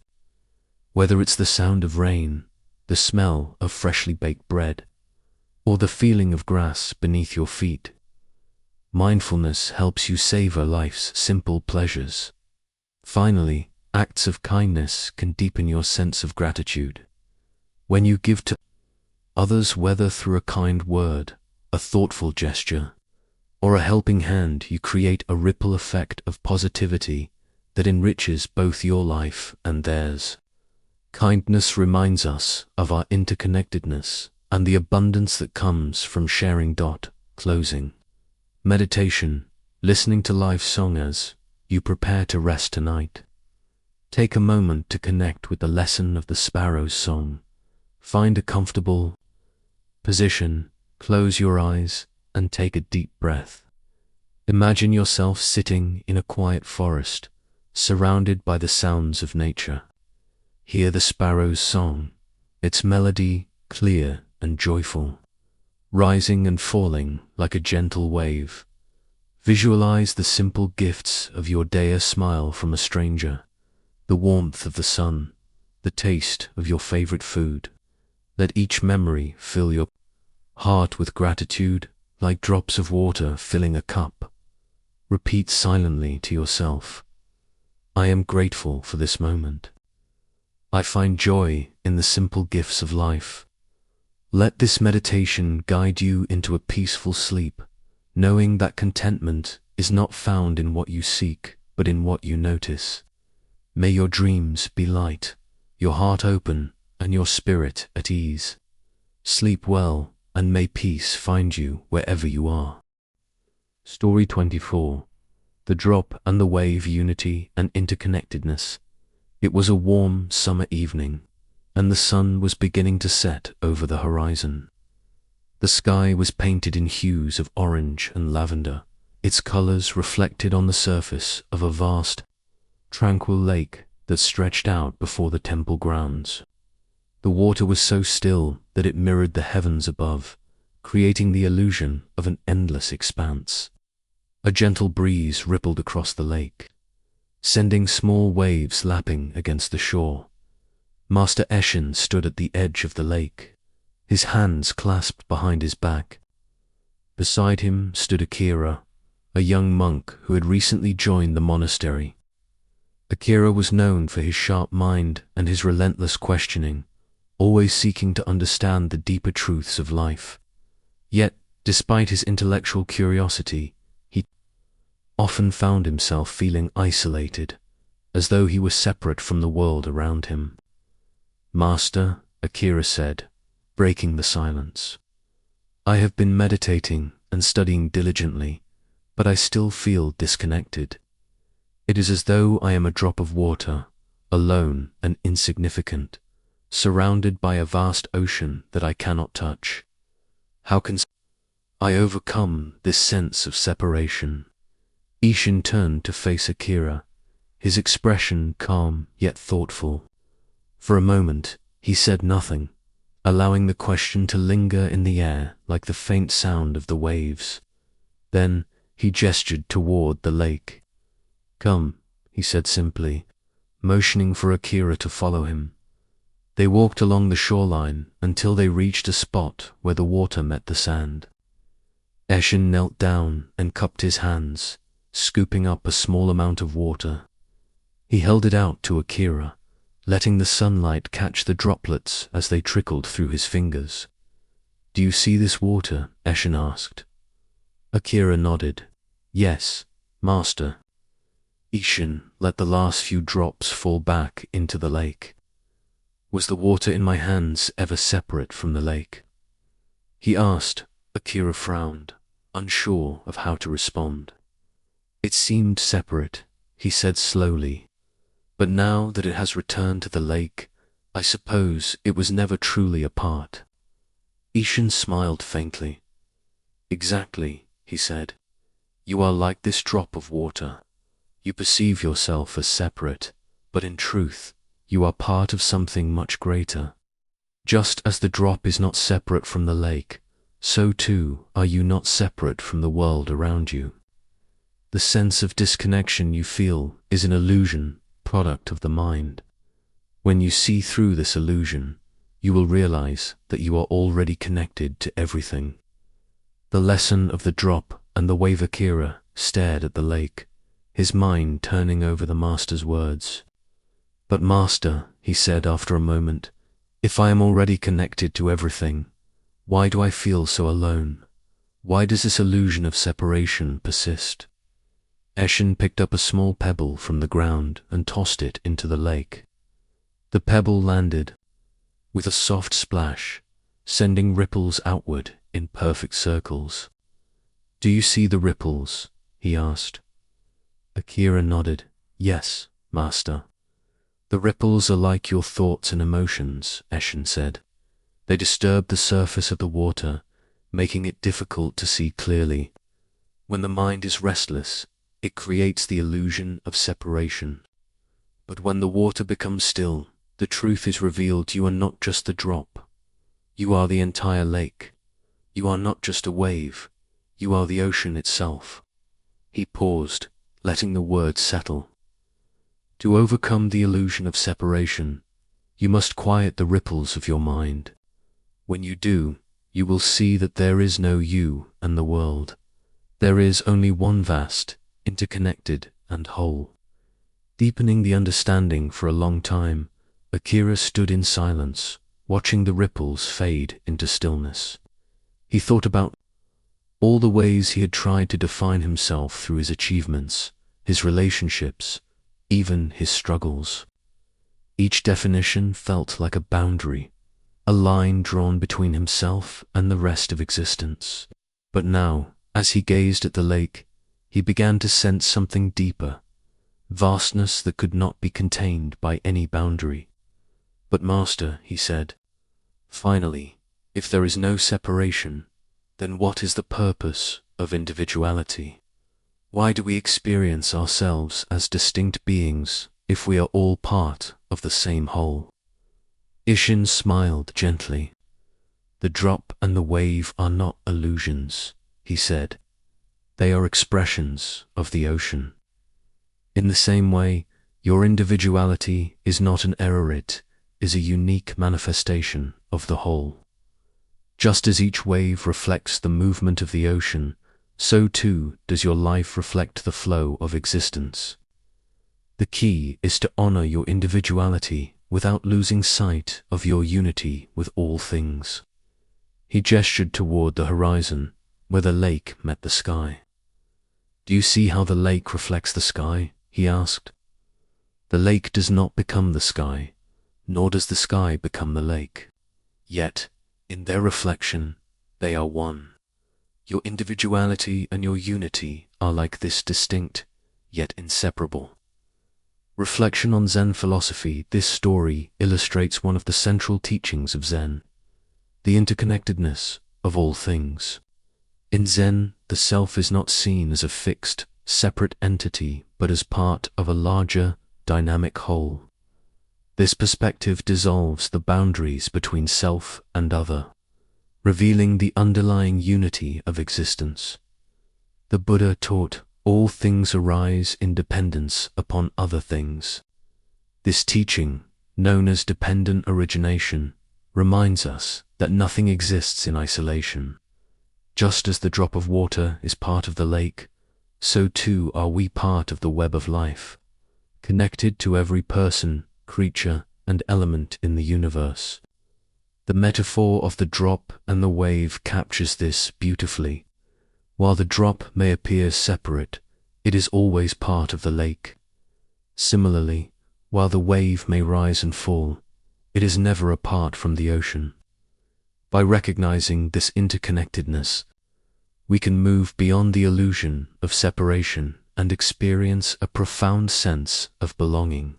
Psychological insight, overcoming isolation through connection. Modern psychology offers valuable insights into the nature of connection and how it can help us overcome feelings of isolation. Research shows that a sense of belonging is essential for mental and emotional well-being. When we feel connected to others and to the world around us, we experience greater resilience, happiness, and purpose. One way to cultivate this sense of connection is through mindfulness. By bringing our attention to the present moment, we become more aware of the ways in which we are interconnected with our surroundings.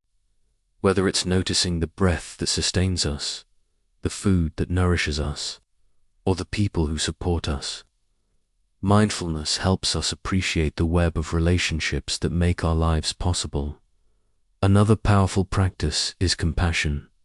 When we extend kindness and understanding to others, we break down the barriers that create a sense of separation. Compassion reminds us that we are all part of the same human experience, sharing the same joys and struggles. Finally, engaging with nature can deepen our sense of connection.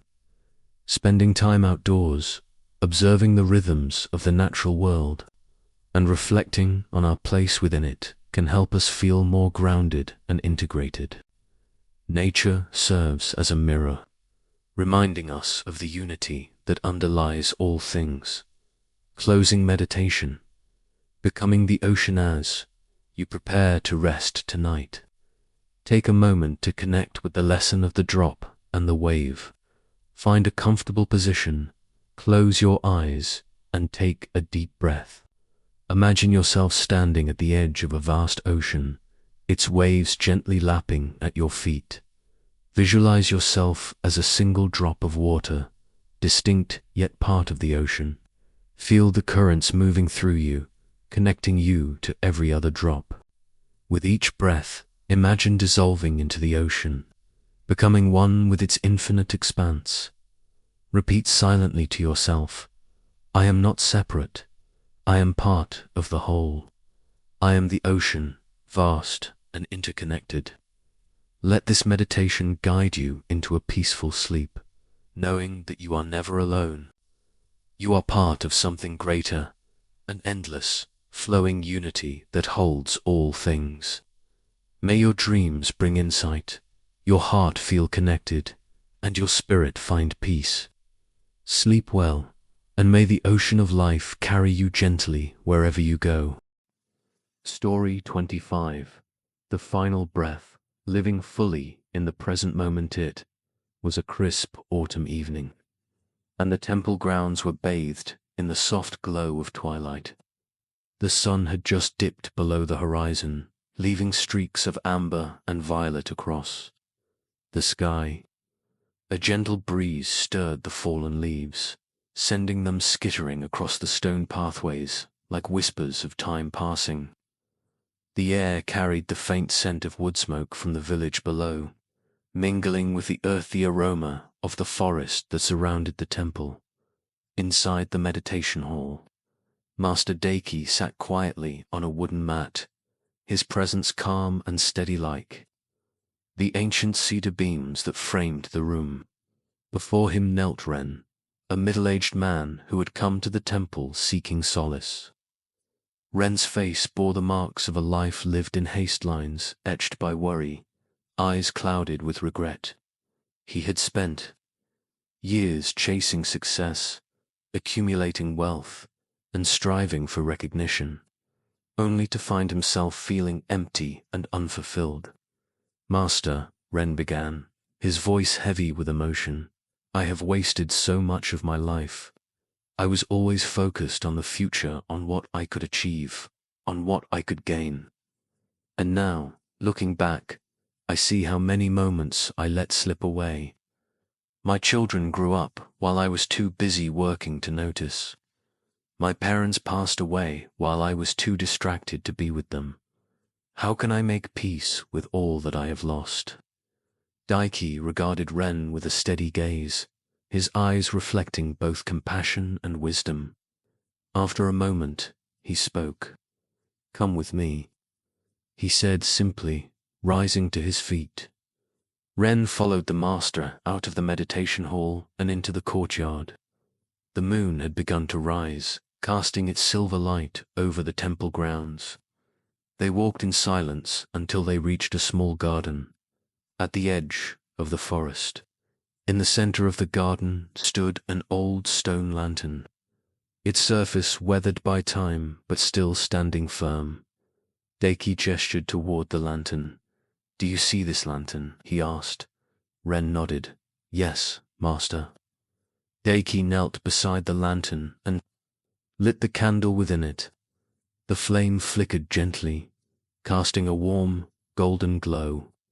"This flame," Daki said, "is like your life. It burns brightly in this moment, but it will not last forever.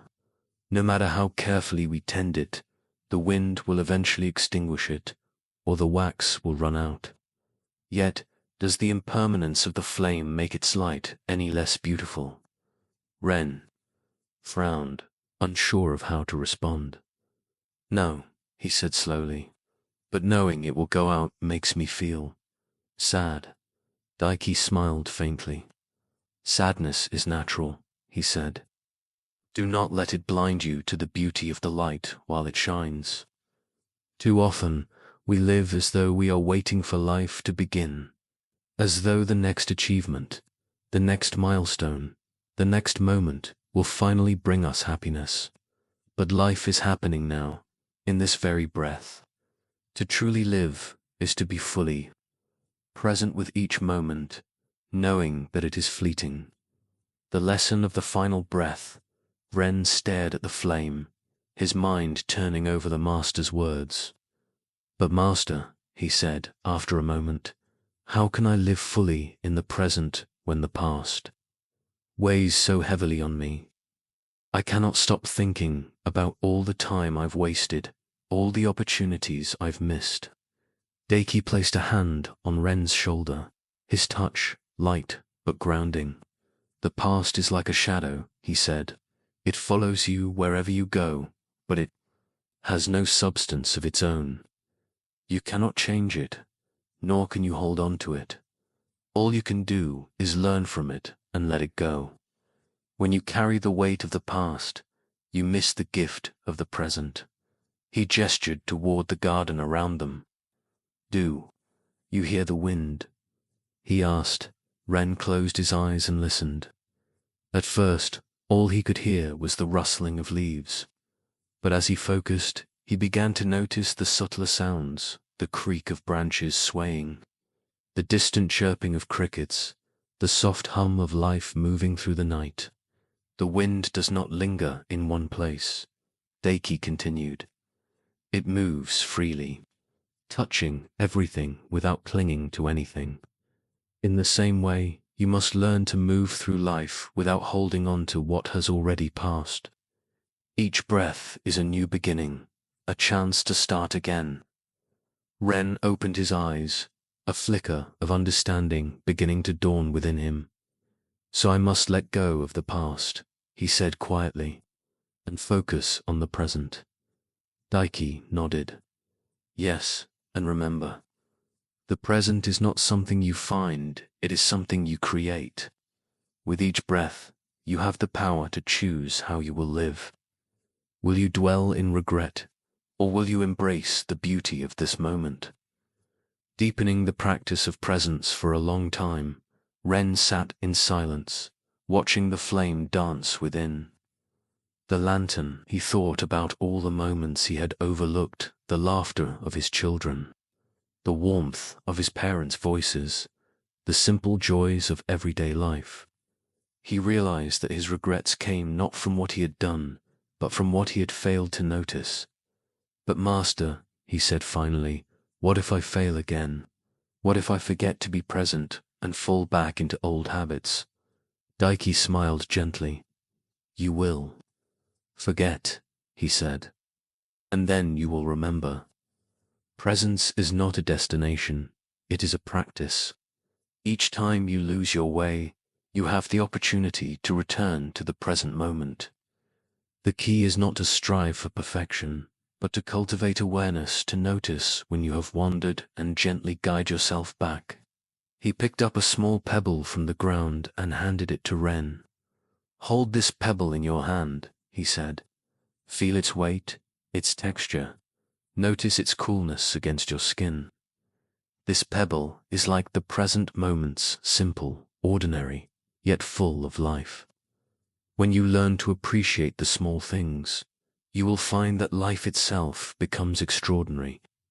Reflection on Zen philosophy. This story reflects one of the central teachings of Zen, the practice of living fully in the present moment. In Zen, the past and future are seen as illusions, constructs of the mind, distract us from the reality of now. By letting go of our attachment to what has been and our anxiety about what will be, we can experience life as it truly is, vibrant, fleeting, and precious. The Buddha taught, do not dwell in the past, do not dream of the future. Concentrate the mind on the present moment.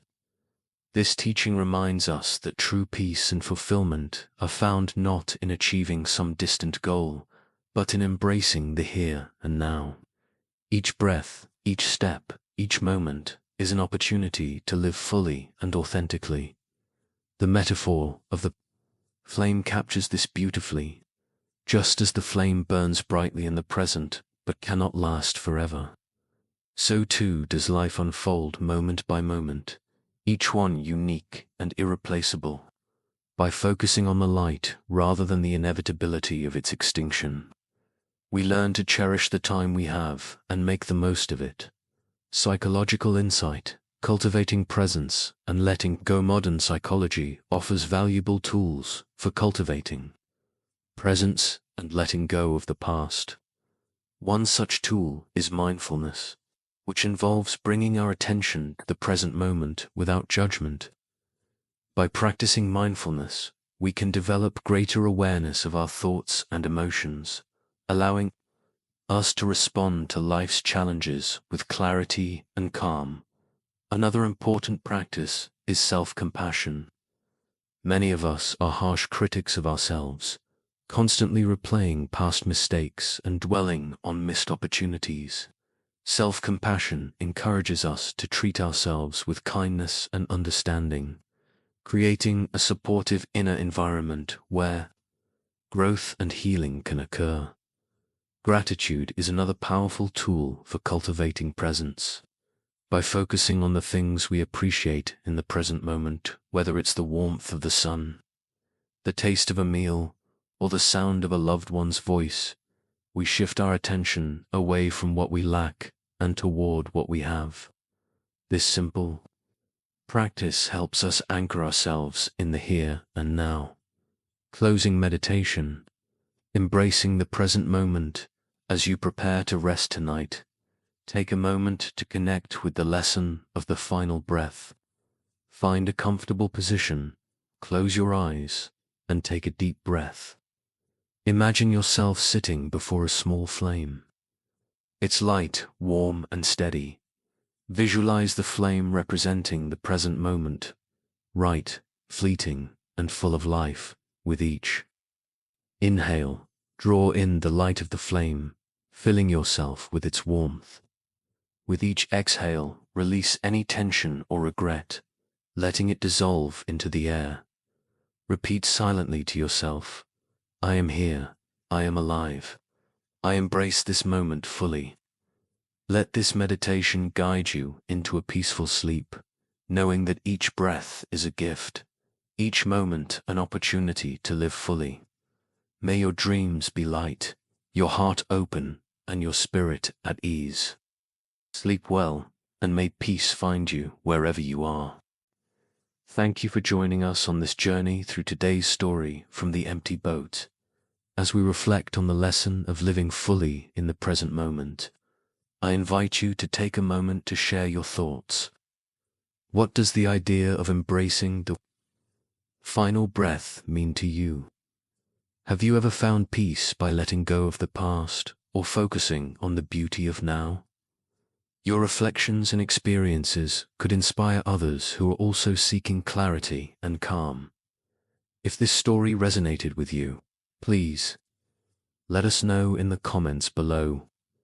Your feedback is deeply meaningful. It helps us continue creating content that touches hearts and minds. And if you haven't already, consider subscribing to The Empty Boat for more stories like this, stories that offer wisdom, healing, and moments of quiet reflection. By subscribing, you'll become part of a growing community of seekers, learners, and dreamers. Together, we can explore the timeless teachings of Zen and mindfulness, finding ways to bring their lessons into our everyday lives. Don't forget to like this video and share it with someone who might need a gentle reminder to pause, breathe, and embrace the present moment. Thank you for being here. May peace find you wherever you are, and may each step of your journey be filled with presence and purpose. Until next time, take care and stay anchored in the beauty of now.